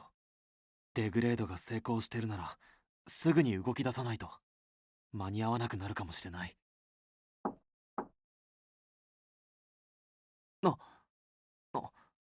どうぞ。父からあなたが起きたと聞いて。Bro, why is she talking so politely? Dude, I have never heard Clea talk. Well, Clea. No, wait, no, she did talk in this tone one time, but it's so kind of jarring to hear it right now.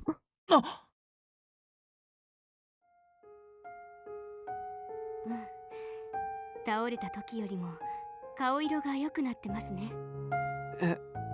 あ、すみません。自己紹介 She がま sounds だ so でしたね。 polite. What the hell? 私は日泉楓。さっきまでここにいたのは私の父で刑事をやってるんですよ。水梨新です。助けてくれたのってもしかして？いえ、私は大したことはしていませんよ。たまたま今日は仕事が休みで父に忘れ物を届けに来たら目の前であなたが倒れたんです。私の力ではあなたを運べなかったので父に頼んだんです。それで水梨さん？間違いない。やっぱり彼女がクレアだったんだ。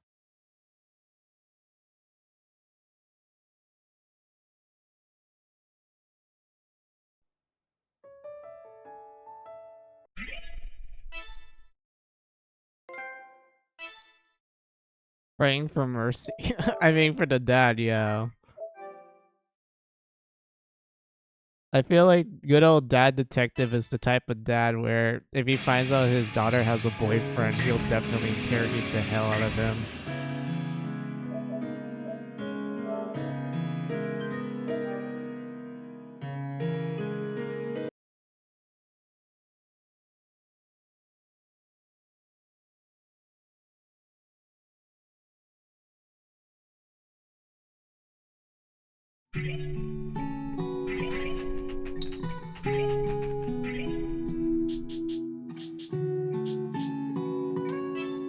Alright, the next one is Lucille, so we just keep Lucille here. Maybe this is the... wait, no. Maybe this is the dream team. Yeah, this looks good. Although I don't think Lucille's gonna do that much damage because of, like, Iris being resistant towards magic.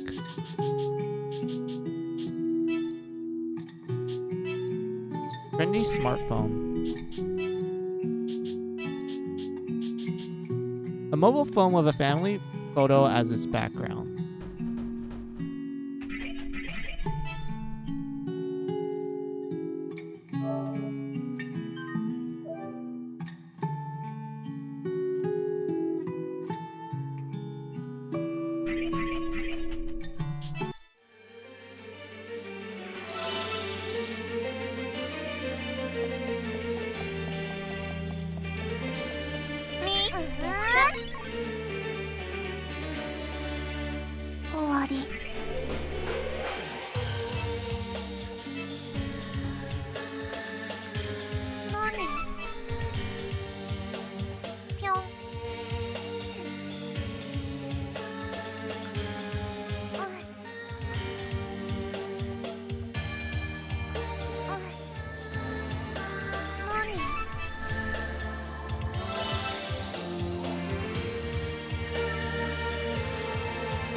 われますよ。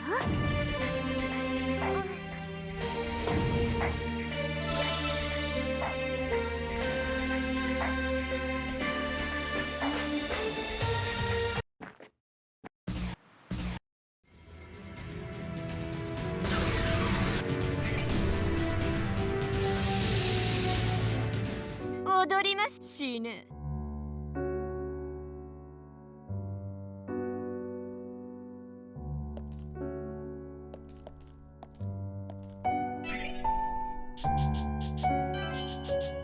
誰を狙いましょう。どううせろか。覚悟。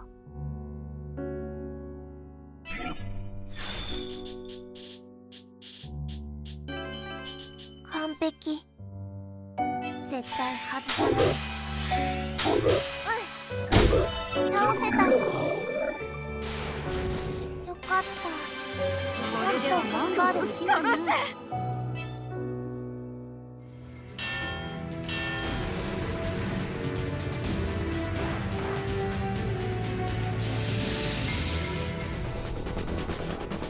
踊ります。殺す。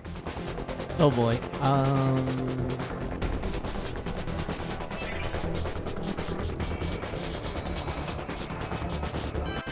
誰を狙いましょう。準備 OK だ。覚悟。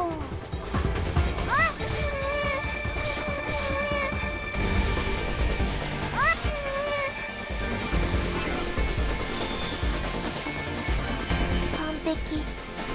動いたら絶対外さない。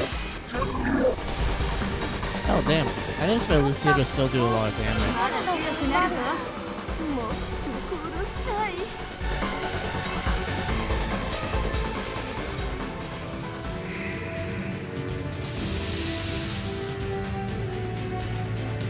邪魔をするな。 Okay, Replica. 誰を狙いましょう。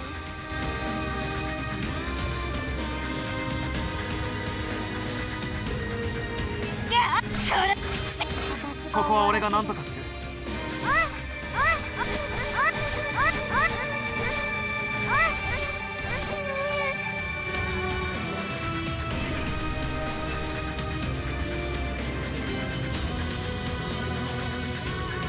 完璧。動いたら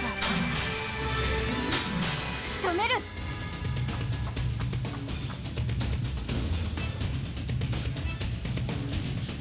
召喚。 Jeez.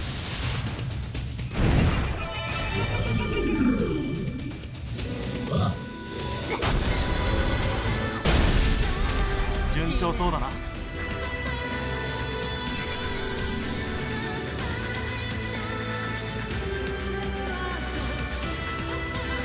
誰を狙いましょう。 Punch. How do you miss?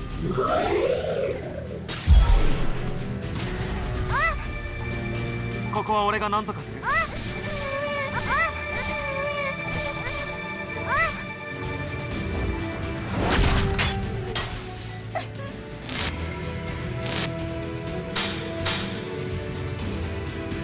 最高の気分。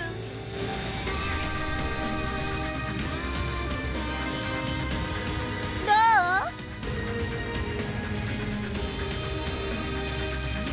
どう？バイバイ。バイバイ。バイバイ。引き受けた。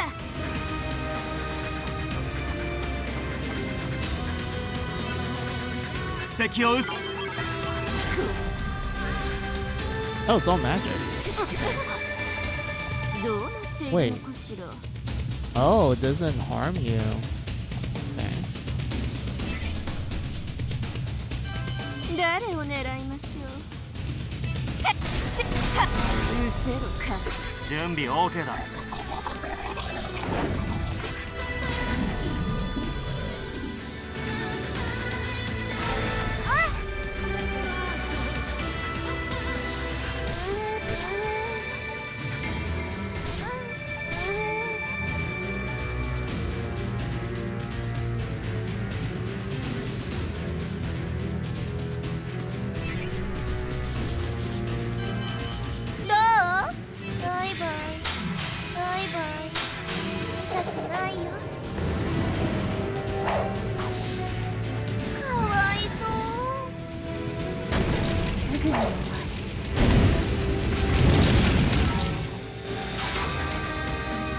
たよ。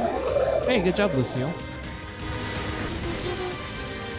力がみなぎる殺せるのかしら。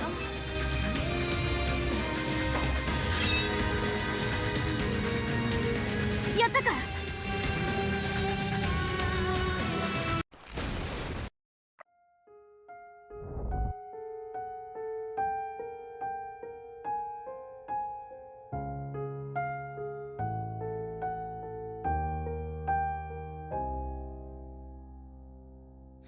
シーナ、言えない傷は胸の中で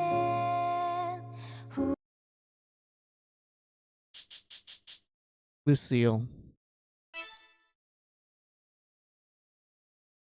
When I woke up, I found myself laying in the bed. Lying in the bed.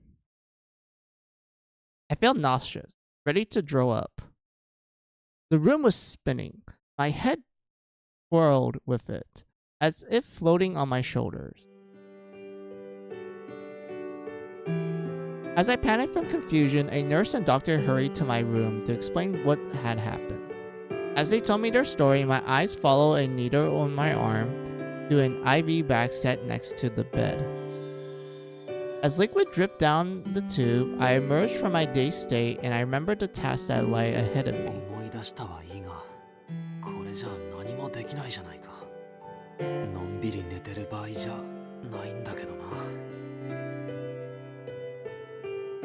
According to the doctor, after I went home, I had supposedly fainted while speaking to Tokiwa on the phone. Bruh. Arata, my man, you can't just keep passing out all the time. Come on, dude. Tokiwa ran over to my apartment, notifying my complex management to call me an ambulance. Thanks to her, I'm still alive. Dude, how? What? Supposedly, I had been knocked out for a week, which meant my body was on thin ice. Arata, you need to have some exercise. Okay, look, I was willing to excuse it because I went like, oh, haha, I don't exercise that much too. But, like, okay, first of all, we had a total of 3 endings where they revealed to us you literally passed out in the middle of nowhere because of work fatigue, and you've been in the hospital for like huge amount of times. Like Lily's case is like, oh, I've been in here for like 5 days apparently, and I passed out in my workplace. And then you have Leah, where you pass out in front of the police station after doing late nighters in your job, and now it's in the same case, but it's been a week and you're on thin ice. Come on, my man. At this point, I feel like the world is pretty much telling this man like, hey, you need to exercise for real, like actually get healthy, have better like dietary habits and everything. Performing the D grade is to a certain extent risking your life. I wish I could decide the time and place. I was rushed to the hospital when they ran the CT and MRI scans on me. Luckily, they came back relatively normal. Or so they told me after I had woken up.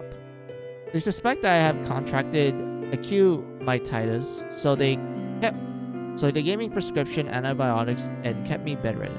点滴のおかげで体調もだいぶマシにはなったけど、筋力がな。よし、少し病院内を歩いてみるか。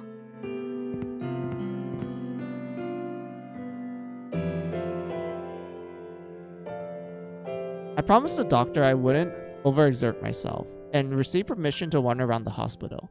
I head for the elevator to reach the ground floor and find myself surprised by how nice the facilities are. The hospital was I can't English. Was humongous. Clean, quaint, and well decorated. On the first floor, there was a restaurant, a convenience store, and a cafe too. What kind of hospital is this? Damn. 外来の患者の数も半端ないな。次のニュースです。子供から大人まで今や幅広い年齢層で楽しまれているゲームですが、パソコンの OS や検索エンジンなどで有名なあのアグル社が完全。よし、無事デグレードできたみたいだな。そして俺は記憶を保持しているけど、これからが大変なんだよな。はあ。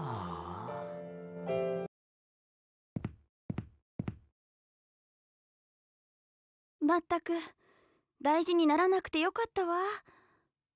アモーさんたら結構血が出てるのに平気そうな顔してるんだもん。スベトラーナでいいです。痛いの慣れてるから。とうとう。 Did she trip on him? ちょっと大丈夫？すみません。あ、はあ。ごめんなさい。私 Yeah, よそ見してて。い it's や、 fine. こっちこそぼーっとしてって。こ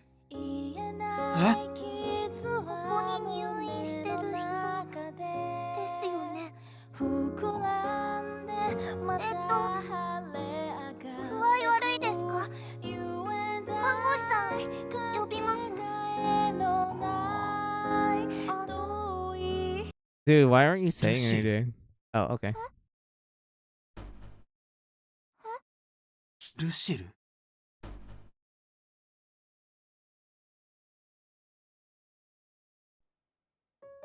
Dude, how many times has this guy passed out of nowhere?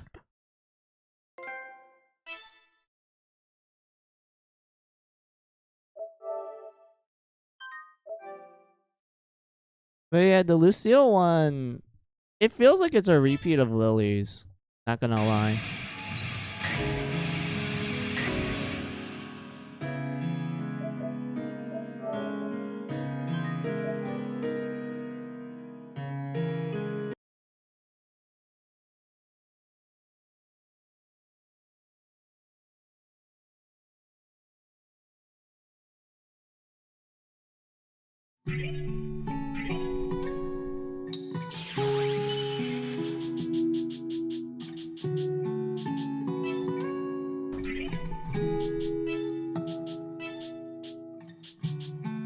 Let's see, a nice hip pair of boots. Okay.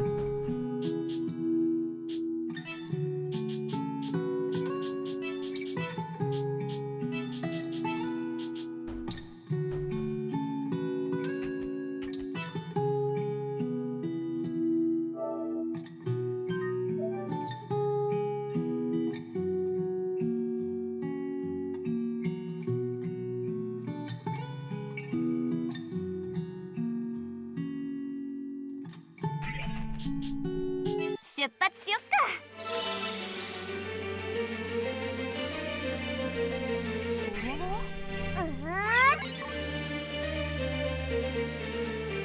終わり。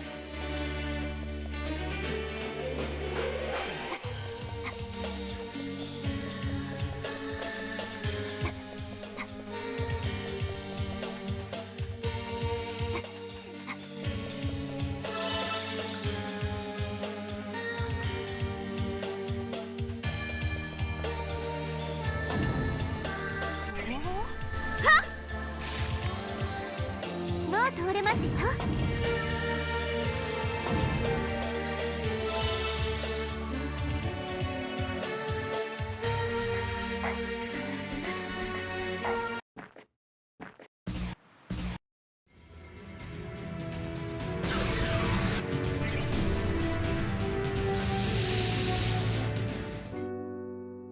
覚悟はいい？殺す。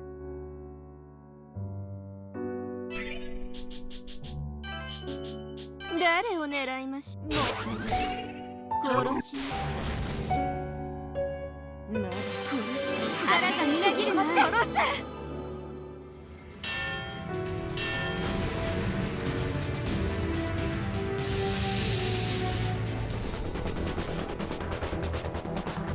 雑魚が死ね。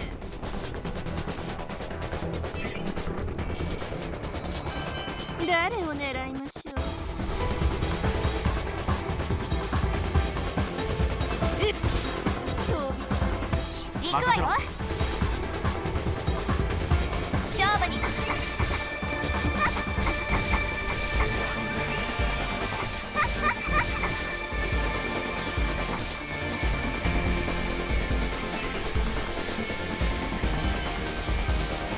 バッチリ。行く。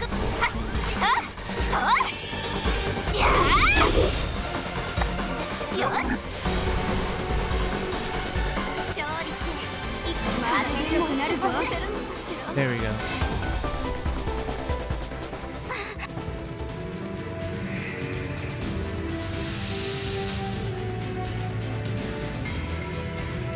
踊りましょう。死ぬ。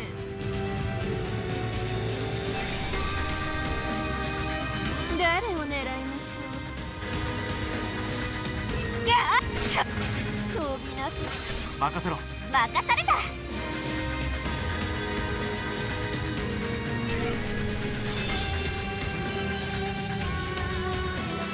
バッチリ。私の番か。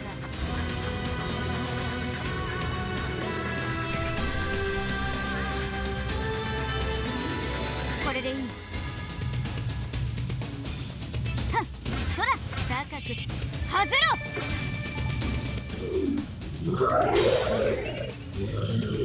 Bro, why did Iris buff herself? Come on. 問題勝つわよ。殺す。もち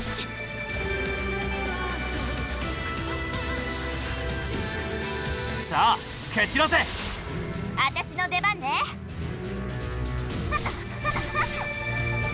Oh, no corruption. Okay. I guess that's fine.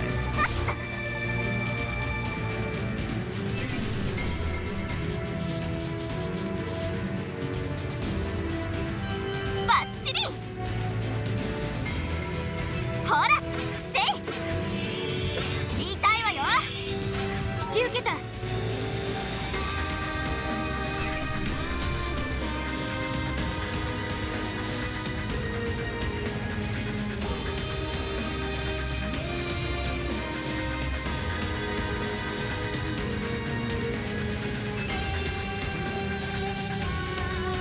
これでいい。外ろ。ほら。死ぬ。格闘インストールできるな。面白そうね。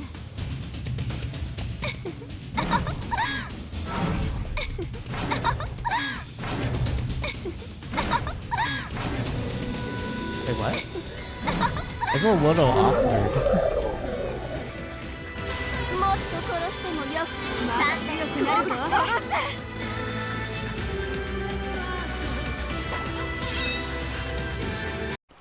I'm assuming the idea for Replica is like second and third attacks for the fighting game is like it actually has to land or something. Because it felt weird that the animation just kind of canceled after the first hit, which missed.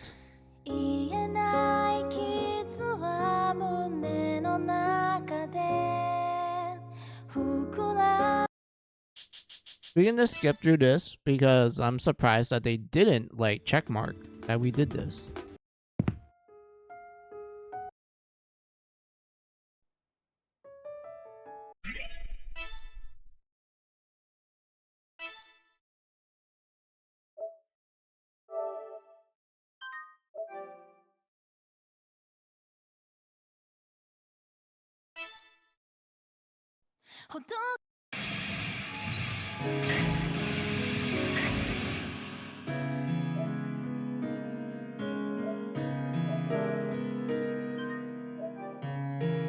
Alright, we're almost nearing the end.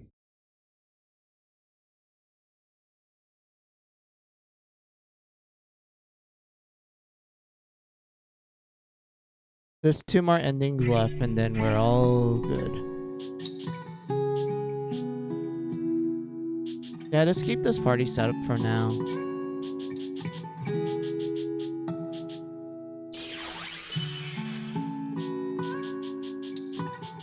Oh boy, 2 more endings left. How exciting. 出発しよっか。これを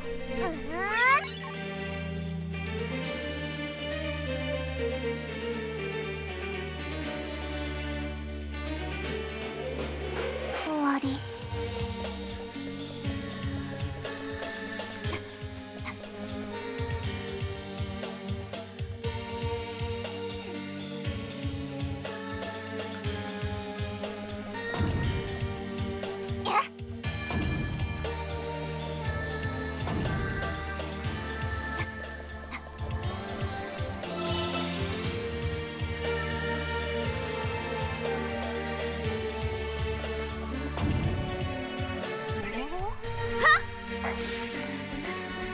もう通れますよ。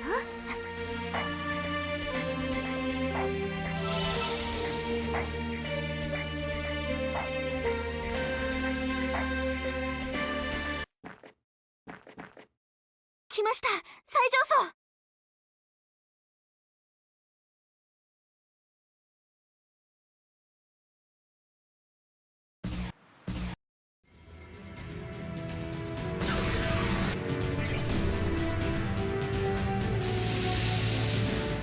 終わらせるわよ。殺す。誰を狙う？私の出番ね。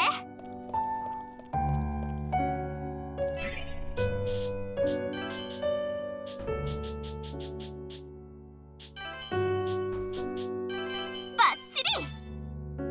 この調子。いい戦いだったわ。まだ足りない。殺せるのかしら。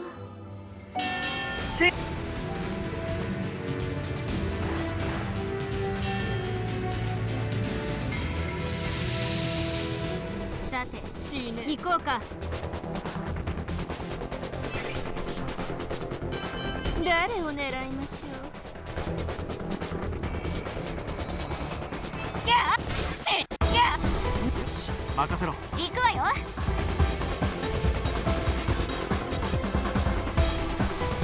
勝負に出ます。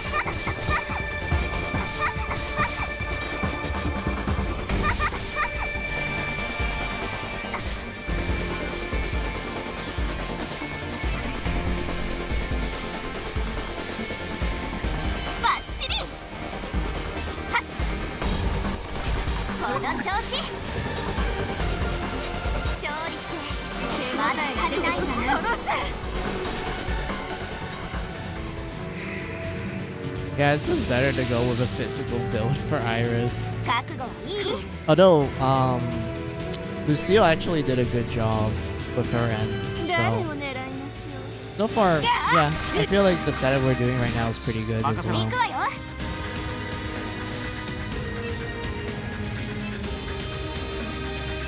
演算を開始する。私の番か。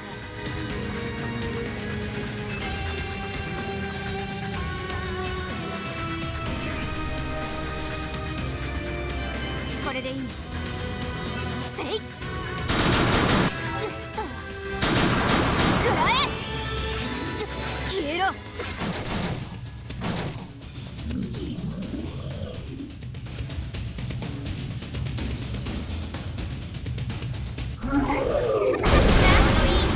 殺す。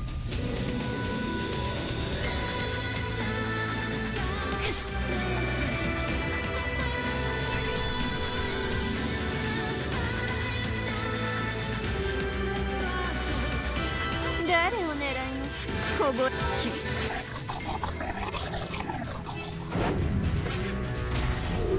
Dude, that literally annoys me so much. How do you miss? You have the highest agility out of everything. Jeez.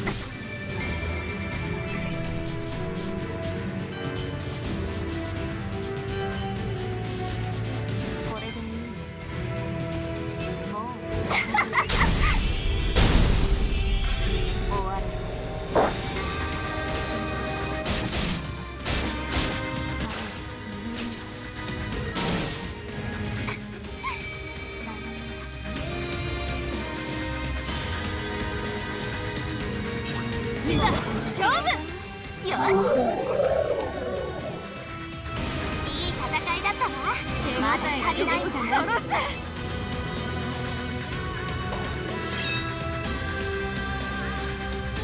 やったか。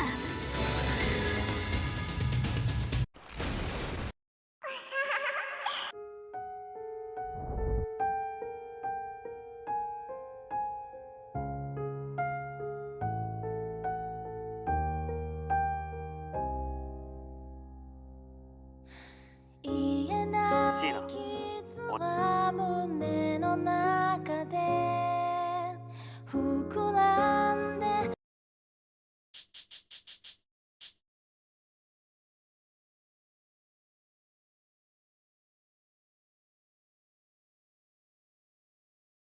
All right, Lydia. Let's go. Let's see what her ending is about. Because we haven't seen her for a while. ああ、真っ暗だ。ここは。おいおい。冷た。また寝不足？寝落ちもたまにはいいけど、使用書を枕にしちゃダメでしょ。ああ、使用書が俺のよだれで。背中にネムネム打倒刺さったままで何してんの？ Oh, there's some differences compared to Sheena. ああ、もうありがとうよ。Hey, there's some differences here. 背中にネムネム打倒刺さったままで何してんの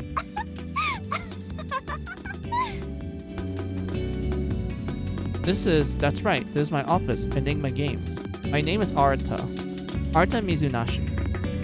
Our cubicles maintain privacy, both for ourselves and our projects. The girl approaching my desk with no concern for either is stupid Tokiwa.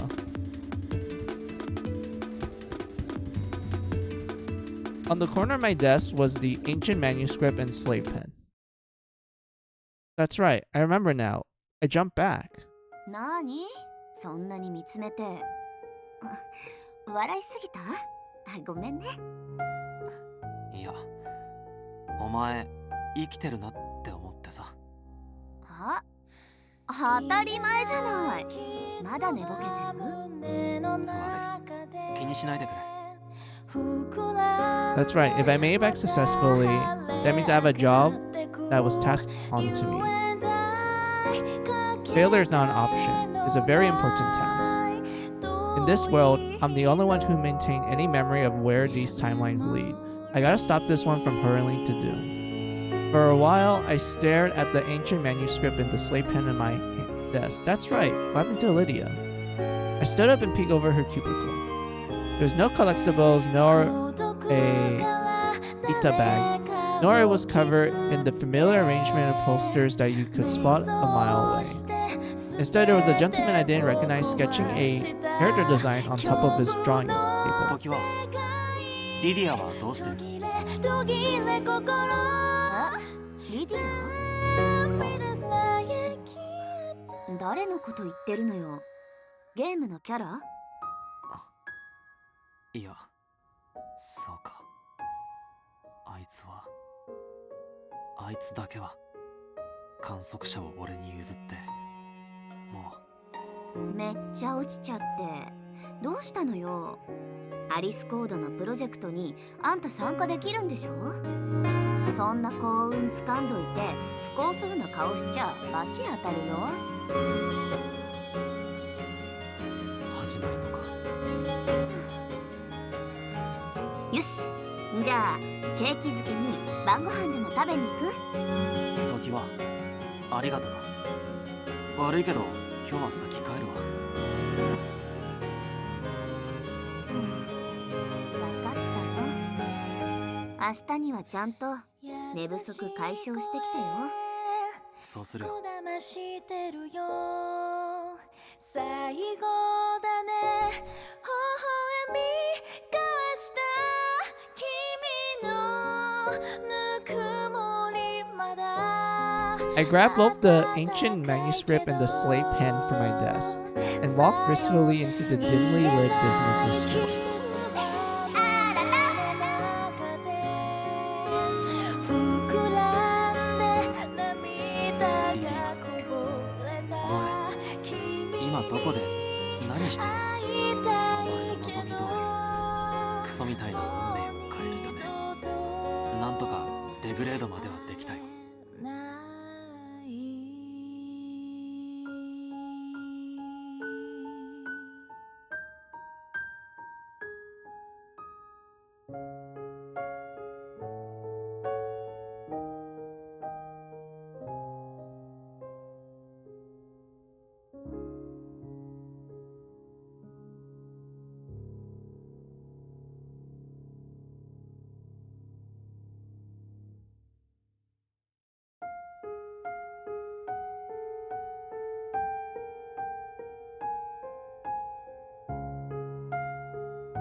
Standing here reminds me of the last time Lydia and I spoke to one another before we part ways.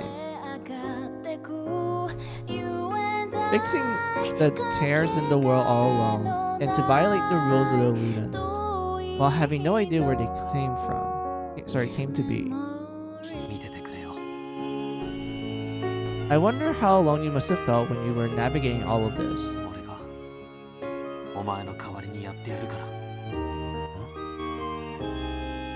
Just then, a piece of paper fell out of the manuscript.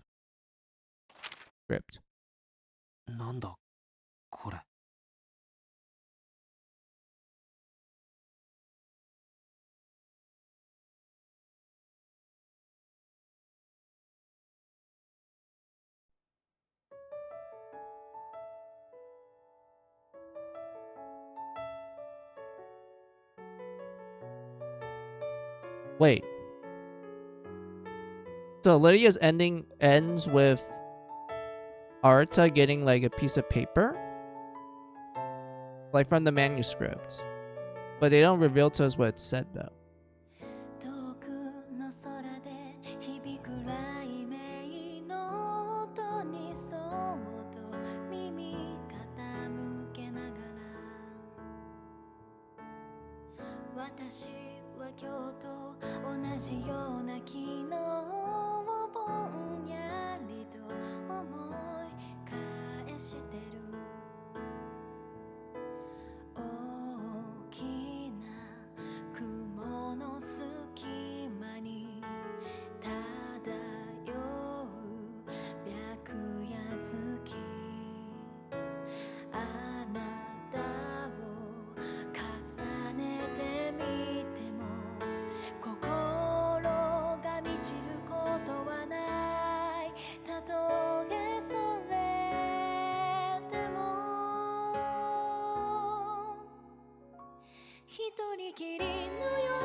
Wait, is it gonna just play like the regular credits, or is there gonna be like a post-credits thing?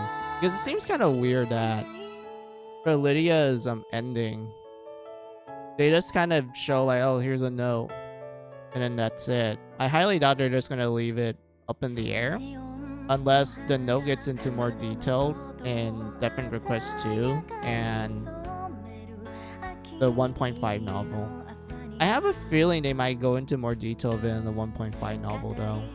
But I want to do Definite Request 2 first, because I feel like the novel, you could technically read it before you start 2, but I feel like there's a specific plot point in the novel that makes more sense if you actually play through the events of 2 first.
The Observer.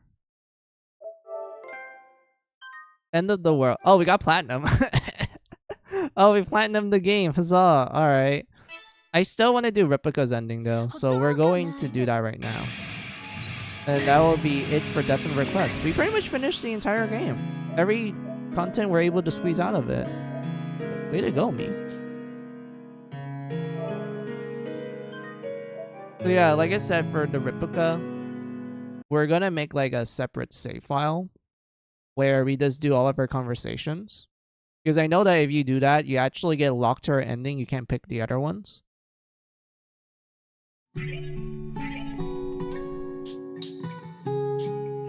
So let's just do that real fast. Designer notes. What is sorry, what does the designer note say? A cryptic document for a new game. Oh, okay. That's what the notes are for. It's supposed to hint that they're gonna make a sequel to Death and Request, and it became a reality. Alright, that makes a lot more sense to me. I'm like, oh, okay. That's cool. But yeah, we're gonna do Replica stuff. So let's make that separate save file.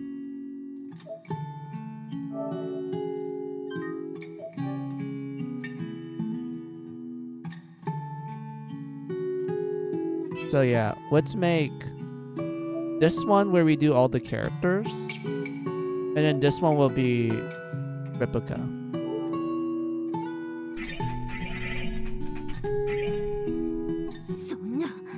Gina's memories. She was...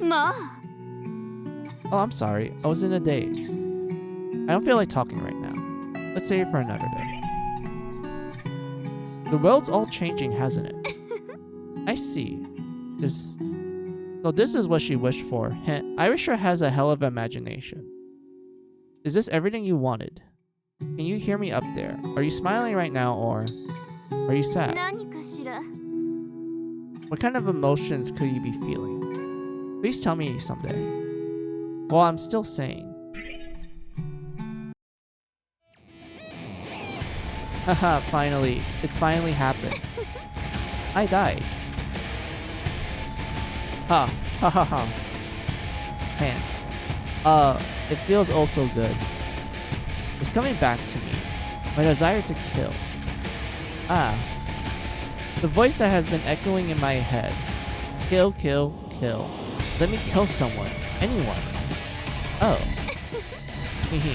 Of course, there's someone right in front of me. How convenient. In fact, there's 6 of them.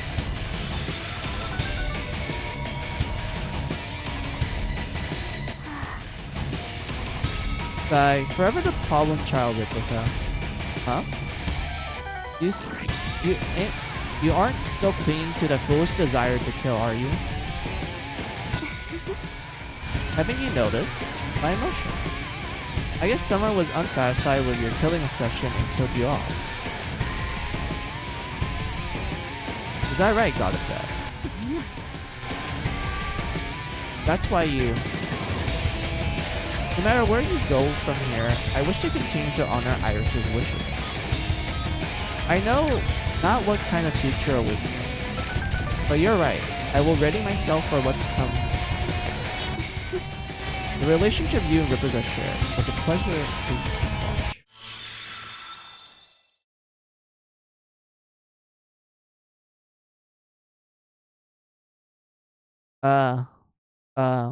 Doesn't matter how hard I try, the voice in my head just won't stop, but Oh yeah, this is where we get our ending. Let's find some place far away. Huh? No matter how far I go, blank, blank, blank, blank, blank.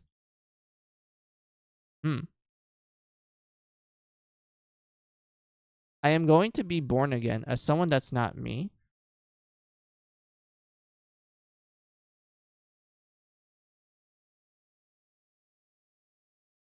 So be it.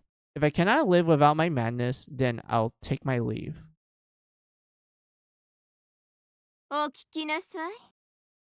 You lead now. I'll always be right behind you. There we go. So, the moment we do this, we will get Ripika's ending.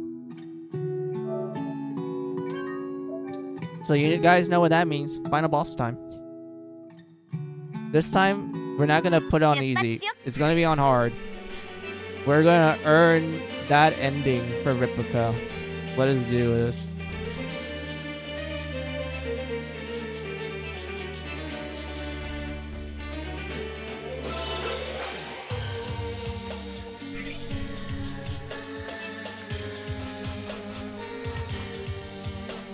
Ripika's stats are fine. We don't need to do anything for her.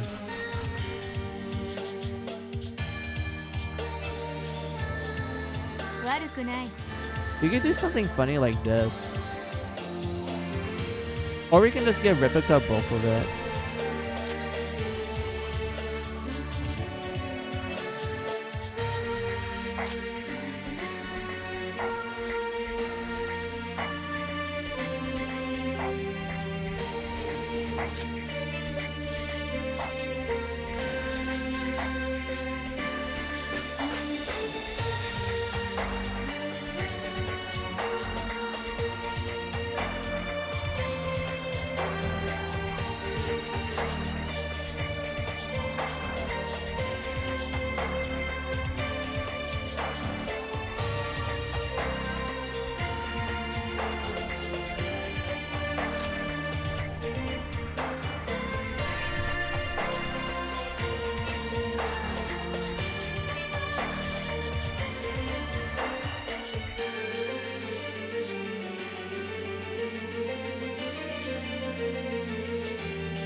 Yeah, this works.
順調そうだな。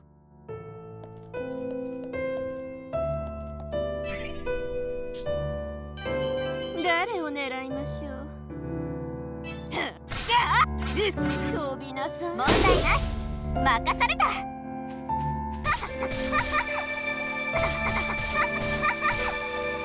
ここは俺が何とかする。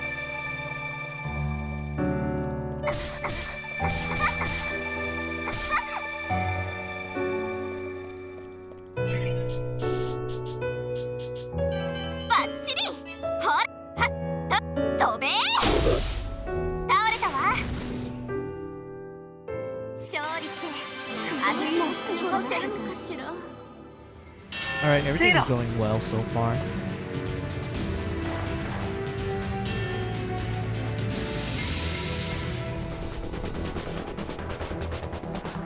覚悟はいい？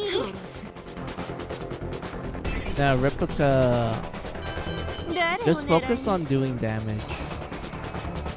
For now.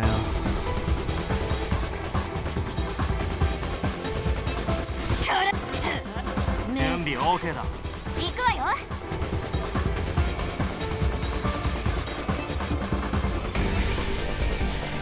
バッチリよ。私の番か。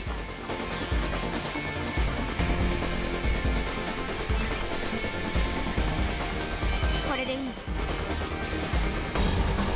これでいい。せいな、死ね。死ね。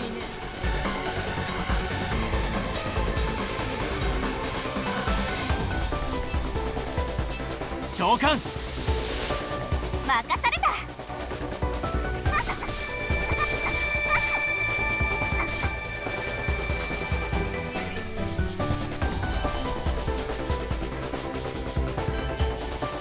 バッチリ。まだまだ。で、せい。せい。これで終わりよ。引き受けた。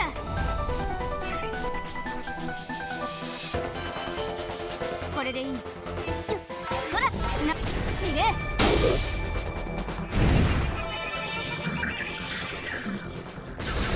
何？仕方ない。殺す。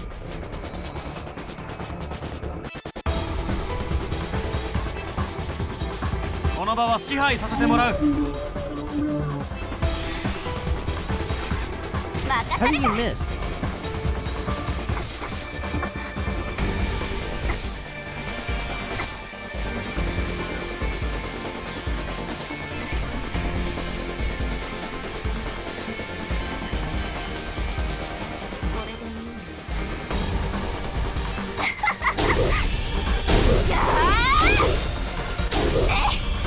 もういいや。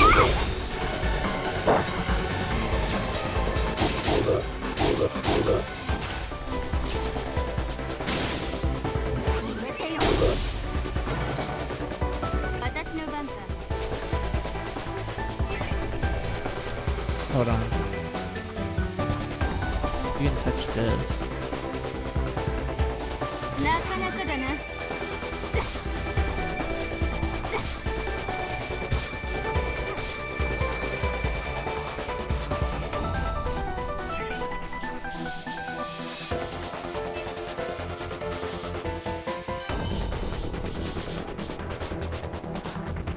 これでいい。さすがだね。そら。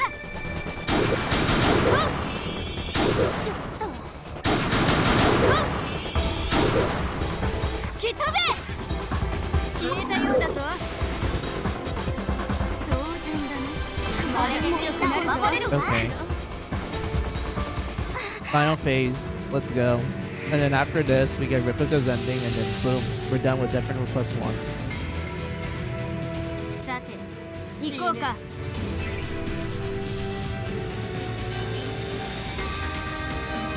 誰を狙いましょう。ここは俺が何とかする。心得た。私の出番ね。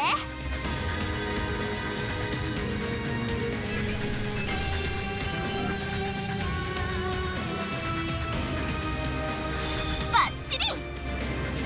それ引き受けた。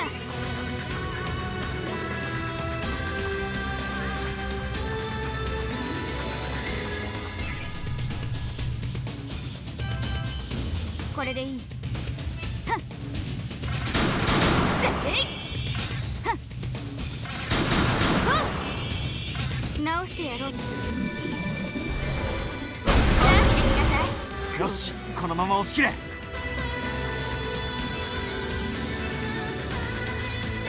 演算を開始する。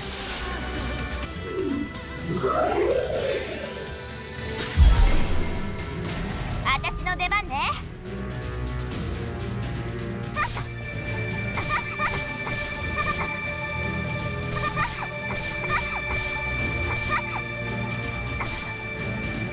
Gotta get rid of these.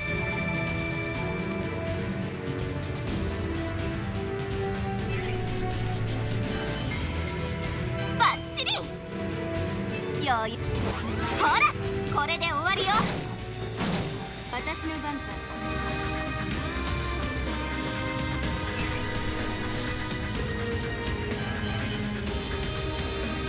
これでいい。せいくらえ。調子はどうだ。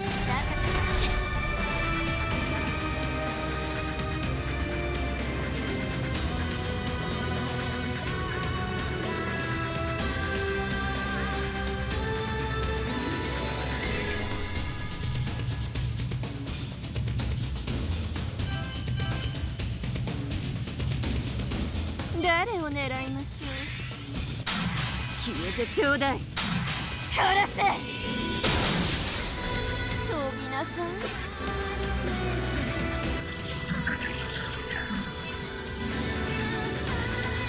敵を撃つ。問題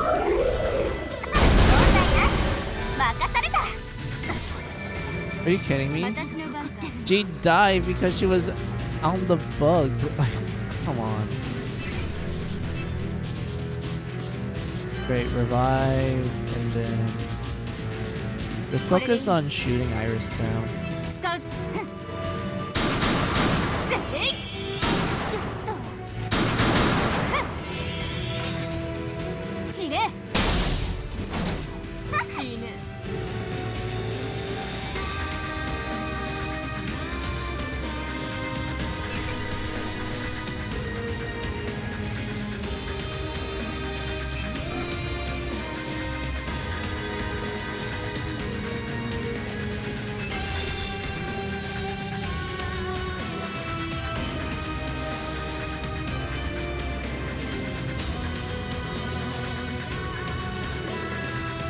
誰を狙いましょう。どほら何かしら。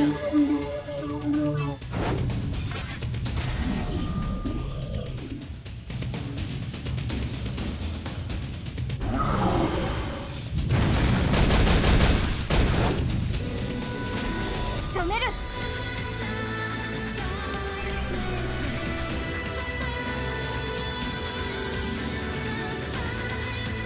これでいい。せいせいはっはっはっせい死ね。うざい。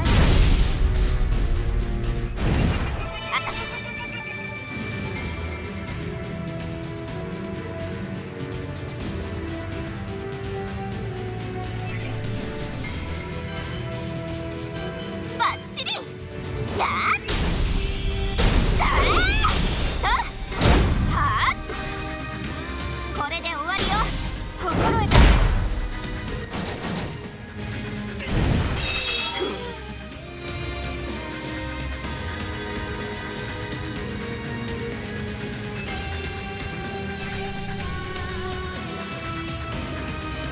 誰を狙いましょう。この場は支配させてもらう。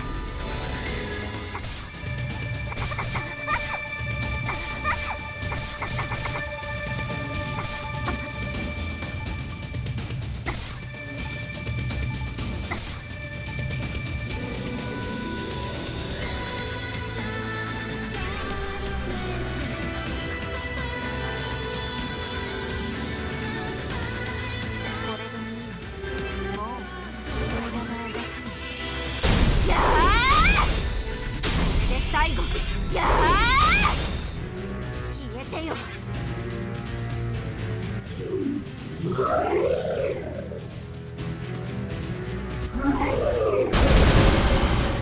引き受けた。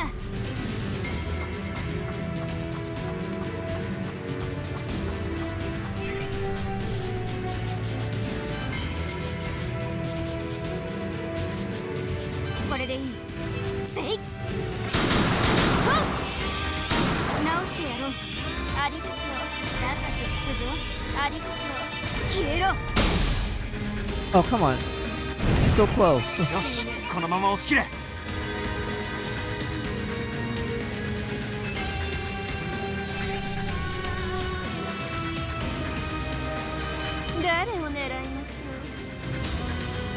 凍えなさい。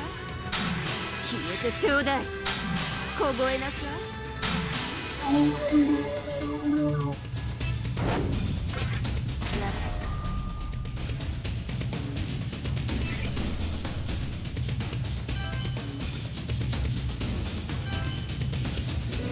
れでいい。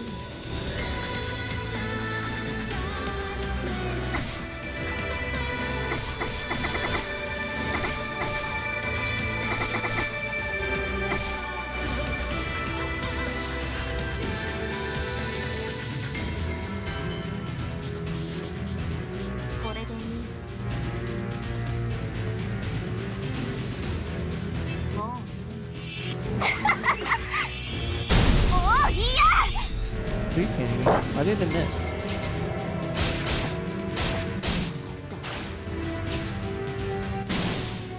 ここ Guess how high is Iris's evasion stat?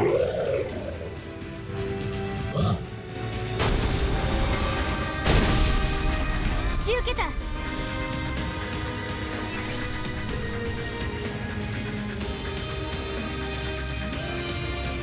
これでいい。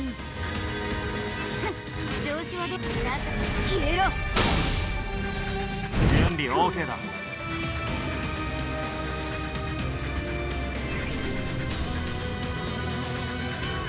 誰を狙いましょう。消えて凍えなさい。チャー目障り。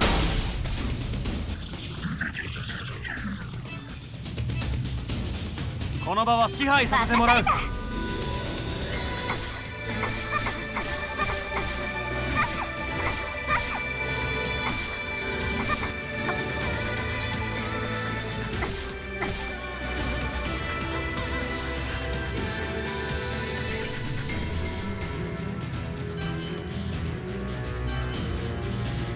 れでいい。もうはっ信じない。仕留める。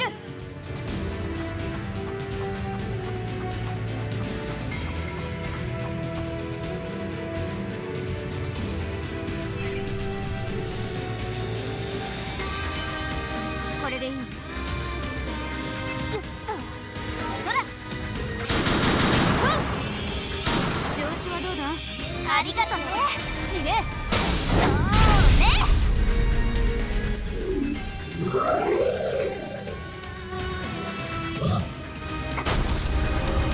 本気でしなさい。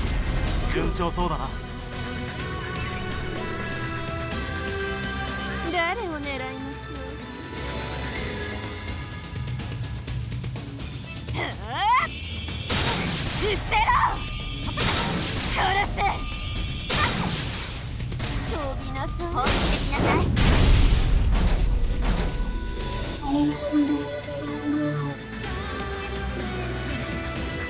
敵を撃つ。任された。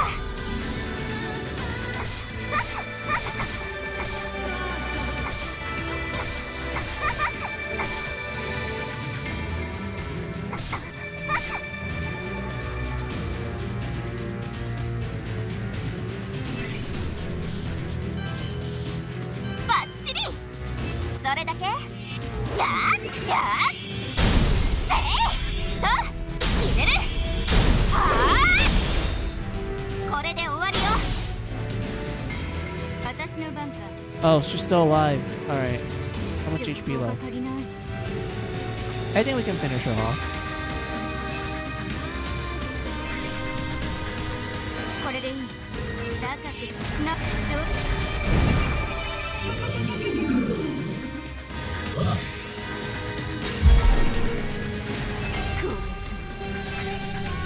Alright, Replica. 誰を狙いましょ Do the finishing blow. う。死ね。殺せ。やあ。飛びなさい。殺しました。まだ殺していない。力がみなぎるチャンス。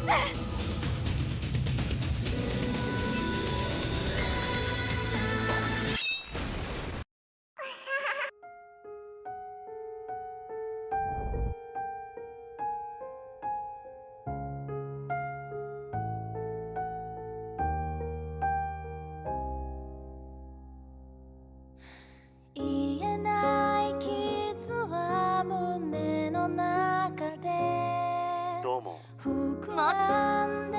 また晴れ上がってくシーナ、俺には次は死の王なんてありがとうな。こっちも現実頑張るから。そっちの現実でももし困ったことがあったら呼んでくれ。力になるから。 No problem, dude.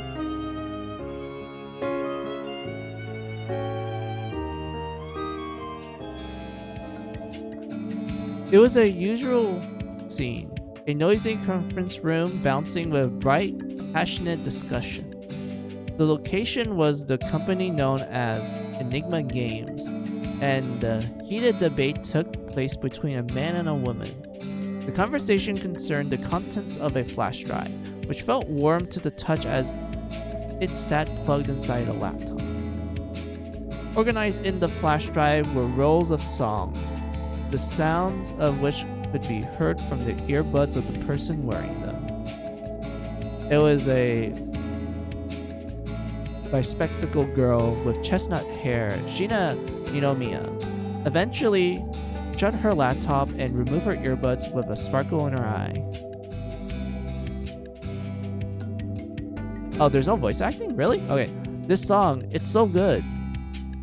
A redhead girl sitting opposite to her respond with a lack of interest.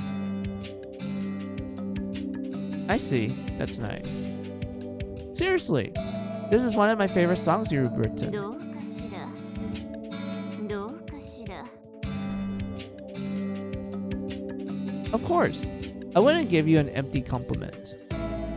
It perfectly conveys what an NPC would be feeling before she confronts an evil boss during a climactic scene. To top it off, you arranged this based off of the Kingdom's theme song, didn't you? That's so cool. Gina beamed as she described the list of things she loved about this song, and the girl sitting in front of her smirked. Yes, I might have borrowed a motif or two from the theme. I'm impressed you noticed. Arta Mizanashi, who's been eavesdropping on the conversation, then piped up. You have really changed, haven't you? Upon realizing that Arta had addressed his question to her, the red-headed girl smiled before deciding to play coy. Ma? The song, or are you talking about me?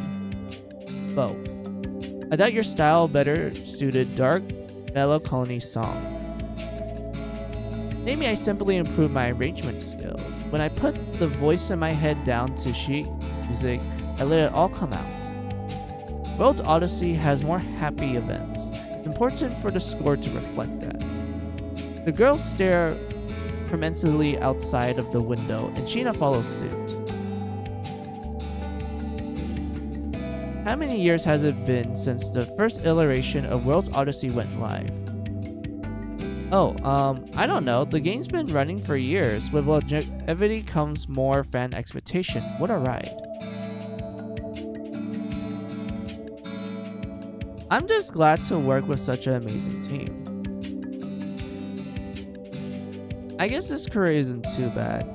Keeps things interesting for me at least. Gina clapped her hands together, suddenly seeming to remember something. Then she opened a notepad and sat atop her desk. Oh yeah, the other day, I took a survey of the game's most popular tracks. Then, see, look, most of the top-ranking songs are yours. As an admin, I can't just ignore that. Look at how much praise you're getting. My soul is leaving my body. This song is heaven to my ears. Well, they're pretty hardcore. Arta laughed nervously before the red-headed girl offer her response in monotone. Ma? Really? I had no idea that I could kill someone with my music. Wish I would have known earlier. Wish I could have known sooner. The meeting continued for a short while. Longer, and afterwards, the red-headed girl left the office and headed into town.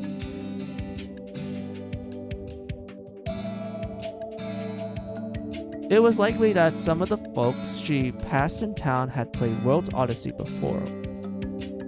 However, there was none the wiser that this girl who stuttered about in her red coat was deeply involved with the game.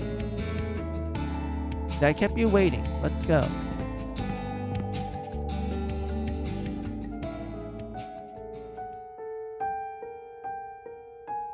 The job you recommended me is tougher than it looks. No matter how many songs I finish, I just can't catch a break.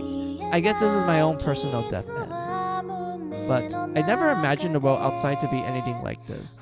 I think I'll stick around for a little while longer. Oh, that's right. Oh, that's right. There's a new song that I showed to Sheena. I want you to hear it too. The title is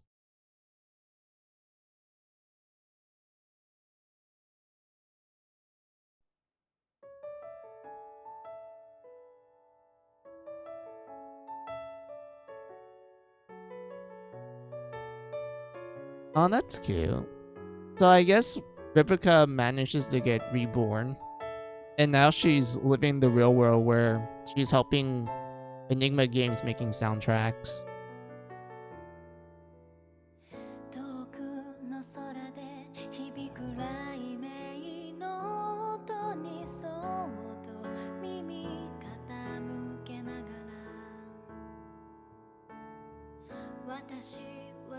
Although I'm kind of surprised that they didn't show us what she looks like, but I guess they want to save that for the later game. I kind of know what it is because of like Code Z, but yeah, that was pretty cool. I like that.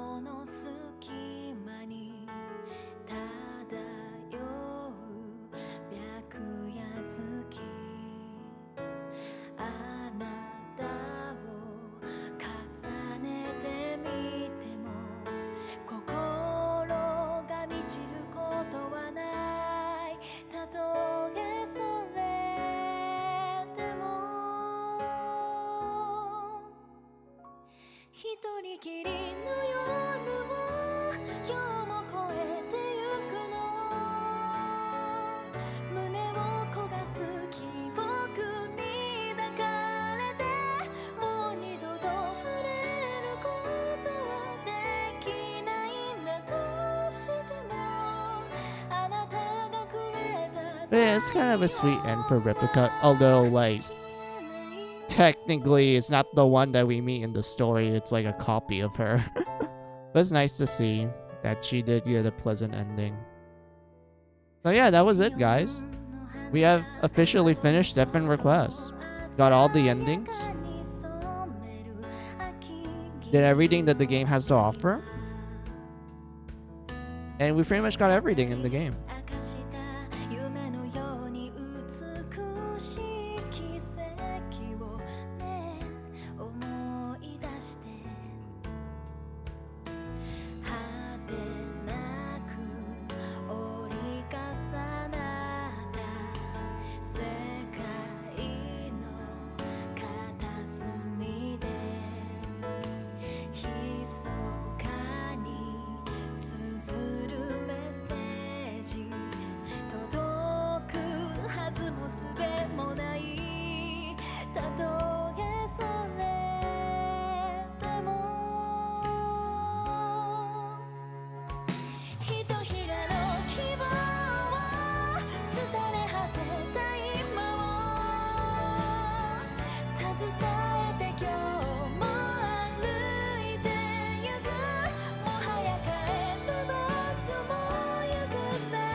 Well, yeah, we are now done.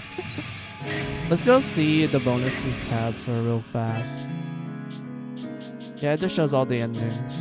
100% completion. We got everything. Got all the tracks as well, characters as well. Not really much for me to say at this point. Yeah. We are now officially done with Deafened Request. Man, I can't believe it took me like a... Wait, I did it last year, but I ended up doing other things, and then it took me a year to come back to it and just finish it. That was great.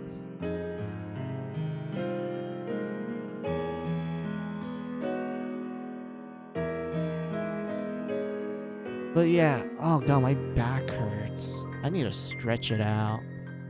God damn.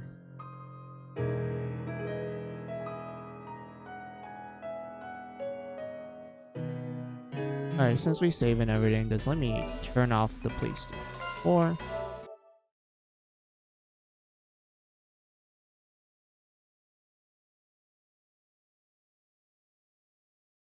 There we go. Alright, so there's one more thing I want to do, because I do feel like this is a good place for me to end stream and such. And I will be testing out Deafening Request 2 with you guys real fast, and then I'll end stream there. Like, I'm not gonna go through the story, like, if in this testing, mind you. We're just gonna speedrun it so we get to, like, the segment where we, like, walk around the dungeon and, like, do some battles. Because that's, I feel like that's kind of the important part there. Because, like, story cutscenes and such, I'm fine with it. I think it won't have any issues in that point. But if the game's gonna lag hard when I, like, do ping-ponging, yeah, we're gonna have an issue there. So I really want to test that with you guys. So just let me unplug some stuff and then start, you know, Deafening Request 2 stuff and everything. Just hold on.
All right, this should be working. All right.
Wait, I'm trying to figure out what A and B is on my like controller. Hold on.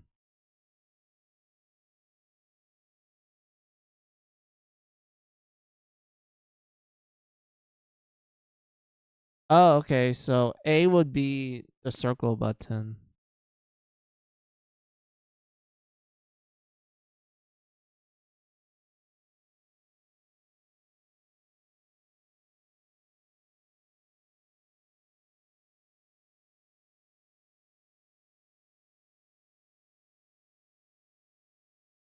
All right.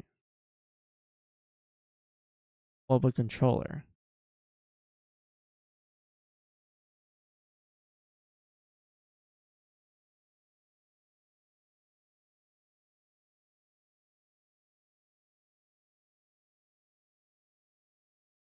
Hold on.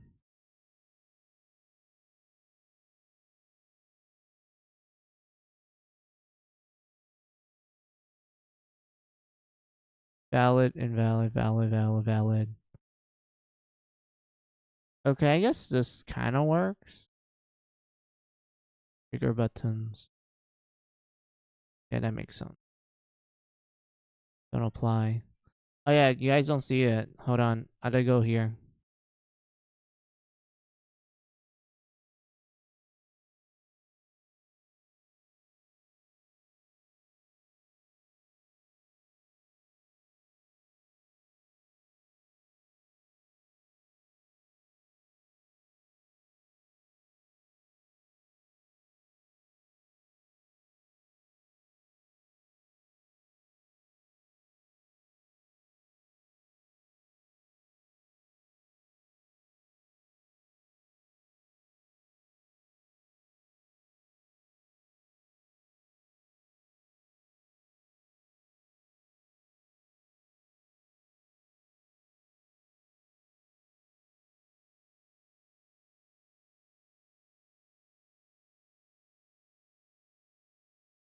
Oh, damn. I thought it didn't appear because it took a while. I was like, what's going on?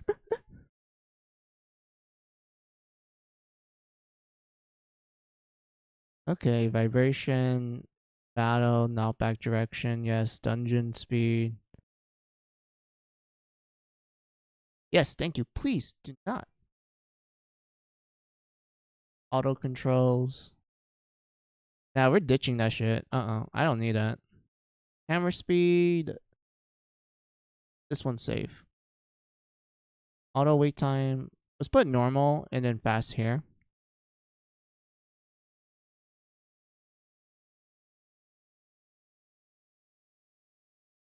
Okay, so plus it equals tap. I'm still wondering why they don't show like your button inputs. They're just showing your keyboard. I mean, granted, it is a compiled hard game on like PC. Of course, they're not gonna like do too much effort and like telling you how the controller work, but that's fine. Oh yeah, the volume. Hold on.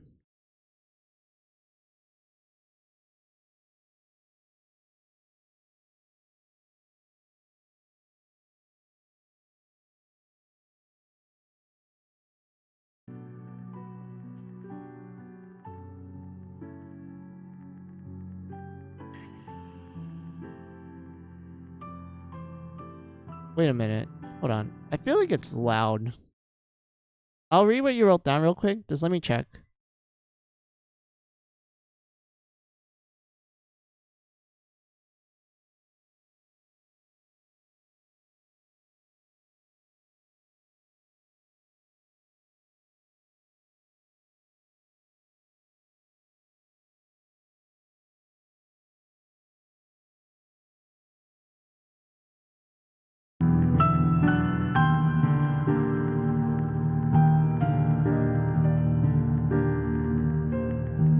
Have you heard of the infamous localized Katrina moving to Tokyo because she got accepted for a job for the localization director at a major Japanese studio? Yeah, I heard rumors that it was like Sega or Atlas or something that hired her.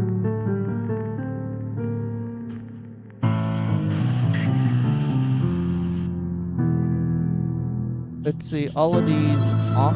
Yes.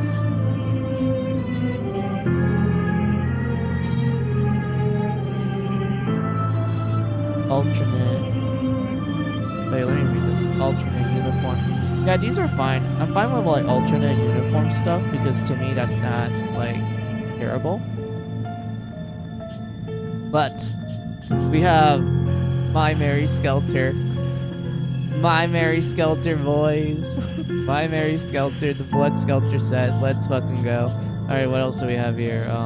Experience boost, deluxe hand. We don't need this. Why would you need this? Same case with this. Why do you need these two? Never use them. These ones, I don't even... Well, this one is don't grab. And these ones are questionable. I mean, they're gag weapons. They don't really do anything. I always do that. I feel like when it comes to these sort of things like gag weapons and like, you know, crossover weapons, I don't think that they're, I don't think it ruins the experience. I just feel like stuff like Ultimate Weapon Set and like stuff like these definitely ruin it if you're like trying to go through the game for the first time. Enable a new game. Okay, so we have to exit out and like redo it so the DLC will work. Okay. Let's do that real quick. So we just have to accept that again.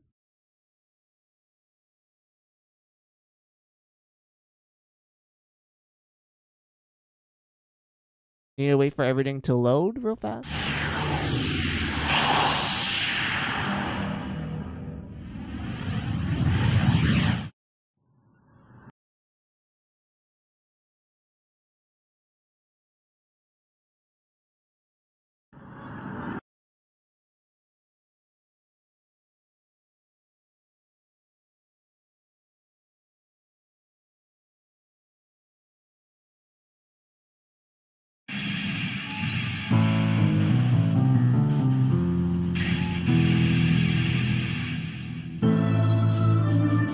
Man, Different Request 2, the debatable game. The extremely debatable sequel. There's people who like it and people who don't like it. And as a sequel, it's really weird in terms of just how short the game is and also the story. Because I feel like the story isn't really Different Request. Like, it's pretty much a retread of the writer's previous story called like, I think it's called Fallen Dolls or something. Like it had like the manga that this writer like did, I believe it's called Fighter yeah, Fallen Dolls or something, or Dolls Fallen. That one, it was a interesting horror manga, although I felt like it was very short and not a lot of things were that well developed. And Different Request 2 is pretty much the same thing, like same premise, similar ideas, and the characters are literally named after the same characters from the manga. Like it's literally almost a one-to-one like recreation essentially. The only thing they changed was that they tried to make it connect to Different Request, and because of that, I felt like, bruh, if they didn't make this a Different Request game and just kind of made it its own thing, then I feel like it would work, because you wouldn't just assume like, oh, this is like a sequel to Different Request. You're just like, oh, it's kind of like his own original IP, and maybe that would have made things a little, I guess, better to an extent. I mean, it really depends on the fan you talk to. There's some people that love Different Request 2 more than 1 because they felt like this game, despite being shorter, has a more heavier focus on the story and characters, but others say that this is a way huge departure from what made the first game great, and because of its short length, it just kind of feels like you blink and you miss it sort of thing.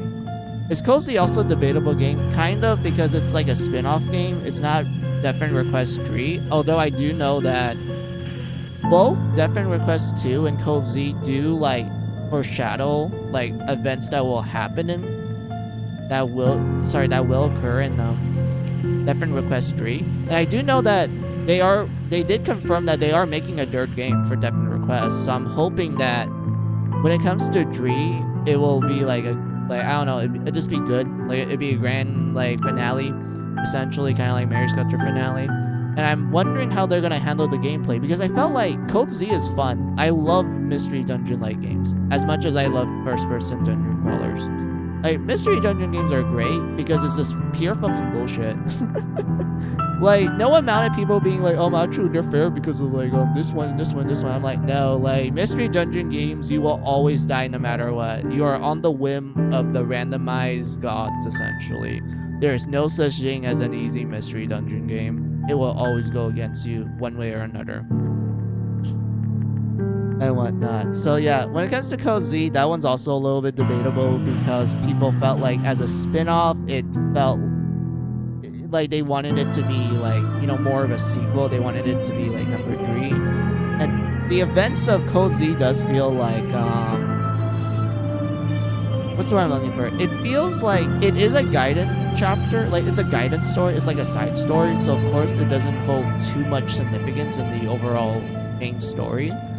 But I feel like it exceeds in, like, character interactions. I do like how the characters interact with each other in Code Z. And how it does a good job at, like, combining the two casts from the first 2 games into this one setting. And it honestly fits quite well. I do like their chemistry. So Code Z has like a thumbs up for me, both in a gameplay point of view and also through like a character interaction point of view. Story-wise, I do feel like it's kind of just there for the most part, but it did felt more in tone with what I expect from Deafen Request. Is your first mystery dungeon game the Pokemon ones? No, my first mystery dungeon game is Shiren. Like, one of the Shiren games that were like Japanese exclusive. I remember it was because my uncle got me like a bunch of random Japanese ROMs, and he just went like, oh yeah, go try this out and such, and then I ended up playing it, and I couldn't understand a damn thing because I don't know Japanese back then. But I enjoyed it a lot. And then eventually I heard like, oh, there's like other ones like the Dragon Quest mystery dungeon game on PlayStation 1. I went like, oh, I want to try that out. And then you have Chocobo Mystery Dungeon. That was cool. I love Chocobo Mystery Dungeon. You had the Pokemon ones, which I thought were neat, but I just thought it was just cool overall. You have Izuna on the DS. Good old Izuna, the Unemployed Ninja. That is perfection. I love that one. You have Etrian Odyssey Mystery Dungeon. That one I liked, even though I know a lot of people weren't huge fans of it. I actually liked it. But what other mystery dungeon games I remember? Oh yeah, Omega Labyrinth. Omega Labyrinth is so good. I played all the games and they're just peak, no matter what. They're just equally good, and it's just amazing in my opinion. And then you have the Guided Paradox and the... I'm trying to remember the other game that was part of the same franchise as that one. It was the Unlimited Arcanum. I think that's what it was called. They were like mystery dungeon games on the PlayStation 3, and it was by Nippon Ichi Software. And I remember that game was pretty interesting.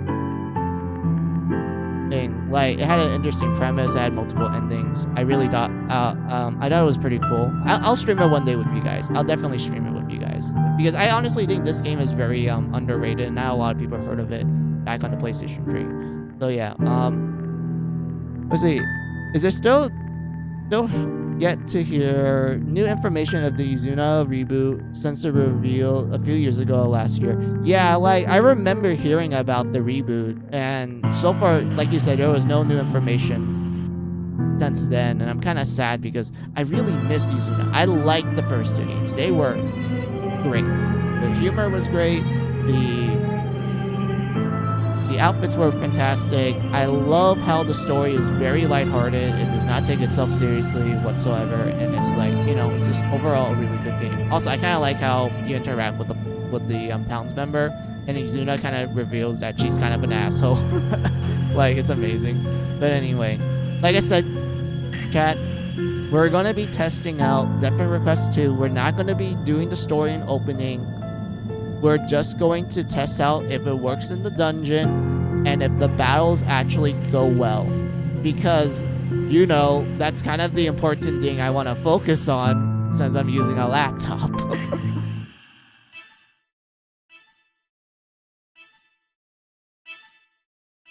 So we're just going to be skipping cutscenes after cutscenes. 今日もくだらない一日が始まる。今日もくだらない一日が始まる。朝起きて。おい、なんだこれ。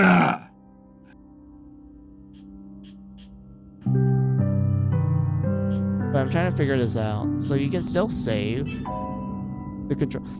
Stop showing me keyboard. I'm not using a keyboard. I'm using a controller. This game is better with a controller. Come on. Skip red text. Be event end. What the fuck does event end mean? Continue. Remove the window. Backlog. I already figured that out. But for me to open up the controls, aka the save and load, I have to press the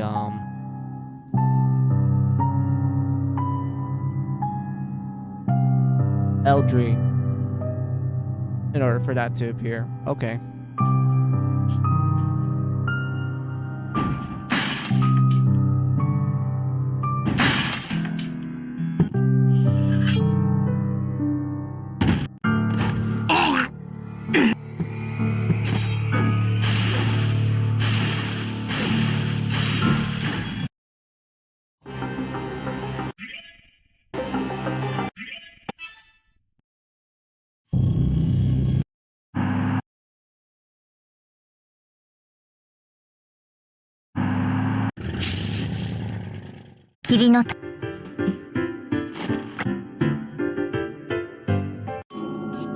The text is also kind of strange to me because I'm used to like the text style of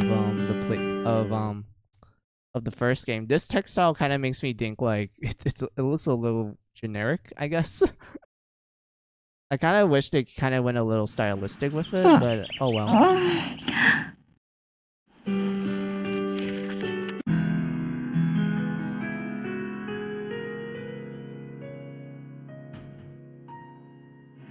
This stuff. Oh, system is okay. Triangle. So it looks like everything's working as intended, as we're just looking through the dormitory and such. Molly, yeah, these are literally characters from the manga I've been telling you guys about. By the writer, like Dolls Fallen or something, or was it Fallen Dolls? Yeah, the names you see here, Molly and Pig, they're names of characters from that manga too, and they have similar roles in there as well. Like I'm saying, like this game story, it's literally just a retread of that guy, of the writer's previous manga, of that particular manga. Although I feel like the manga is a lot more gorier since the writer was able to get. Was able to do the more, what's the word I'm looking for? I feel like the manga was able to get away with a lot more dings because, like, I feel like in manga format, people didn't really care. They're like, oh yeah, it's like a horror manga, of course it's going to be like super bloody and gory and really brutal and such. And I kind of feel like if they were to translate that manga into a video game format, it would be very similar to Corpse Party because of how fucking brutal that game devs were. But unfortunately, since we're in good old Death and Request, and in the context of the first two games, they weren't able to go full gory when it comes to like the CGs that they were able to, you know, create and like show. Except Code Z. Code Z actually upped the ante. They actually show more. And I was actually really happy about it. I was like, oh my god, like they actually show it? Damn, dude, that's awesome.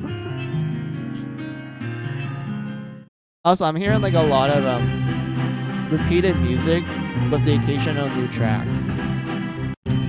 Of course, I will talk more about this when I actually do properly stream this game and just like, you know, let the story play out and like maybe say one or two things every now and then.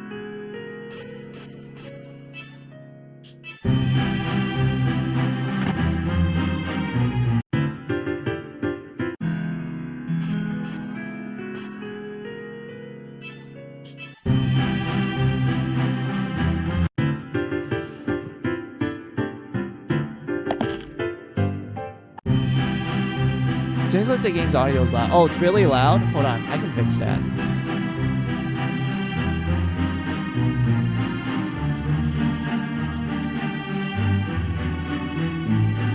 we can adjust it this way. And then was adjusted and OBS side. Hold on. Let's try 40.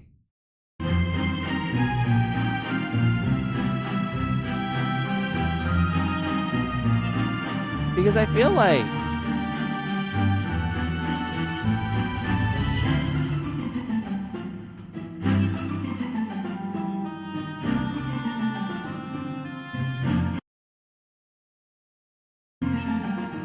I think this is fine. Maybe. I can't tell. Because I'm kind of like blind when it comes to these sort of things. It's just been a while since I stream on PC. Like a PC game.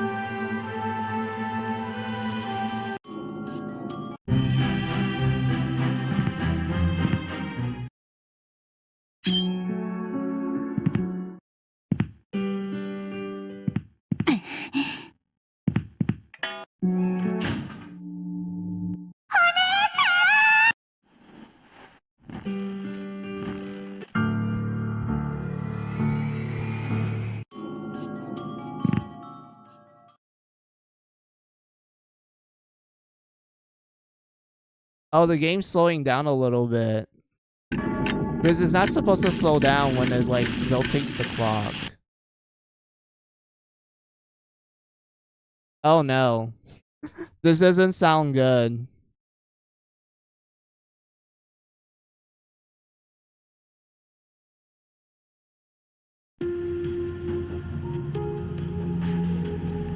Okay, the game's running a little better.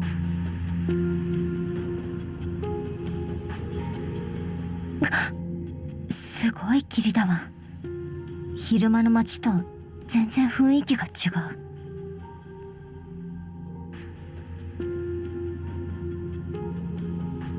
Hold on, I'm trying to hear stuff.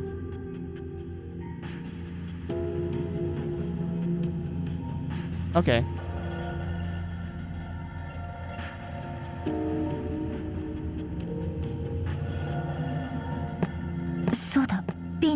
Yeah, the game's running a little awkward, but it's fine.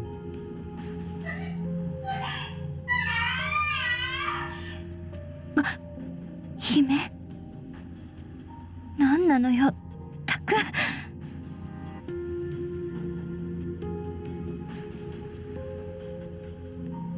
昼とはまるで別世界。随分と気味が悪いわね。ビーナはこんな夜中に一体何をしてるの？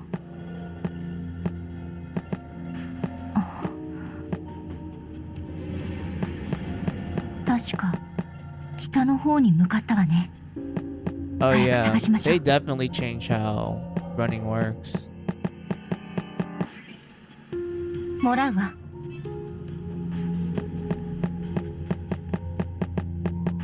It's kind of weird to get used to, in my opinion. Okay, it's kind of running okay-ish in my end.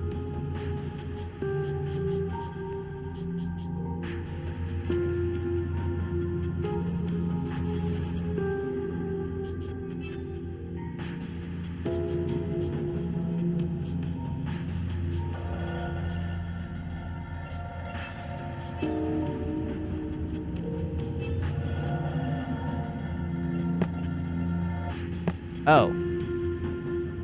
Yeah, this one's better. It just makes the game darker.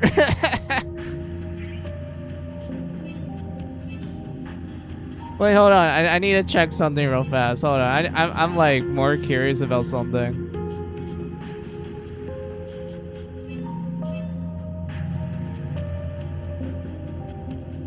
Okay, so this is the fog.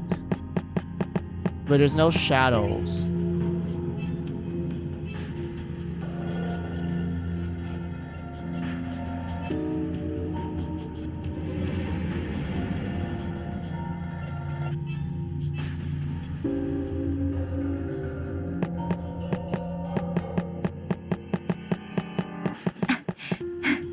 Okay, yeah, so I need to put the draw distance to low.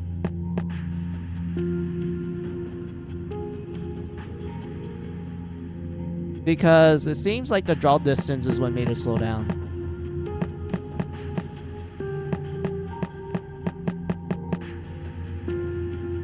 I'm still kind of weirded out how loud the game is from my end.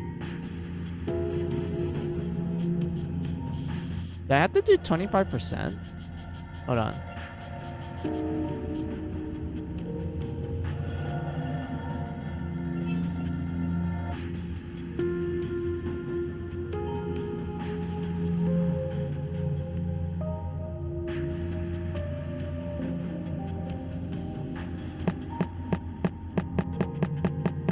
We're not gonna save. I don't really like how weighty I feels. Because it feels a little awkward to like to turn her. どうなっているこれ何なの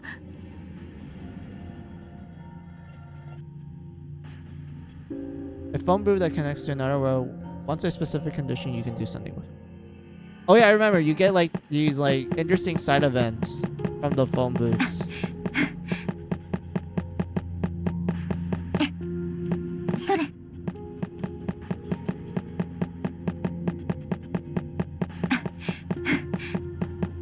Okay, seems like the game's running fine because of us just like, you know.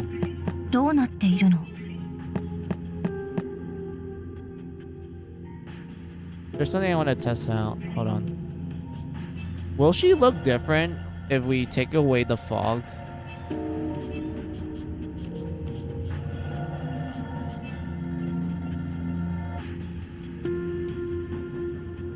Not much of a difference. Is this the town got darker?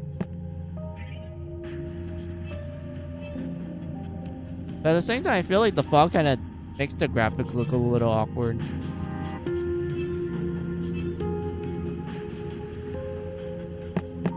Yeah, I kind of like the draw distance being near instead of like normal. Because I don't really care about looking at like far ahead.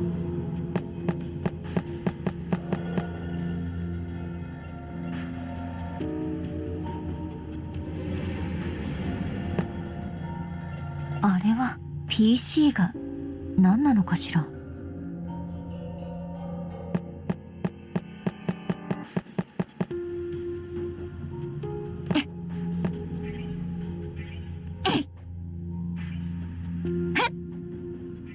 調べるわね。これはすごいわね。Oh, be the square button. Gotcha. 肉眼では道なんてなかったのに、このカメラの機能かな。このカメラは積極的に利用した方が良さそうね。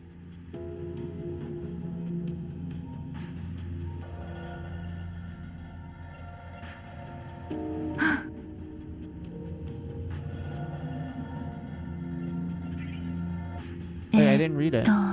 Wait.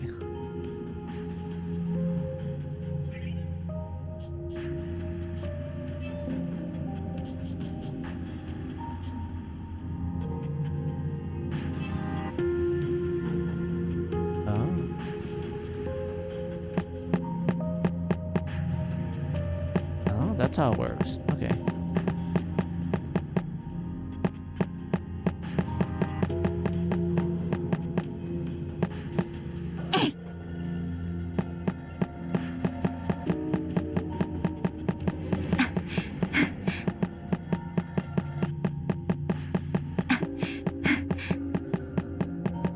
Morawa. もらうわ。それ。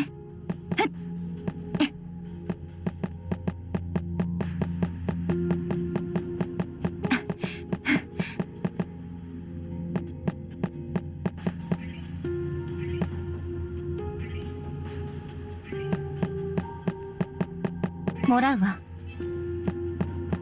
Wait, what's that? Is it not like... Oh, there it is. Let's do revive all allies within range. Okay, it's a revival item. Let's see. Oh, damn.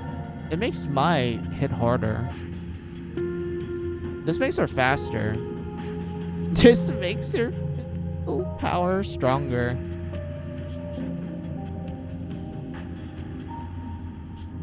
You know what? Wait, oh, it tells you the description too. My only increased star damage by 1.2%. Okay. Well, I do like this. Like, there's actually some cool effects to weapons. I do like that. Yeah, this game is so weird. Like, when you go from the first game to the second game, you get to see like a bunch of the changes, which I will point out there are positive changes in gameplay. But I just feel like when it comes to the story, that's where it kind of divides a lot of people. 調べるわね。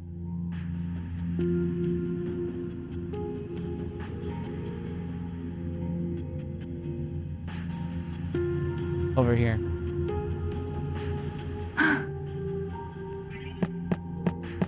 I kind of wish we can just break fake walls because it'd be a lot more funnier. But, oh well.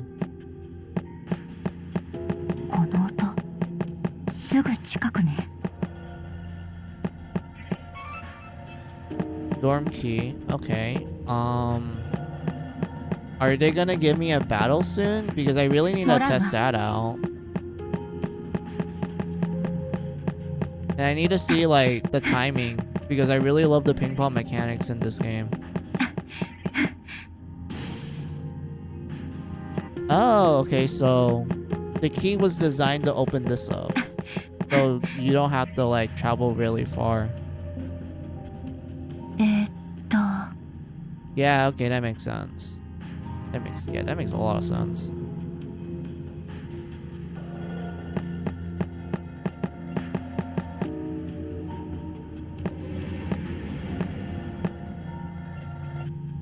Yeah, I don't really like the fog because it's like it makes it a little blurry in some parts. Like here, this is fine because it's not blurring too much.「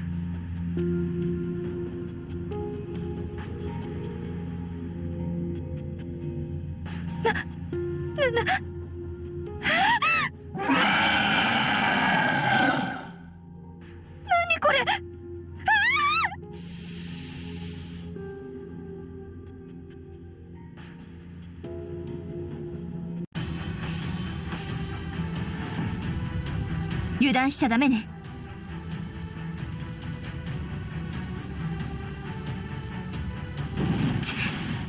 行くわ。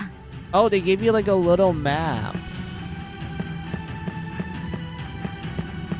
Alright, that's cool. What the heck is F? 情報を見るわ。 F is camera, got it.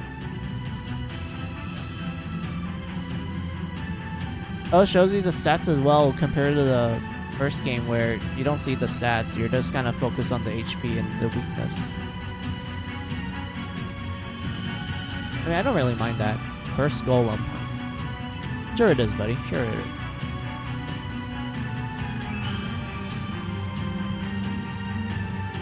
Let's see.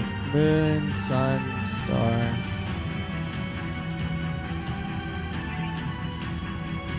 Yeah, so mine's a star element.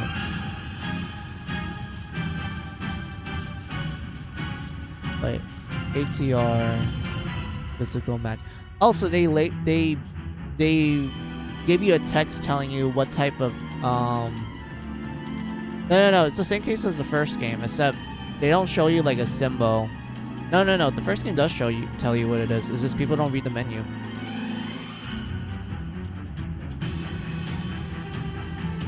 So yeah, they kind of simplified it then. I do like the UI though. The UI looks good.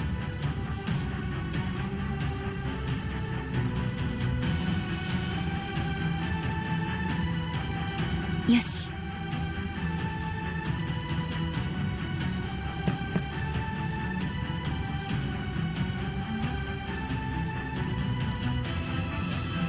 Oh, Yoshi. wrong button.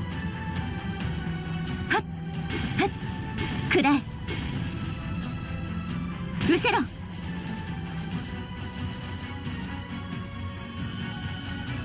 Not back.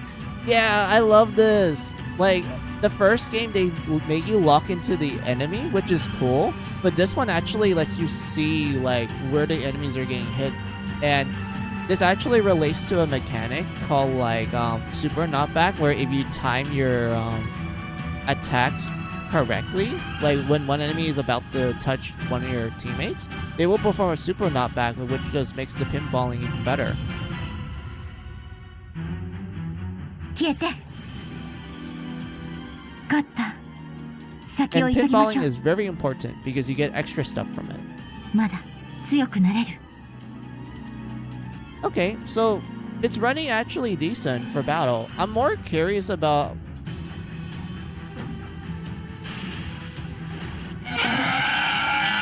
Let's see, the world walking is good. Although the transition from day to night is wonky.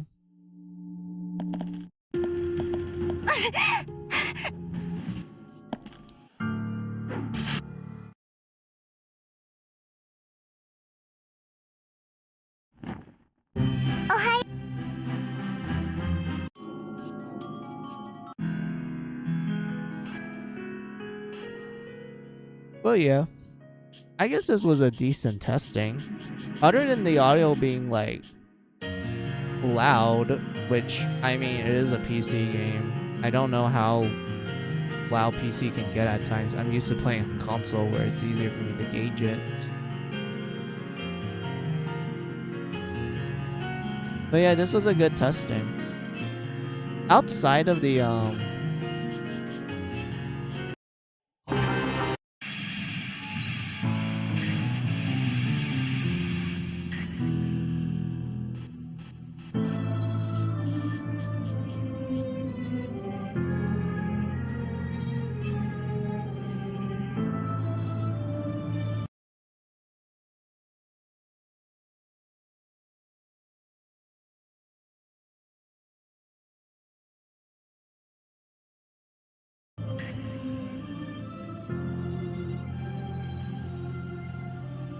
I guess 15 is probably the magic number here.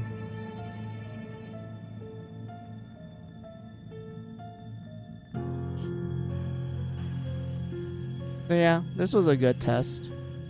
Oh boy, can't wait.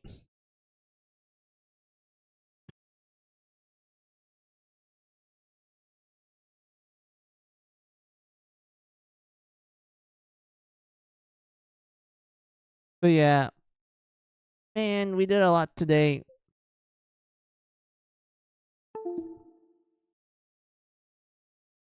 We streamed Death Request New Game Plus run. We practically finished it. Got all the endings. Got to show it all to you guys. We tested out Death Request 2 for a little bit, which is neat. So far, the game is running fine for the most part, outside of the segment where it goes from day to night.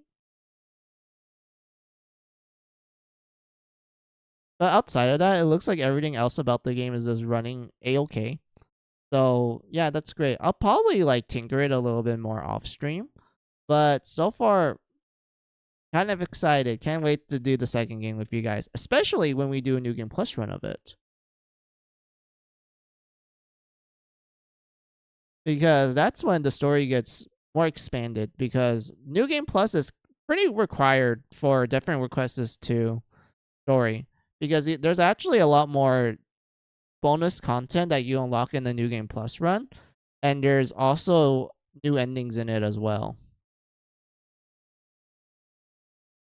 So I guess that's kind of the reason why the initial game was like, you know, your first playthrough of it is like short. Like it only takes like 20 hours to complete. So I'm assuming that New Game Plus is what will lead the game into having more replayability, you know, more hours of playing. So yeah. Schedule. I'm not sure I'm able to do a stream on the weekends. I'll probably have time on Sunday maybe. So yeah, maybe Sunday. We're gonna start Death Request 2, but this time for real. So I'm not gonna like, you know, skip the cutscenes or anything. We're gonna actually watch it. Although the keyboard font is gonna bug the hell out of me. I don't know how to fix that. Maybe there's like a mod I can search up that can like, you know, fix that for me. And if that's the case, thank God. But like I said, schedule, I'll probably do a stream on Sunday because I believe that'll be when I have some free time. We're just gonna do different requests too, like for realsies, and that's pretty much it.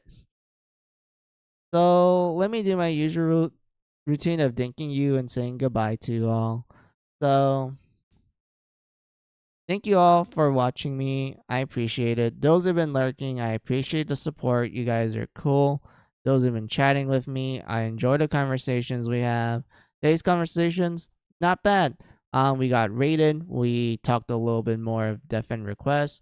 As I got to talk about like certain game genres that I do enjoy, and I honestly wish that certain game IPs that I liked kind of made a comeback, but unfortunately, we live in a reality where that's not possible. So because of that, oh well. But yeah, I do appreciate talking to you guys. Like it's very fun as always. So yeah, that's all for thanks. It's time for me to say goodbye to you all. So have a good day. Have a good night. Have a good afternoon, whatever time it is on your side of the world. This is Final Music saying goodbye. Goodbye.